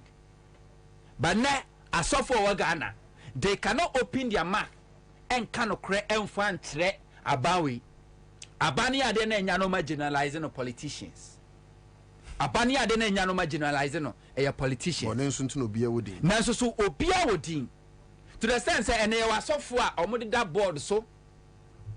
A criminal gang. The BSO nya kwala bokoto ekokotoba no di cabo bi ahyenensa. Enti akufo adu munim do mo be ntino already ma corrupted the church and the leaders. I am moko field rabas. Enti omuyi asofo no a na yede wato board so over that board no so automatically we are part of this government. You have no right to criticize us. Yeah. So person criticize you and I just say we you. FM. I say shall come. And before Krano our appointment bebano they will compromise you with money and record you on video nada ho say wo be ma yekro won tohwem wo be ma kasafe na yemia won tohwe ti no munyina ka ho ana yedi ana yese ensase yase yensuo yase bibia kana sigbe a omudi animu galam stop media against galamsey Omuko Galamsey site no muko hu say ye MPP financiers MPP members in the to Galamsey no. What did they do? Were they able to come out to even publish say oh the Galamsey no yes see ebu aban na ma aban na tu no e ya aban no na tu were they able? What they did was that omo withdraw it quietly silent no mo withdraw ye wait one sam na no ma metran country say asoja fo to Galamsey na asoja fo kra no a will be as well sacrifice so they name quiet to one more my Ghana no and they are living luxury than even civilians. Go to a year Trasaco. I name say what year a cream de la cream and sikafo and a tiwonum. Si can't pay the din to go de be at sense amampum and I saw that 40. Saso that for no a catch on so monko enko fighting Galamsey. Omu bon crofo to kuomo. Eshishin crofo excavators. Eshishin crofo kogumo no omusu to Galamsey. But I'm not sure you are saying some soja for ye. That's not the main case soja ni ye. But Ghana no awode won kwa to wasa obebo Ghana ho ban no. Ghana e asase de was asnim na ye Ghana. Enti Ghana ye japade human resources no wo. The kind of natural resources wo ho. Ti we soja ni na so bebo Ghana ho ban na etua wo ka na ya hye watade se kwana ko protect em kwaye. Na wo ko to Galamsey a we a soldier ni. No. What makes you a soldier? You are a corrupt person. That's right. Yeah, the policy for you withdraw. Funny thing. As soldier for your man to me, or Mukwaya can't produce at your man.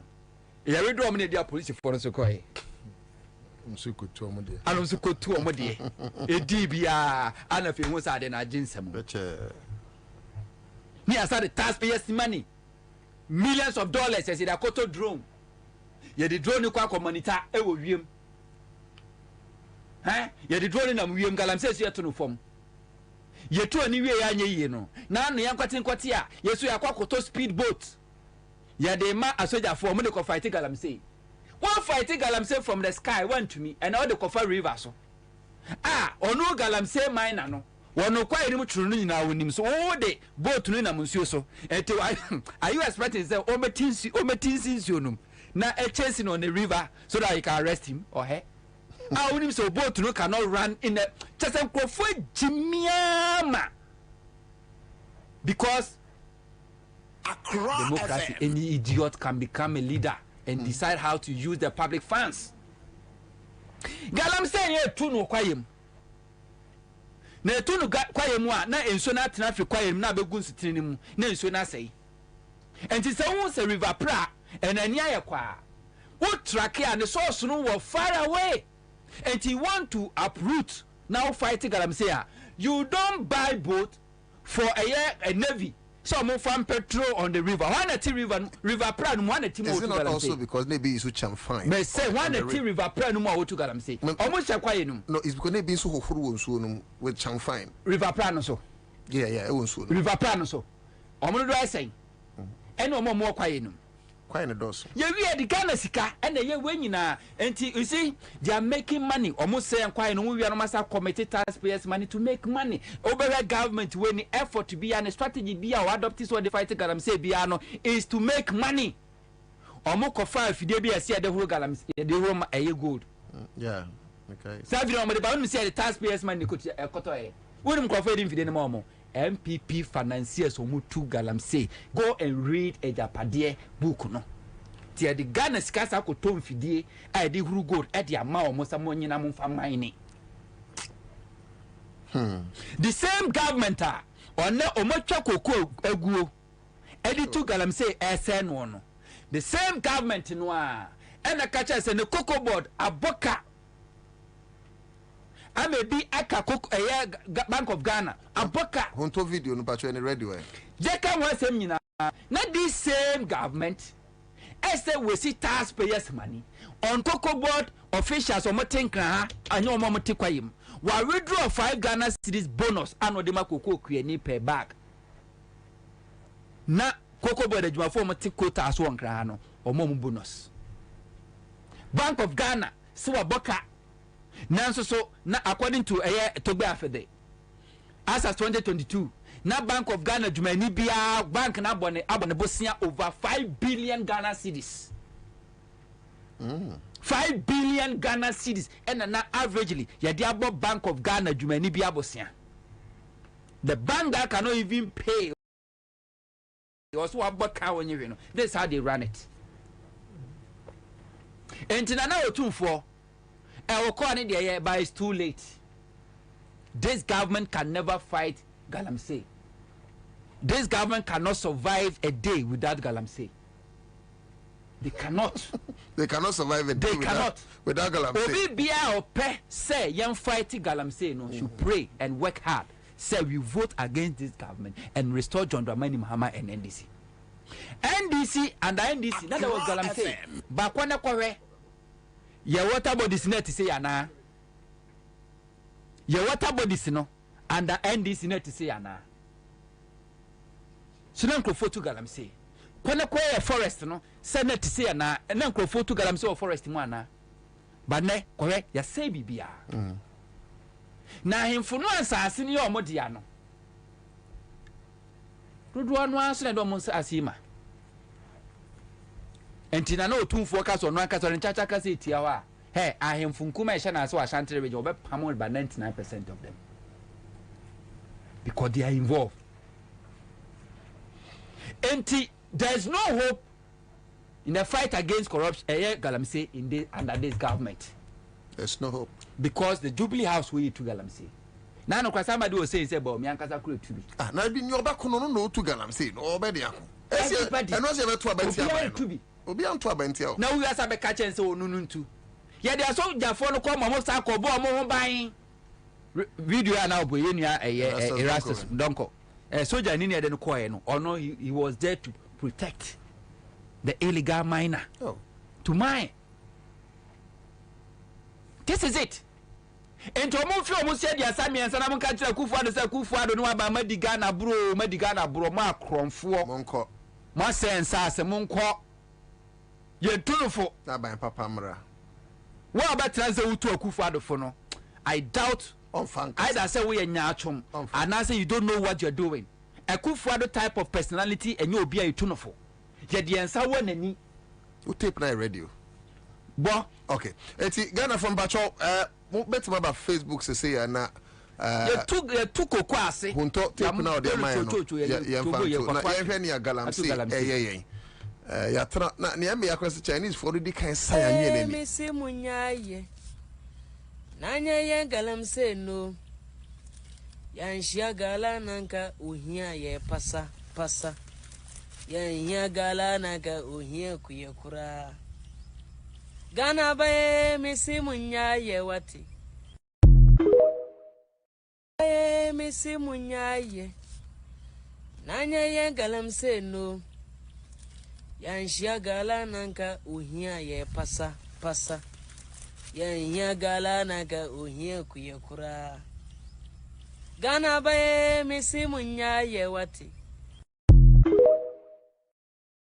me si munyaye nanya ye galamsey no ya nshia gala nanka ohia ye pasa ya nhia gala nanka ohia kuyekura Ghana bae me si munyaye wati me si munyaye nanya ye galamsey no ya nshia gala nanka ohia ye pasa ya nhia gala nanka 20 years 30 years 50 years Ediano so chasa ababre wantimi nso kase enti ye ba kokko afuo no a afuo no mu a de ne se ehwe kokko ndua dada no a ye twagu na aba atua ho ka aba ntua kokko dua bia ho ka ne atwa kokko dua nagu ne asama free seedlings ne ama eye agric officers edua de amount anne chana ko sise kokko no be chase ese so ne hand over to the cocoa farmer. And to almost just projects national in from Professor time to Mahama no over 2014-2015 cocoa production confirm kakra because Sabena na cocoa ne aduane be sha ase aso enti Mahama efra bam 2016 no okogwe 2016-2017 cocoa season na yeti cocoa almost 1 million metric tons. It means na cocoa the other na etwagu ye no asha ase a eso certain means na fertilizer free aba oba onu mi do no so ye sa project na Mahama ye no omoba oma besisani no omo de omo say koko kuani ye ba betwa koko nagu ye ma kapre ye de agric officers omo ba abedua koko no for 3 minutes we sam na aba na tu omo ka na koko kuani no to onya hwe.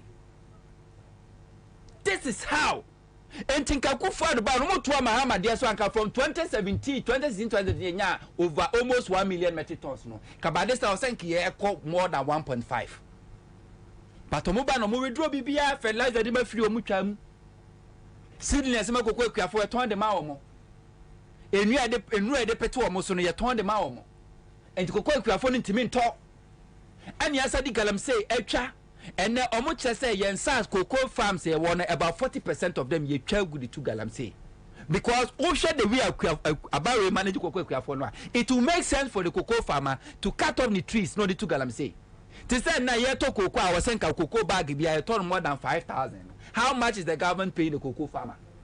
Na cocoa board for no multi quota so omunya hwe no onu ni keyboard ba ko pe ni iPad keyboard no ya wo say to cocoa bag ba me ensa nan ansa netimi to keypad ba ko pe ne de ama no first time in the history of Ghana hakmono papo is it papo hakmono so ajima be cocoa board chairman one board chairman na wo office da hakmono so ajima ko till office e wo cocoa board headquarters a okwa adwuma Monday to Monday. Oko for proper supervision. Under his proper supervision, no, now Cocoa Board is running at a loss. And we sit down and we think that we can advise this corrupt government to do what? Hey, nipo e criminal yen tunufo. A futuo en sakre nipo e criminal just and sorry. And to oba mu win ani mu ase, mu fa mu san won ani wa. Mumfam sa nwa ne nhwirim ka kyese wo ye busuefo obedi Ghana nya wunti na ne yensase nyina aseye saa kasa no aka akufu ado ete wo kanya nsasam kire na yenkwa na sum ewura na sum kura na wonim nyansa obetimi adi kodi ate ase edase. Okay, so medase Samuel Hunto ensemu a odi SC no ma menko na poku listo we also galamsey nsem no ehu hia pa na hanum pa de be sure say e be a sebeke beto because I mean penny or better se pa say yen sensu. No. Unyansasa. Over. Yanko. So baby I drew as on mine. Mefa okay. Me ba you see ensu so to until drive here. You careful. Apart from that, ensu we person we see abonten so no. Yeah, na why you careful am I? Sika cheri no so star 413 hash. Choose option 2 of yanko. Ade wo see nyina ye hu se on mine se mefa same afutuo ni so na mabobɔ nneɛma baako mmienu pɛ bi so sɛ kasa yɛ discuss galamsey wɔ ha me mpɛ sɛ me discuss because akɔyɛ te sɛ obi ahyɛ da ayɛ adeɛ bu apaye mu na nipa korɔ na wayɛ adeɛ no ono ahyɛ da ama abɛyɛ topic sɛ yɛnka ho asɛm na mefiri ka galamsey asɛm no sɛ yɛbɛnya mmuayɛ a anaasɛ bi a nsakyerɛeɛ bi wɔ deɛ ɔmo yɛ mu a nka yɛnya dadaada nti me deɛ me conclusions are that mesre Ghana for deɛ ya ne sɛ ɔman na gudie no a ɛhyɛ fam a amanfo tuo no ɛyɛ ɔmanfo no nyinaa dia ɛna Akufo-Addo ɛne ne party for ne nuano ne na yɔnkofoɔ omutu yɛbɔ obi din wuntumi Accra FM akɔyɛ sɛ wuntumi na otu yɛbɔ obi din Mrekuduka obiara nim sɛ Mrekuduka otu galamsey enti president pa bɛn na n'adwene yɛ adwuma a ɔno ba bɛgyina bɛdwama ka kyerɛ Ghanafoɔ sɛ mepɛ sɛ adeɛ wei mitu aseɛ na wobɛhwehwɛ mu akɔhwehwɛ obi a sadeɛ no odi mu tintiman ɛde na yɛ ne deputy minister for lands and natural resources wanya koyɛ to nie enti ɛwɔ sɛ wodi kan hu sɛ o kan galamsey asɛm a ɛnyɛ sɛsɛ no Mrekuduka no ɔno ɔyɛ work and pay okotu galamsey na ɔde akɔ Akufo-Addo hɔ no akoyɛ sales work and pay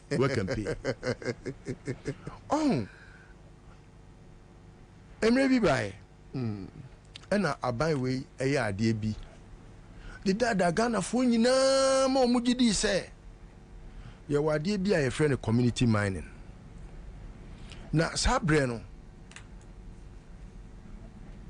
maybe a very passionate one is about environment because aduane a yɛdie nsu a yɛnom titiriw saa nneɛma wei mienu ɛna kyerɛ hu wie a enti sɛ waduane a wodie ne wo nsu a wonom sɛ nipa bɔne fo bi pɛ sɛ ɔmoma saa deɛ ne mienu ɛbɔ sɛ deɛ dwo so abɔ akokɔ na ɛwɔ sɛ wotu ne so sa ansa na ɔno de saa deɛ no atu so sa enti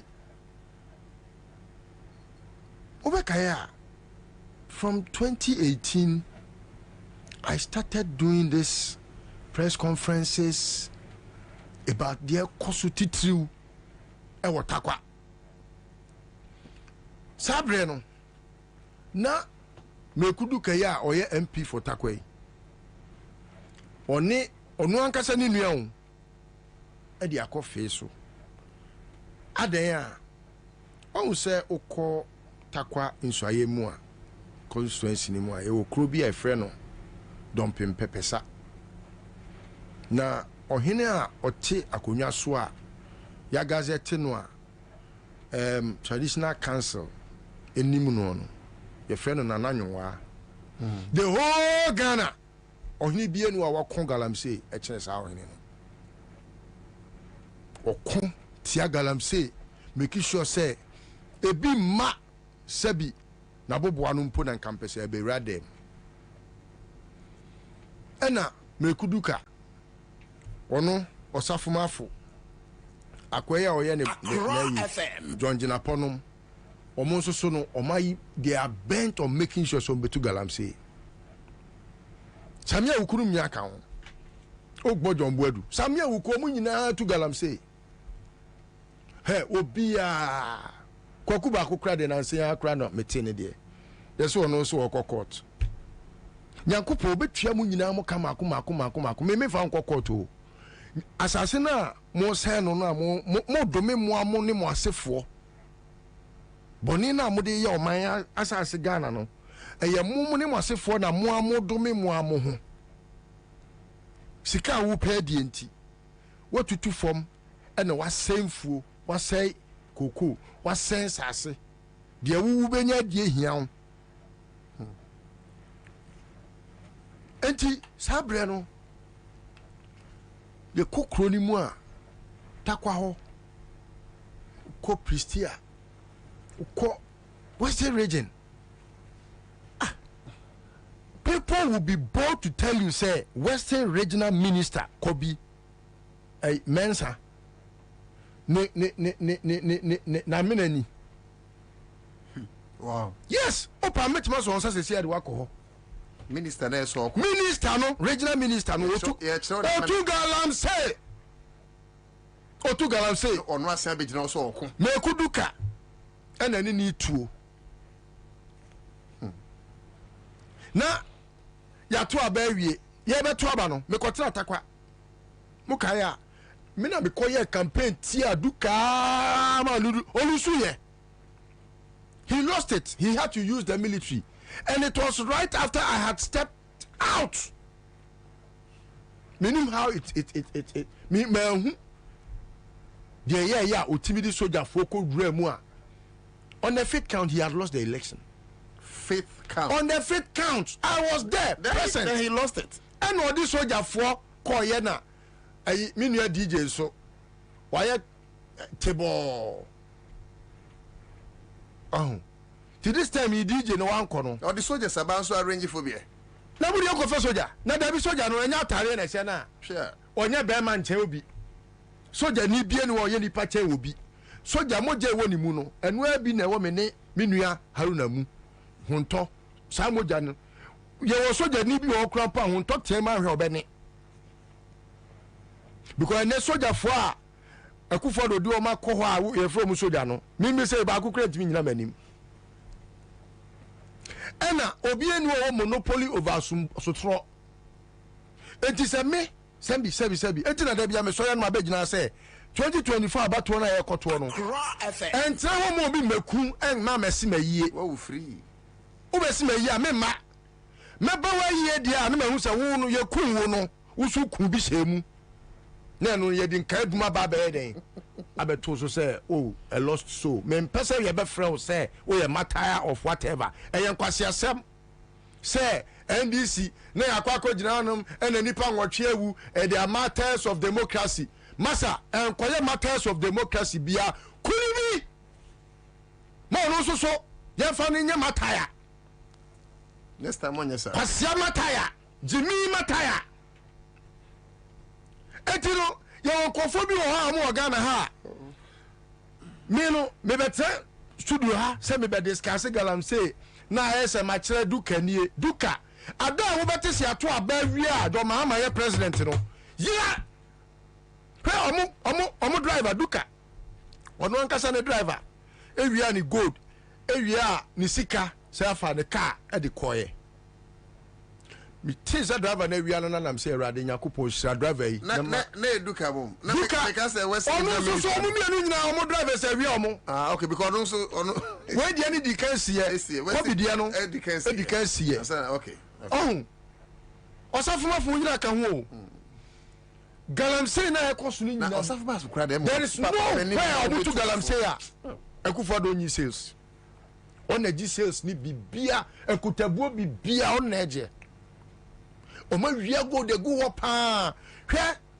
opa sesi opa yan national your friend saying national security asumani office gold go omo di gold ne ko hwe eya na nipa bi agim wo wiase mu se hwe memene Haruna ti hoyi ebede na Haruna open information free me wa onya am I in an island obi a wonua obi wo neighbor national security office na ewo ho no se ye wo kura wa busuafo nko a na ewo ho mpo a obi oge wo asumani no o guess na okopɛ no o guess na akopɛ omo no ma anya me ma post ba gubi gay o me gay ni kodem 4 months for what all because o person o avion engine o person oye suntui o person oye ni suntui ana Haruna ka ana gay no o so person o tafre wa but tafre dey deep do we dey o person oye ni suntui say enkola afi school aba yeah ana gay na ma ne kwan Accra no o chege no ama gay ni kodemu just like that. Yes, as many kwasiasa ajimi for no other issues just like that mama real mempene enti wo say obi obabi guess no mo ho no na omo ye mobo. Sometimes don't blame the girls any man koye mo no debi me how would I blame it? I mean this I will not say it's also a profession anyway. It's also a profession. It's the oldest but bad profession. But you see more to the point, they say the Huntoka any the most solid analysis are obie ni wonu ma obetimi a dispute and some aye kan wa ha na elbe dan yetimi aso ano and that's the question suggestion e ba say bon am robber we say mami ko tunufo na wa anko robbery biem onu so ade a o depend wo so e robbery Nejuma no. The stock in trade is to make sure say obey galam say na by the time obey fra ban mu no. No was saying so say fuo. She Erastus asema no worker. In the video you played earlier. Erastus Asaidonko. Forest na okomu no. Unim say omutimi say that koye ma judge e de tabono to Erastus so. Say ono Erastus na oye journalist na oye Ghana ni e won a rights and privileges no eni kwan say oka galamsey ho asem biem e won Facebook ono ani personal Facebook ono ani radio so ontimi discuss galamsey ye de tabono to ne so sa judge kwase ampani no nyakopo atwa ne ka ka say amen hwan no ofui bi me kobo ni di kura na ma gratify ne ayi aboy money din oh say nipa no gabia sa o ti da kokwase ampani jimi we aboa we odwan we ono ene koye sa anyoma ni nyina na oye omo lawyer yeah no omo lawyer entimi me mete ha na sa kwase ampani we nyankopo ya adom na se omo ko position omo wa ba mu kura bo no mi nya me meye na me so kwase aso ena me na akose prebuom enu nti ena me nenam ho a me ya sebi me beka wa ha so a ena twesan uhu gabi uhu na maka se twi bi san onye se de me nim nyame a waba mu a eja ena de wonkan enti no empire na wose nyina ye bo Ghana ba bia ye gina sesei no Accra FM hwe ehu papa wohi Dompen pepe sa kokaye unim se e kade komu koku no dompen hine no no dompen hine he had to flee adena wo hine ye betu galam se omu ayo forest kakrakao e wo dompen pepe sa ho do katimi the grader any excavator ko rem e tu galam se na nkofo krampo omo mining Peter ya mo license krampo no waje from nsem se ode ya ade bi e fe no community mining minua obi o galam fe lawyer bia o Ghana ha bia onim nyansa nya mmoa no en fe MPP ni lawyer MPP for lawyer omo Jimmy Chen lawyer bia nyam nyina kakra ho mo so nyansa obi a friend MPP lawyer bia wagimi enyo mu nyina mesi wo mu nyina agimi me de men kai ba ya ba ko nim nyansa men kai obia woni MPP lawyer abonidi na men che oni jimi a wagimi na men che oni takasini MPP lawyer bia agimi woni se me hwe bi menya obi agimi obi ni woni nyansa na fu obe pesika ayiko otu so wono onye MPP lawyer onye MPP ni onye MPP lawyer in terms nyo bia na agimi obi say you correct asema me ka no me pacho me no me very technical me can say lawyer or MPP ni me say MPP lawyer bia agimi you are just being technical that very simple MPP lawyer difference wo mu ni say MPP lawyer ni lawyer ni a wakogina ma defend MPP or obi bi o ye MPP ni wo court is that what and now defend MPP or defend MPP or court no MPP lawyer and also on am say lawyer equal to one defend it so no ko defend it extra me say MPP for onye MPP lawyer no e dey lawyer lawyer or MPP technical ira basu di BTN no ko tira mo ma Samia ko anyway also ko anyway wajimi Dabi.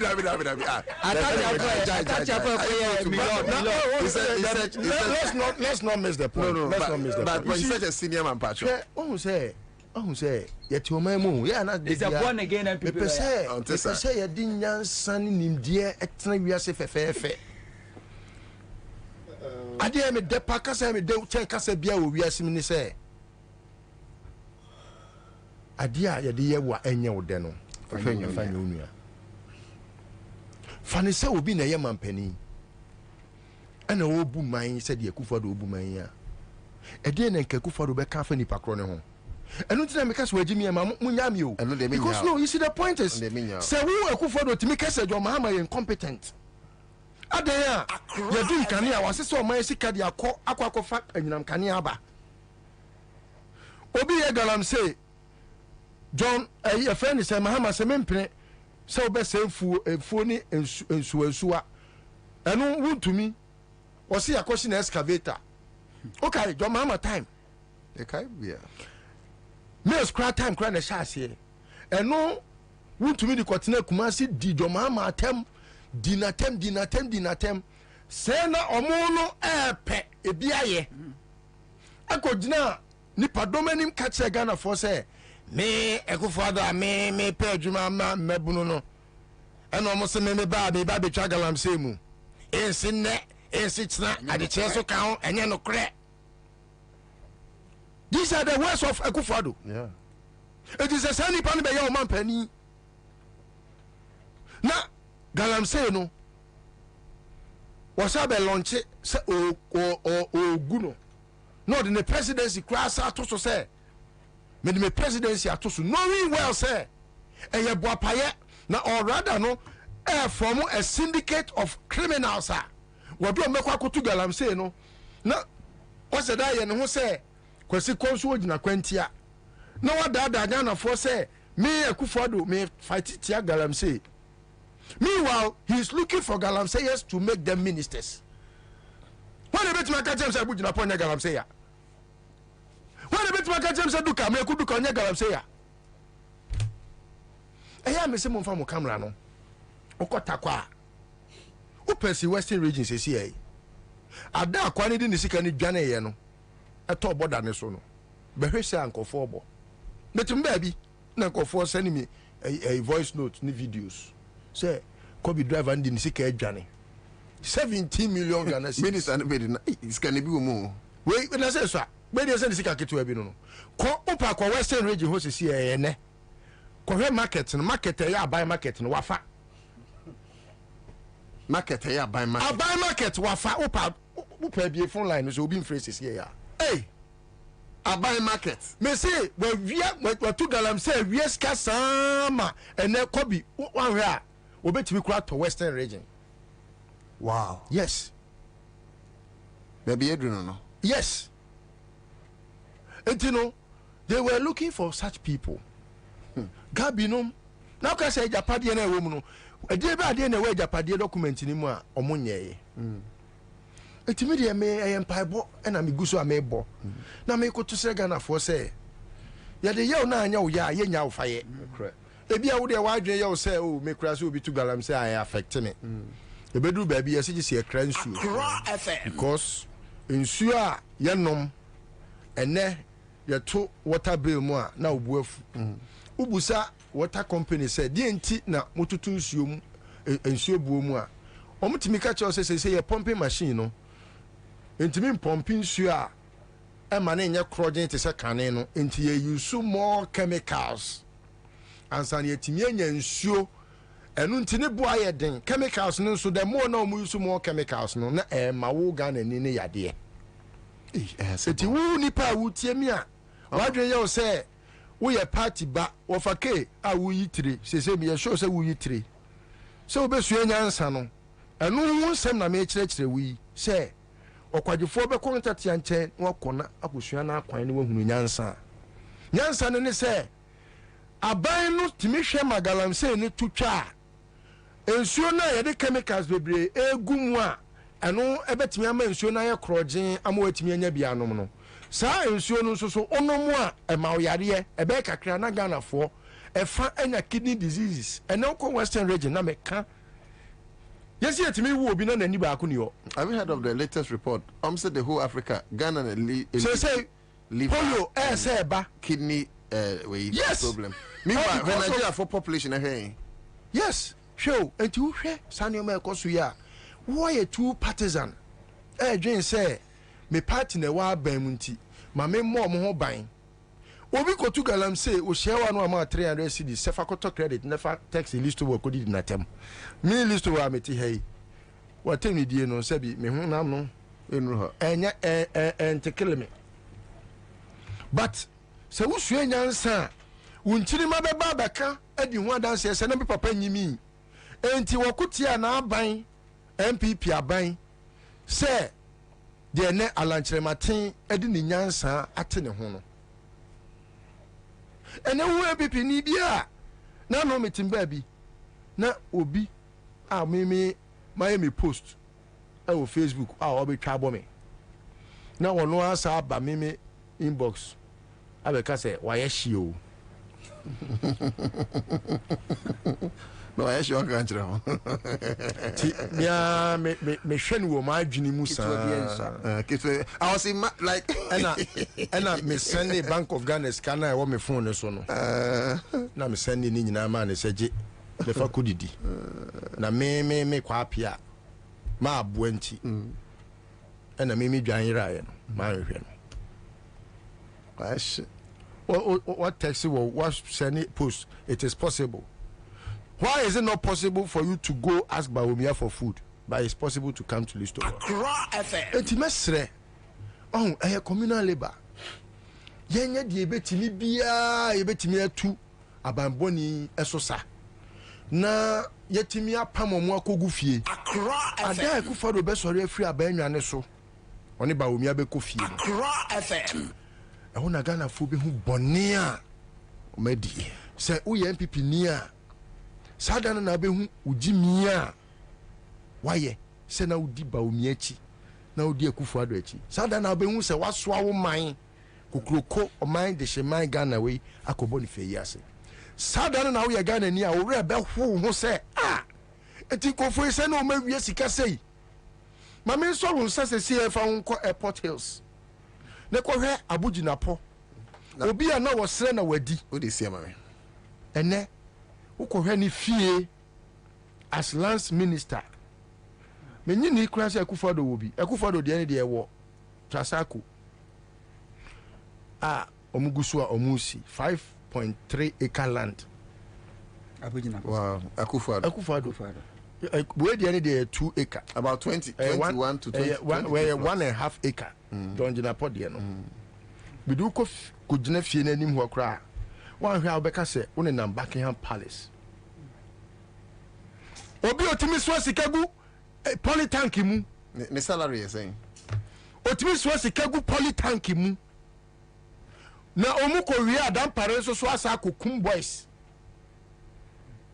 ada apunchani be wuo no ani be hone tenten okay timesre sɛ mo nyina fa same asɛm no ne yɛnyine yɛ ho nya adwuma ɛbɛyɛ kora galamsey no mo enjoy discuss sɛsi ade ɛho hia me paa titiriw ɛyɛ registration no be be register ye be discuss to aban no ye nya discuss ye magana fo hunu so mo no mo say so discuss galamsey kura ha ogusu ye American o makotu aba say ye nim o makotu ba ye be kan ko say be to aba o mo washi obi e discuss na hello opagina to say nyakopon adom ene me se me match up money kakra na wo de ne se ne bai wo saka 500 now what they say in the try 50 cities 15 cities hey last week is only 200 o send DB mo am wa twen kakra da nuanum wa akadi e say baba me try me ni o they say no advice be na de baba me me go so am try wo say we di be 3 me ni back okay anyway because last this na me cast me nya 4k me twen ya de na mfa ti so me ntwa mate me da se wa sha me kra e de na ka kire obi a on twan na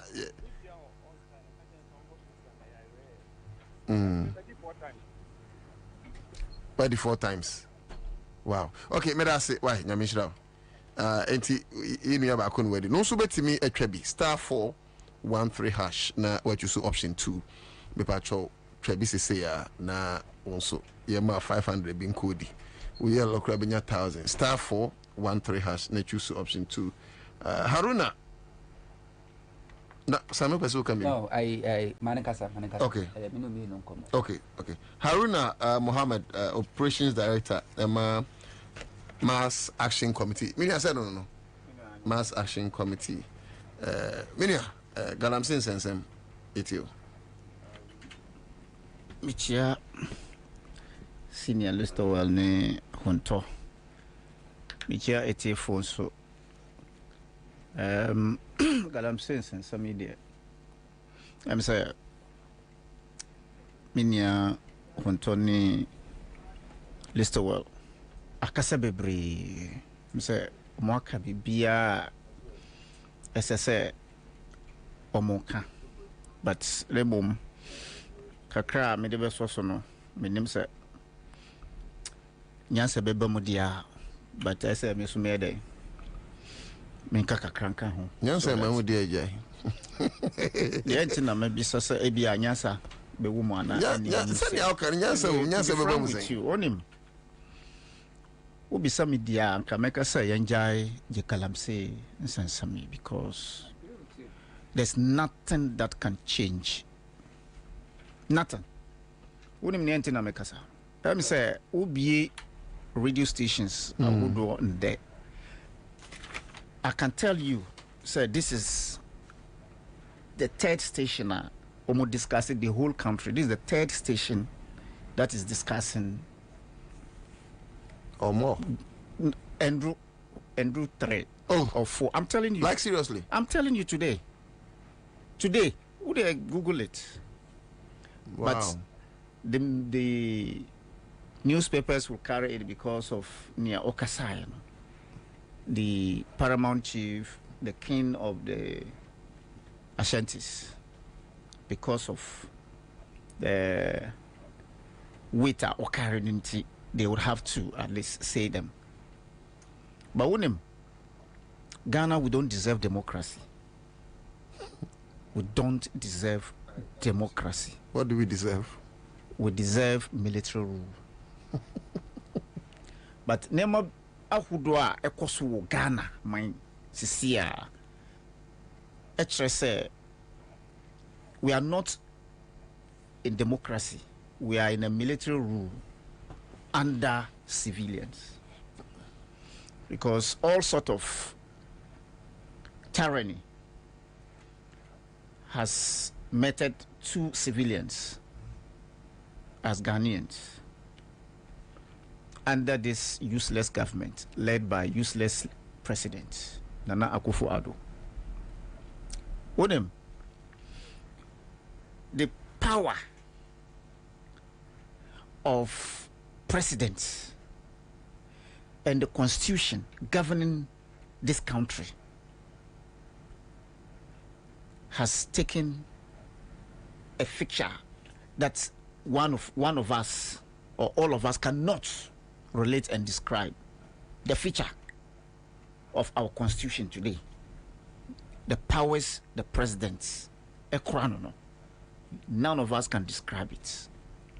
Very powerful. Very powerful.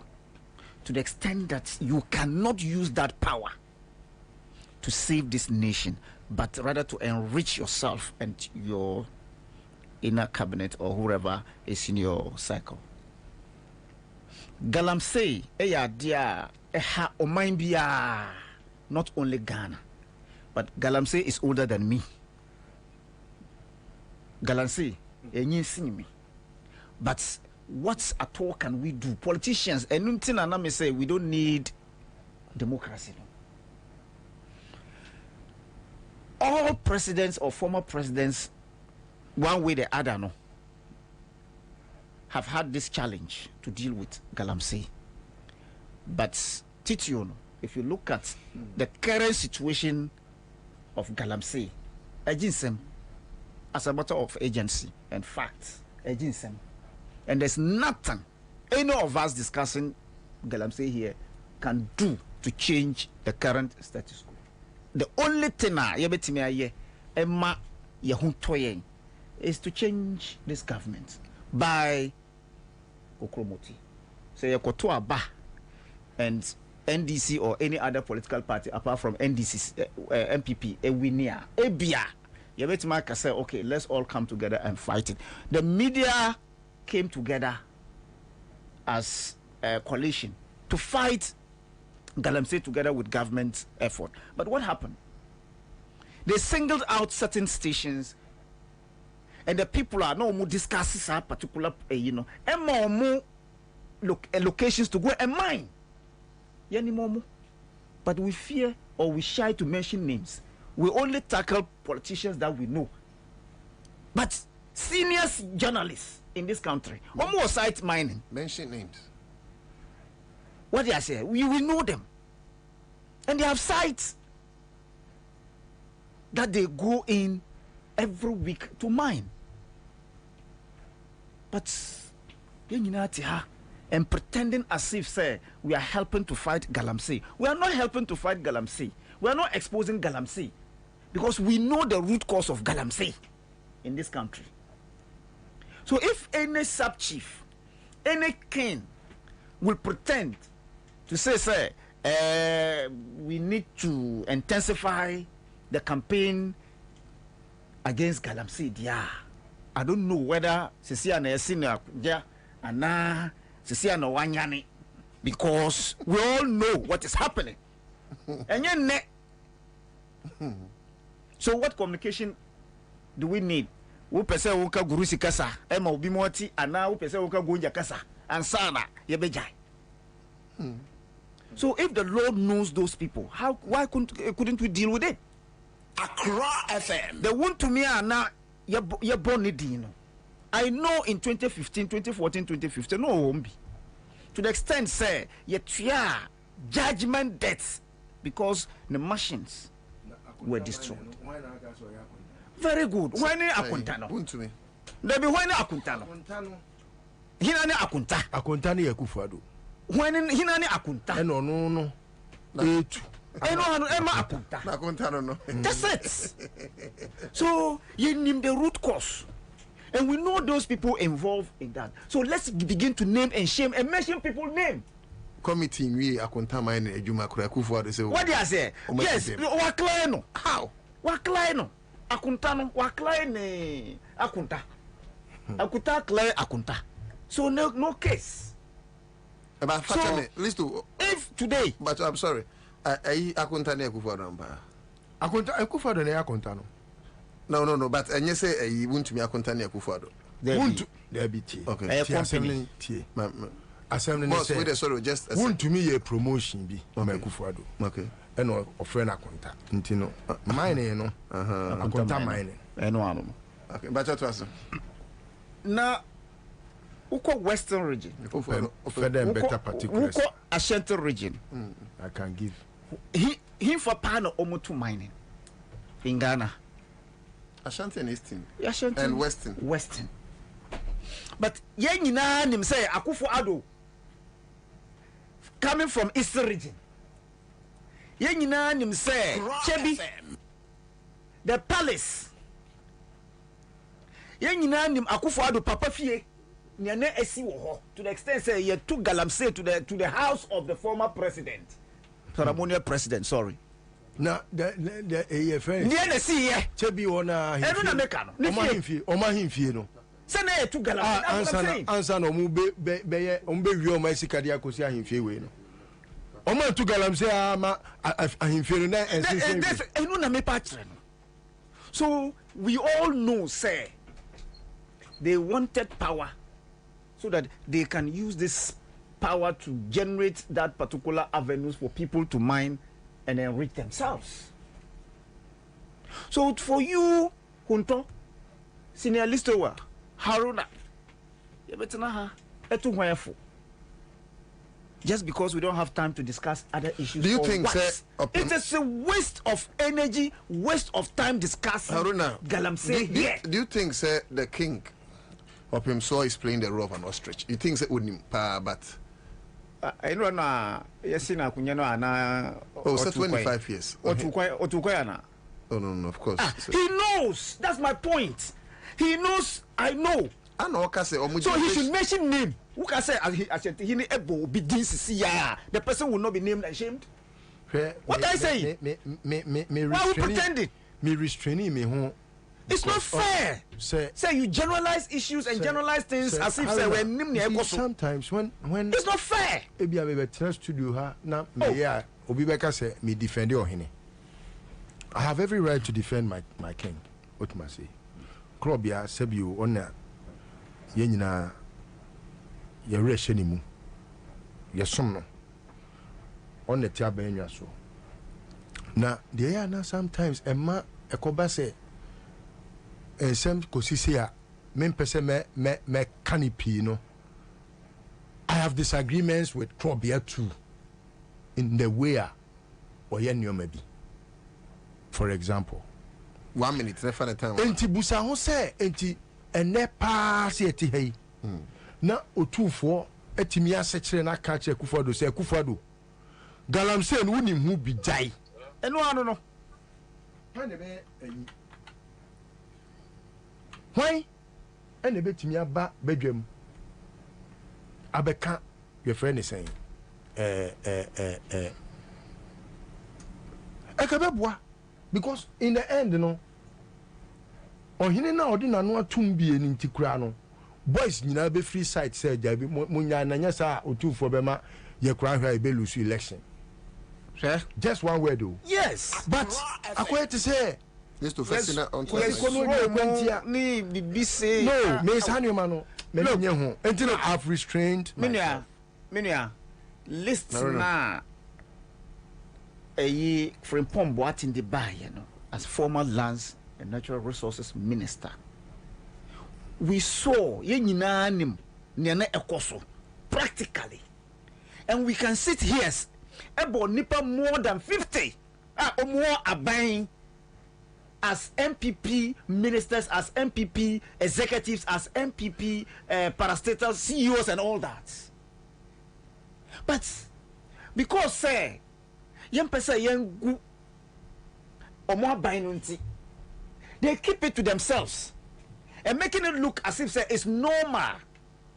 Say let's just discuss it and let it go. So that Ochinabino, when you come, you will be able to do same and nobody would talk. Accra FM 100.5. The root cause of that particular issue called Galamsey under Akufo-Addo led MPP led Akufo-Addo, because it is not fun. Say the regional minister, Western regional minister Kwabena would go and then have a whole site saying, say, as a regional minister, no, because I have the license, I have everything to the land. It is not fair to me as a Ghanaian to sit here and talk about Galamsey and the implications of Galamsey. That I know, say, the Deputy Minister of Lands and Natural Resources, was Salta or mining Galamsey, or Galamsey. Abra Mintimin Kahwasem. We know, say, the Akufo-Addo in 2016 and Akufo-Addo in 2017, the words of Galamsey, and then the words of Galamsey today coming from his mouth, it's not the same. To the extent that Omuye Galamsey illegally, the illegal miners have come to identify themselves with the government and say, let's do this, I have this site, I have this, and they will call you and come say, I'm maybe mau to ya, but me mau krata say koye to Galamsey, but I will protect you. Omuho, and we know them. And then they would take monies from those Galamseyers now Omuye Hojumano. Say fa we your friend saying we machine details ba na tuye sika say ye be ye trackers amount, and that trackers no kura no ye be say who say who would account for it. That trackers ye di abansika ye hujuma. Did I say John or... But what happens at the end of the day? You say Abu. So to the extent that the Natural Resource Minister Abu Jinapo will come out and say anybody who want to do Galamsey should come. I will regularize it if you are the legal document. I will regularize it, but I would make sure say I would protect you for his own interest. Abu Jinapo ya eno no ntimi tro ade say otumfo gene kan I mekai. Yes, otumfo gene kan wanim hare. Yeah, because I mean they pay their way out, because we know. So minia to say na mesia say no. One, Ghana as we speak today under Akufo-Addo, we don't need democracy. Military, okay, they are doing Galamsey. The police is doing Galamsey. The fire service is doing Galamsey. The SERPs doing Galamsey. The you're from saying immigration, Galamsey. So where is the democracy today? So as we speak, meanwhile, wasting of energy and time to discuss Galamsey for me, idea till thy kingdom come. We cannot stop that menace. Okay. But if you are Ohini, Kurum, and Adia China unsuo, like your friends say, milk, and in them won't coin wa.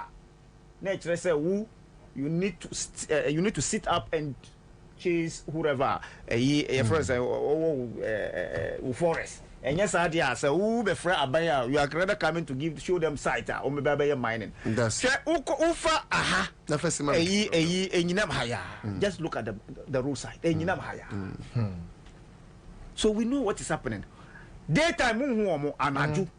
Uko wado mu yejuma. Ube de ako. At the back of police station, omuye mining. Omuye chamfa na esisi kwan ne ho no. Hwan no moto. Hwan na eto.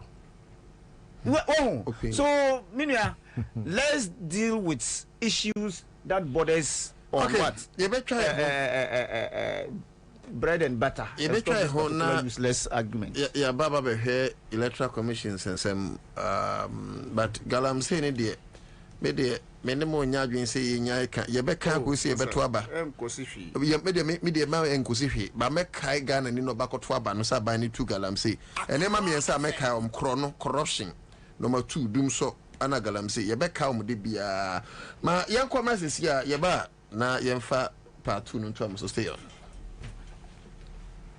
le meja mo mo was 5:30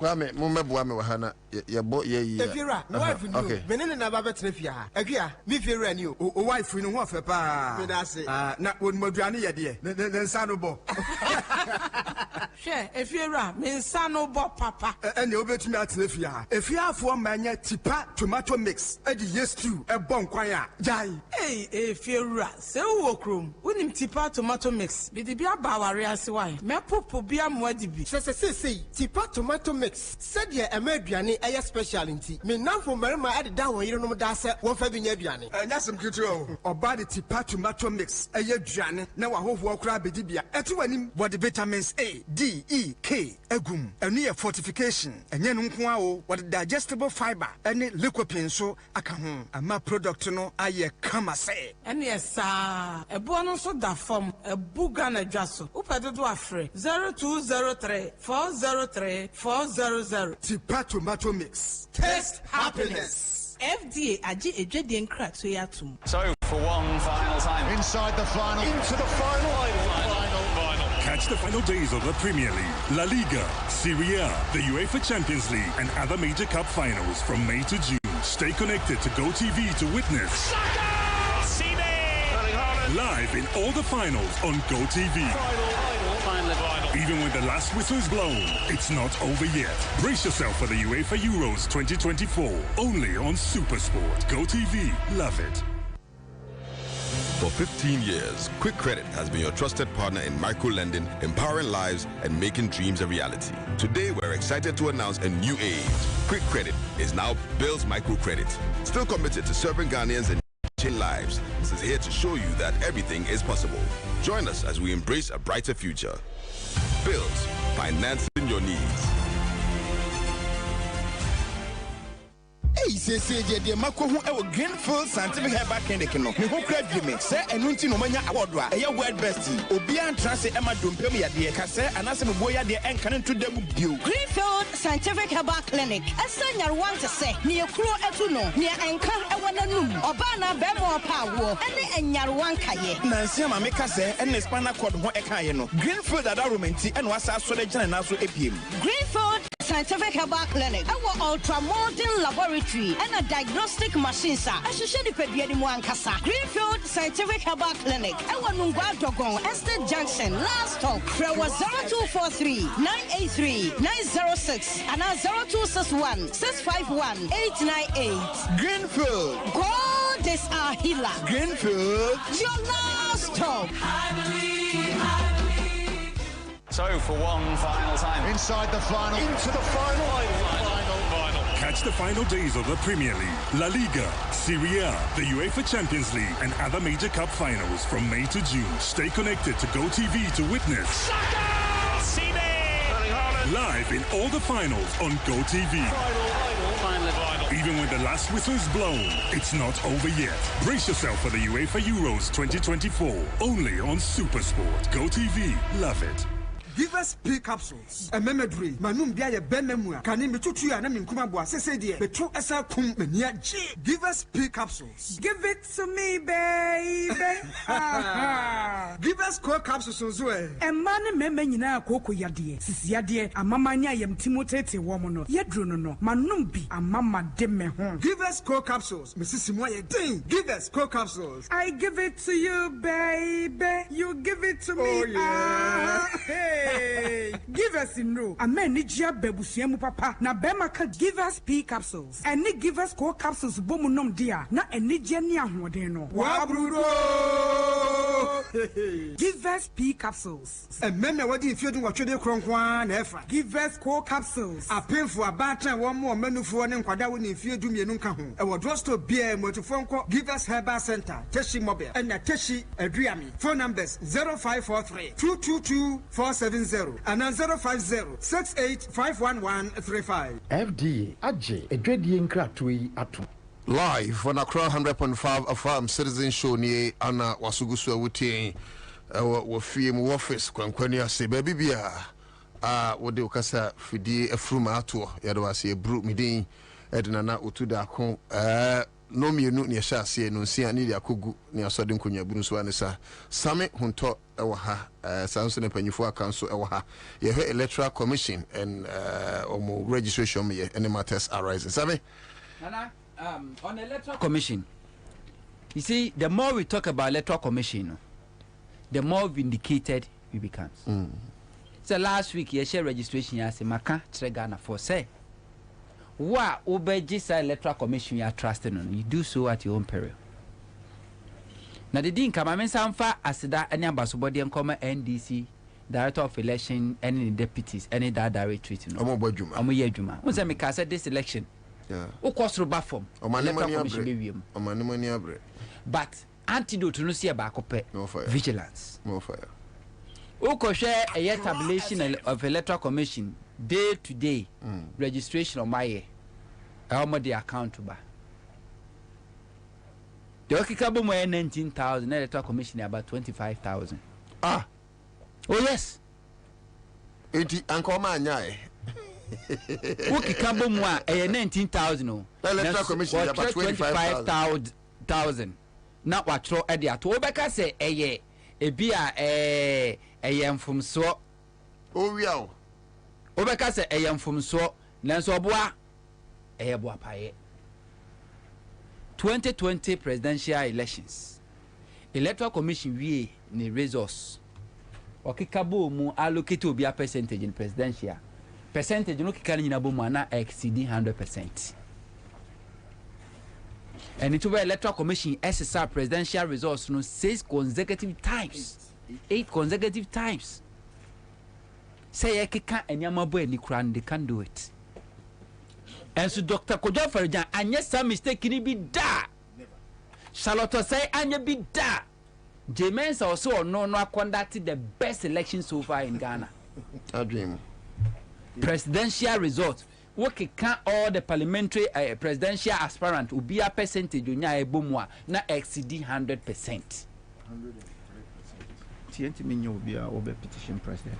No, nobody should petition Akufo-Addo about Charlotte Jemensa. Me petition. No, petition. You are giving them opportunity to do what? To clear her. Clear what? Wait, Don Damani Mahama Ba do the petition.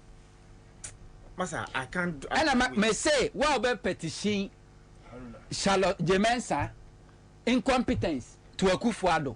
You are offering them opportunity to clear her and make your concerns useless. But I know cry me about nanka o petition baby Haruna o petition Akufo-Addo say wo nyiji like o petition say Akufo-Addo say Akufo-Addo nyina we want it to be on record say Haruna person Haruna wants to petition Jemensa herself. Say onwa nyini ho adi. No. Sabi fabi. You see the upper more mre ya ojo ahome nyi. Sabi ba ko se enti mo for the time. The upper more ojo ahome nyi. Electoral Commission under Jemensa, they can never conduct any credible election in this country. I said it before 2020 and I continue to say. Chairman, CCTV cameras. Yes. Police guard, military guard. Yes, and local guard. Yeah, but if you do how on earth under your watch? So when there's a change of government, look, I want to petition her. It's a necessary for dereliction, for incompetence, okay. For thievery. Error. It's a resource when if intentional and deliberate. If you petition her, no, I say one to me. No, I in hoodie. And go forward to me, say Jimmy. Where you got the money here? How? And to electoral commission here, no. Instead of 19,000 or 25,000 or the 6,000 account. Yes. And to we are not because oh yeah registration in Nigeria and in the deliberate. We try the shame already. Nigeria for a good standby. I actually mudo my registration in the packet wa. NDC phone cost when chromatodium. Mane bo mama ya de. Monitor every registration center. Ya mama baso. Na NDC for woman in court. On say most of the times registration is here in the middle. A whole no much as some beton crofo.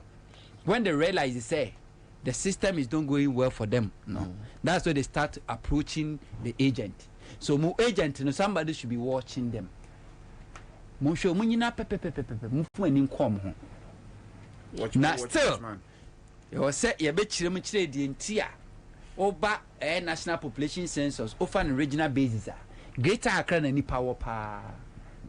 Followed by Ashanti region. By registration here no open bebe ni per register kesia every day a Ashanti region and na vote a Greater Accra abeto sumi, you know. They should find out why. Ye kan ni pen na wo Ghana en krane doso and Ashanti region to sumi, you know. Afi a church dia Ashanti region di kana Greater Accra di eto sumi, you know. But these statistics and data are very simple. Dr. Kojafajan, the same thing. Greater Accra is always number one. Now, I've requested, say, I want to know number of registration centers are created for every region. Now, how this electoral commission deliberately increases Ashanti regional region access to the people, because the whole thing started from National Identification Authority about my Ghana card registration. In Ashanti region, or extended date 2 consecutive times, or more double registration kit from the coin, or more double a year staff from the coin.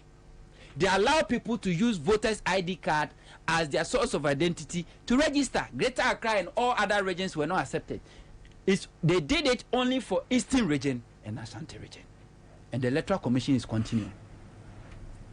And this is for money in Naho. Unse baye. The so error necessary na NPP as a political party is here to issue even a press statement to raise concerns about the ECOSO electoral commission, because everything is going their favor according to their plan. Yes. Na a brand person. Oh, boss, we there. That's it. Onem. Oh, foul time. What the foul time, preko? Share. Nanka senior. Senior someone koi. Foul time. Last election. Maybe tonight. They argue with Senior Lister well, so Ukaya say no returning officer presidential can rig election for any political party. No returning officer can rig election, but Emom the Pokrono can aid rigging. What did the patron? You can aid rigging of election. But you cannot rig electoral commissioner bien who bet me every name bet me abwa what you say? The reason is say yen say election is not an event. It's never an event, because you be sure see every baby till election day, and these are some of the procedure and a process you be from Ansah na ye den ye tu aba.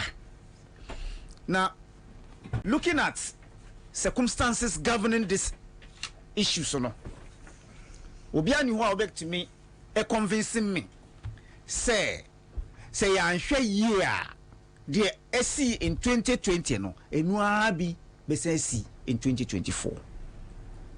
Look, the analysts will tell you say before any returning officer can rig election, nature say they are done with rigging and sana the election ankasa day no da who yebeto abano. Any political party thinking say it is only your snatchy ballot box ne the way you bet me rig election.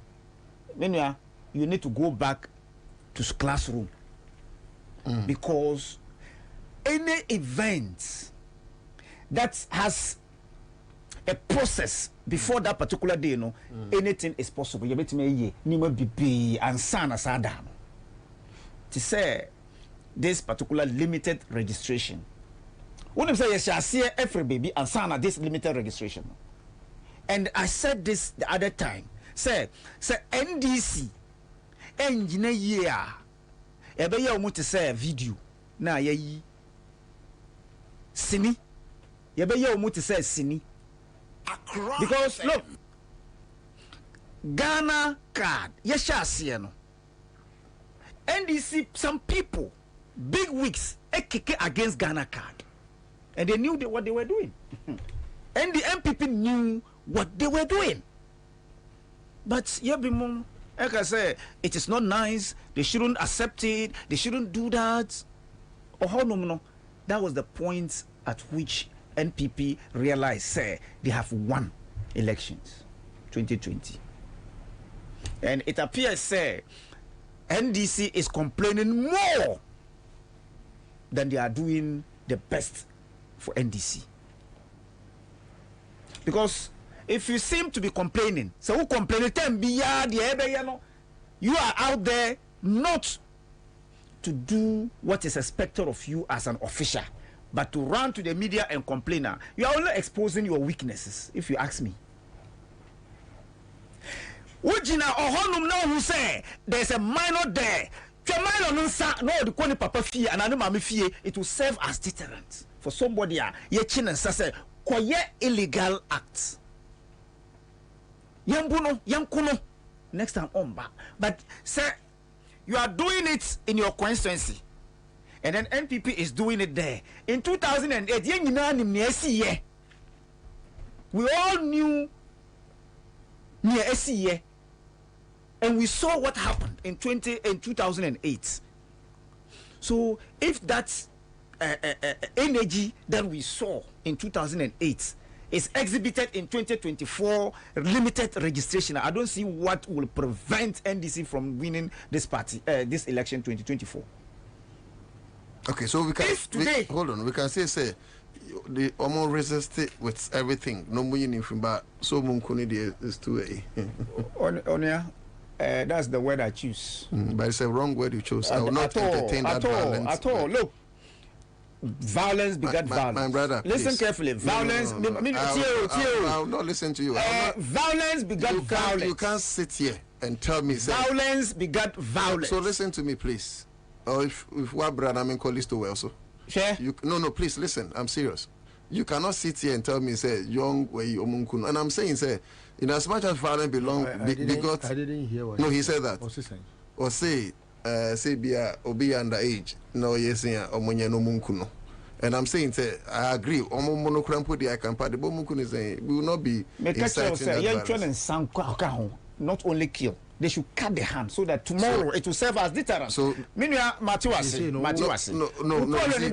I agree. Find out, say, Sisi, who been 18, and now person who money call register. Okonu kunyamania.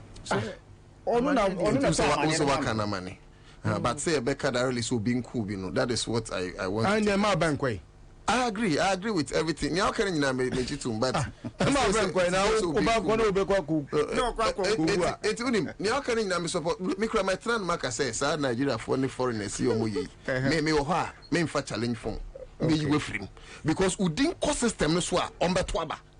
Me there's no way say make dinner baby number who Nigeria ni and Ansah bofrebi minimum so I'll take the person off. But encouraging that loud, we do not. Look, your patch no matter what. I know, sir. The figures now easy. 82 John. List over the over support to a man. Sir, and one. Or am senior.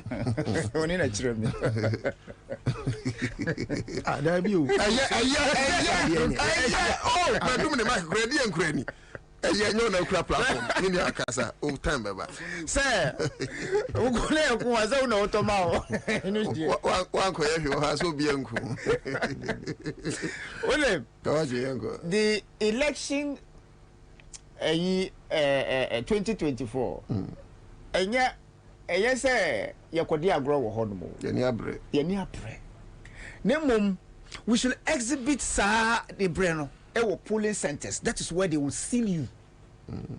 Ohona still a Nubesha free. Look at Ashanti region. So, who the northern region? Who the Savannah? Who the northeast? Who the Volta? Kaboma. Ashanti region, Befa. Just imagine. 2 regions alone to make cancel the whole way. Asante listing. How? Not 2 regions, 4 regions. What I say? To me, the Asante listing region, Pebek. Very good. So that is where the vigilance, should be more seen. Say, Eastern Ashanti region. Because Ohonum no, na yebe shase free. The registration centers around there, no, ohona yebesha ase every one woko northern region for example the Ghana card na a major identification card. How many people were able to be registered? How many people? But Ashanti region, we saw what happened. They gave them ample time, severally. Say Omonkoho repeatedly, Eastern region repeatedly. But Drew Northern, Savannah, Northeast, Volta, the machines were not functioning. So, and you know, say those were the times NDC should stand up against her. Nemom, we are at a crossroads, if you ask me, with EC. So vigilance at that level should be high, and I congratulate the elections directorate, the NDC elections directorate, for making sure say omunida ho emma near ekosono. But nemom, it is not done until it is over. Okay. Say they should make sure say those figures are challenged not through the media, but through pen and paper, to reconcile with whatever Adia China Adia Sa, so that whatever comes out at the end of the day, no enuna NPPD winning election, say they had their figures intact, displayed, monitoring, and seeing whatever was happening. So it is not far-fetched, if you ask me, say, going to challenge the figures at the right time. And we here say everybody, so we are NDC bow. Don't give chance to whoever say, oh, listen well, a pulling agent, and see, oh, Mamiko Chianamico. You are also a pulling agent. You must check the agent. You must check the agent. Because the agent can be compromised. Oh, they have been compromised severally. Yeah.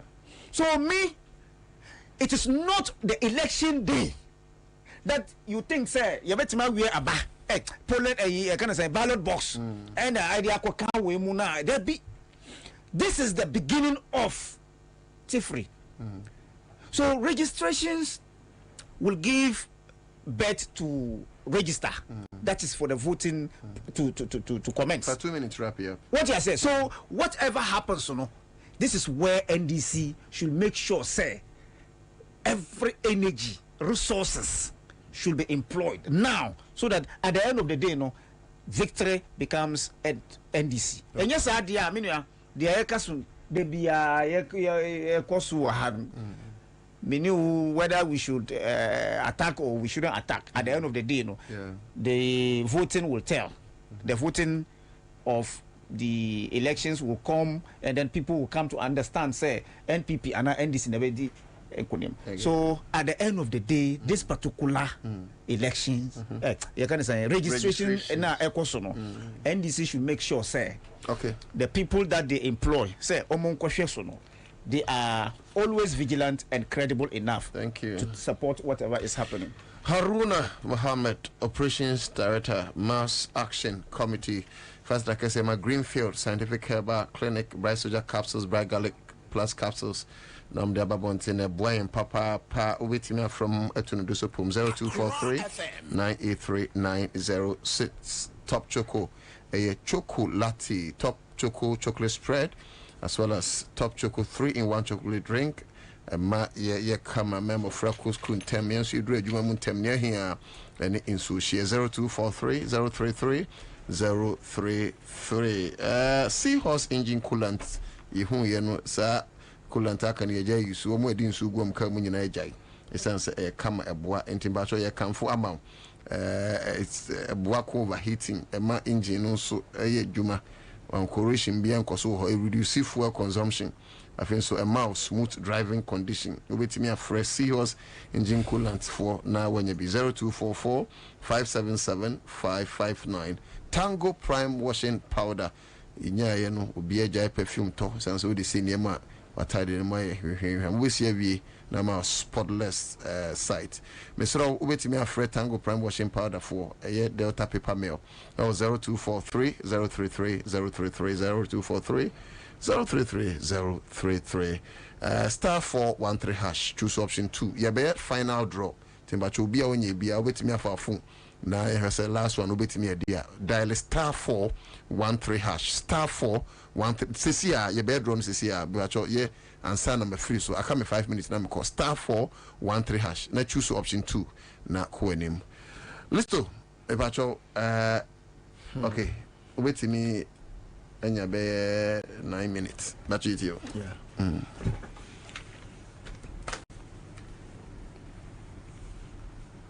Nana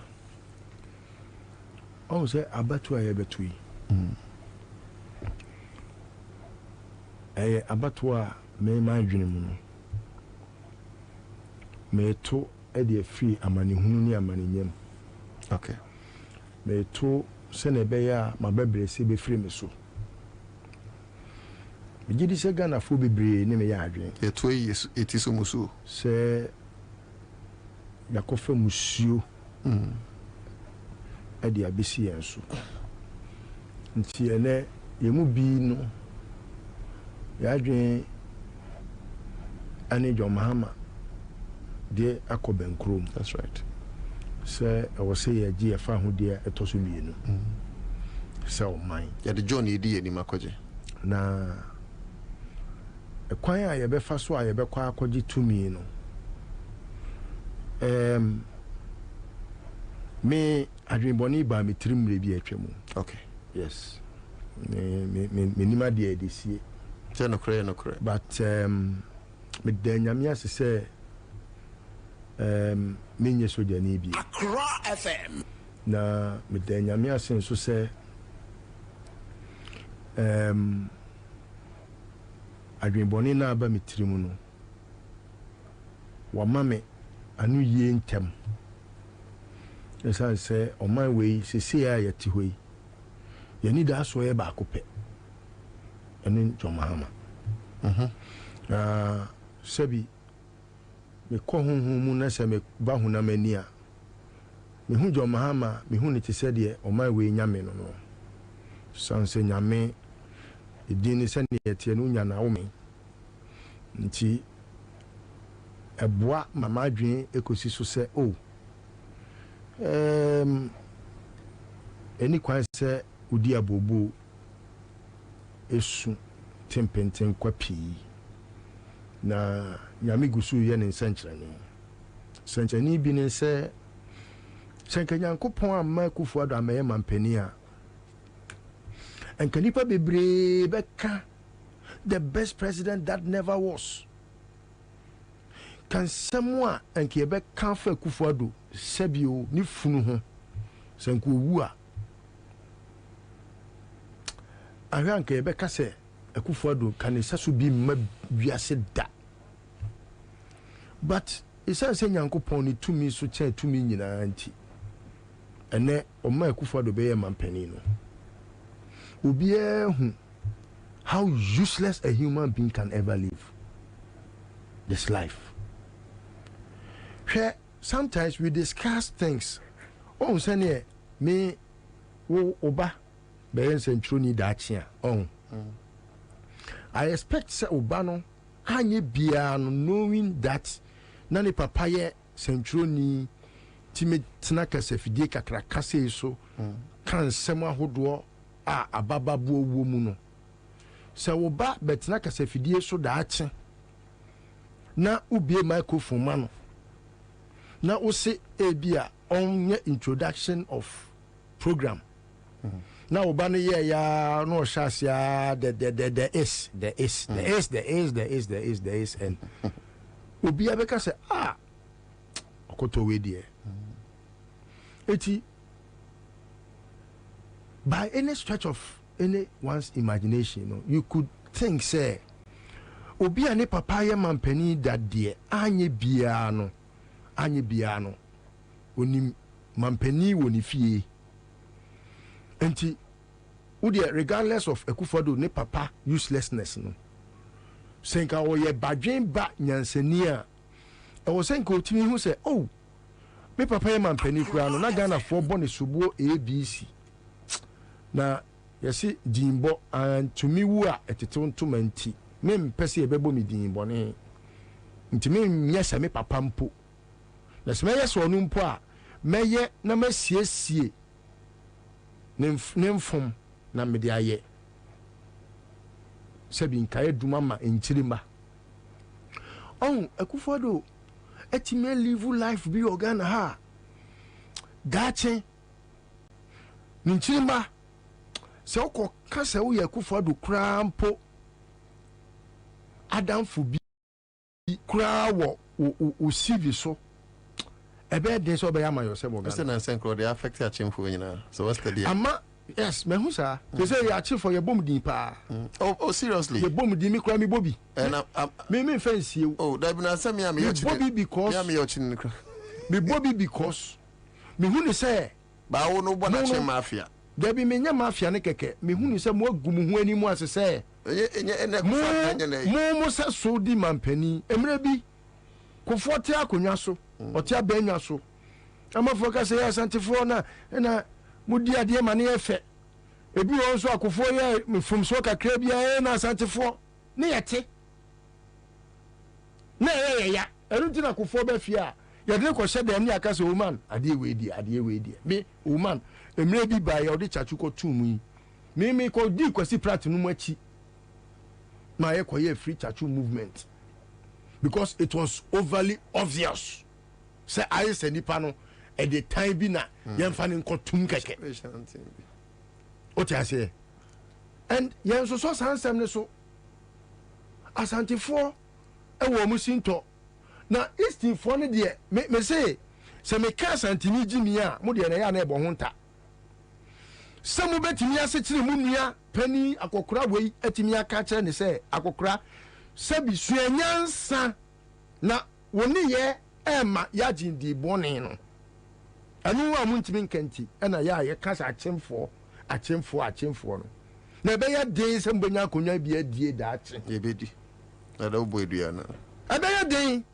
me enya duabo mo na mo do me mo ho se makofa no mi wei afiri mumu MPP mu amana be si o ma we so MPP mu de be den NDC de possible NDC no se na me kan se ebe ya den ama se si pa ofa chinimra ade se de ne kosubura so ko dwa no tete agongomia ye no ho Akufo-Addo na enya na se menya chemfo de me kan se ne fantini ba ku ne kodi fa na ye mfantifo etino eyade a ewose mu nyina no mutimi de mu anu tum na mo horo mo ho efiri sa adwade we ho endwira ye ho munjira mo enu mi sei na makofa nu mi we afiri mu na be si o ma so egum ani mu asisei mo fere etino hayen na wonim jemensa me pese me tunefo minim ne papa ne papa ne friend Bluku Alote nti me jemensa me friend jemensa me friend Bluku Alote okay omo ne ne ko school nyina anim se ne din de Bluku Alote ne papa o kai se president Kofo Emma Awards order voter no o mani bi menim se jemensa papa ye MPP ni mapa and so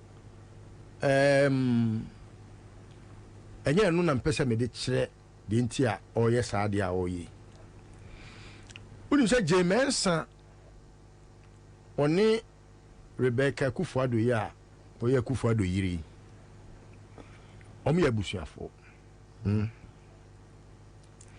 me kasanse we nyina ma NDC ene John Mahama ehu se enye de omo ka ena jemensa betie me mintu obi a wasisi naso amanya nsafo otuma se enu ti na me metena studio ha enka nkire jemensa se onye se anase onye se me de masem nyina be ko NDC fo na so ni John Mahama enim se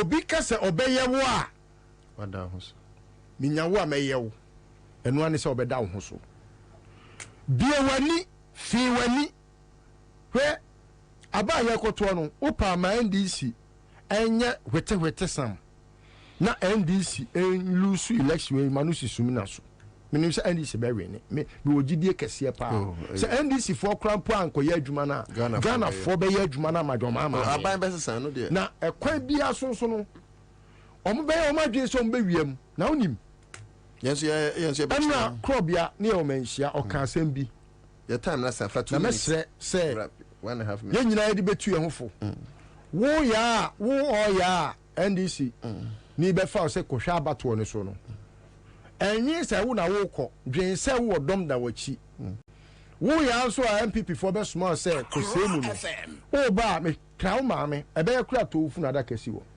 because abana yɛ kɔto no 2024 no enibre ɛyɛ nibre ne kom ya otufo akyerɛ Akufo-Addo no ɛno ne yɛde kɔto aba no na ɛbɛto aba no adi nkunim asoɛ injɔ mahama abɛtie Akufo-Addo ne na kronfo na gum John Mahama sɛ wo refuse so ɔbɛkye ɔmo a street no ne ɔmo bɛdi no John Mahama ntimi refuse oh me de me kama asɛm hwɛ me de mi no sɛ saa na ɔmo nam ɔmo keka ɛna John Mahama ɔntimi ɛna John Mahama yo me kan bibi sɛ sɛ John Mahama President Kufuor kan sɛ ɔnkyɛ akrofo we ntoma I cannot guarantee ɛnyɛ ɔmo na bɛyɛ na adwea na wɔnye he should not even try ntino de manu besia no na maka ti so sɛ nyame ya aduma ɛyɛ busumi de to so 24th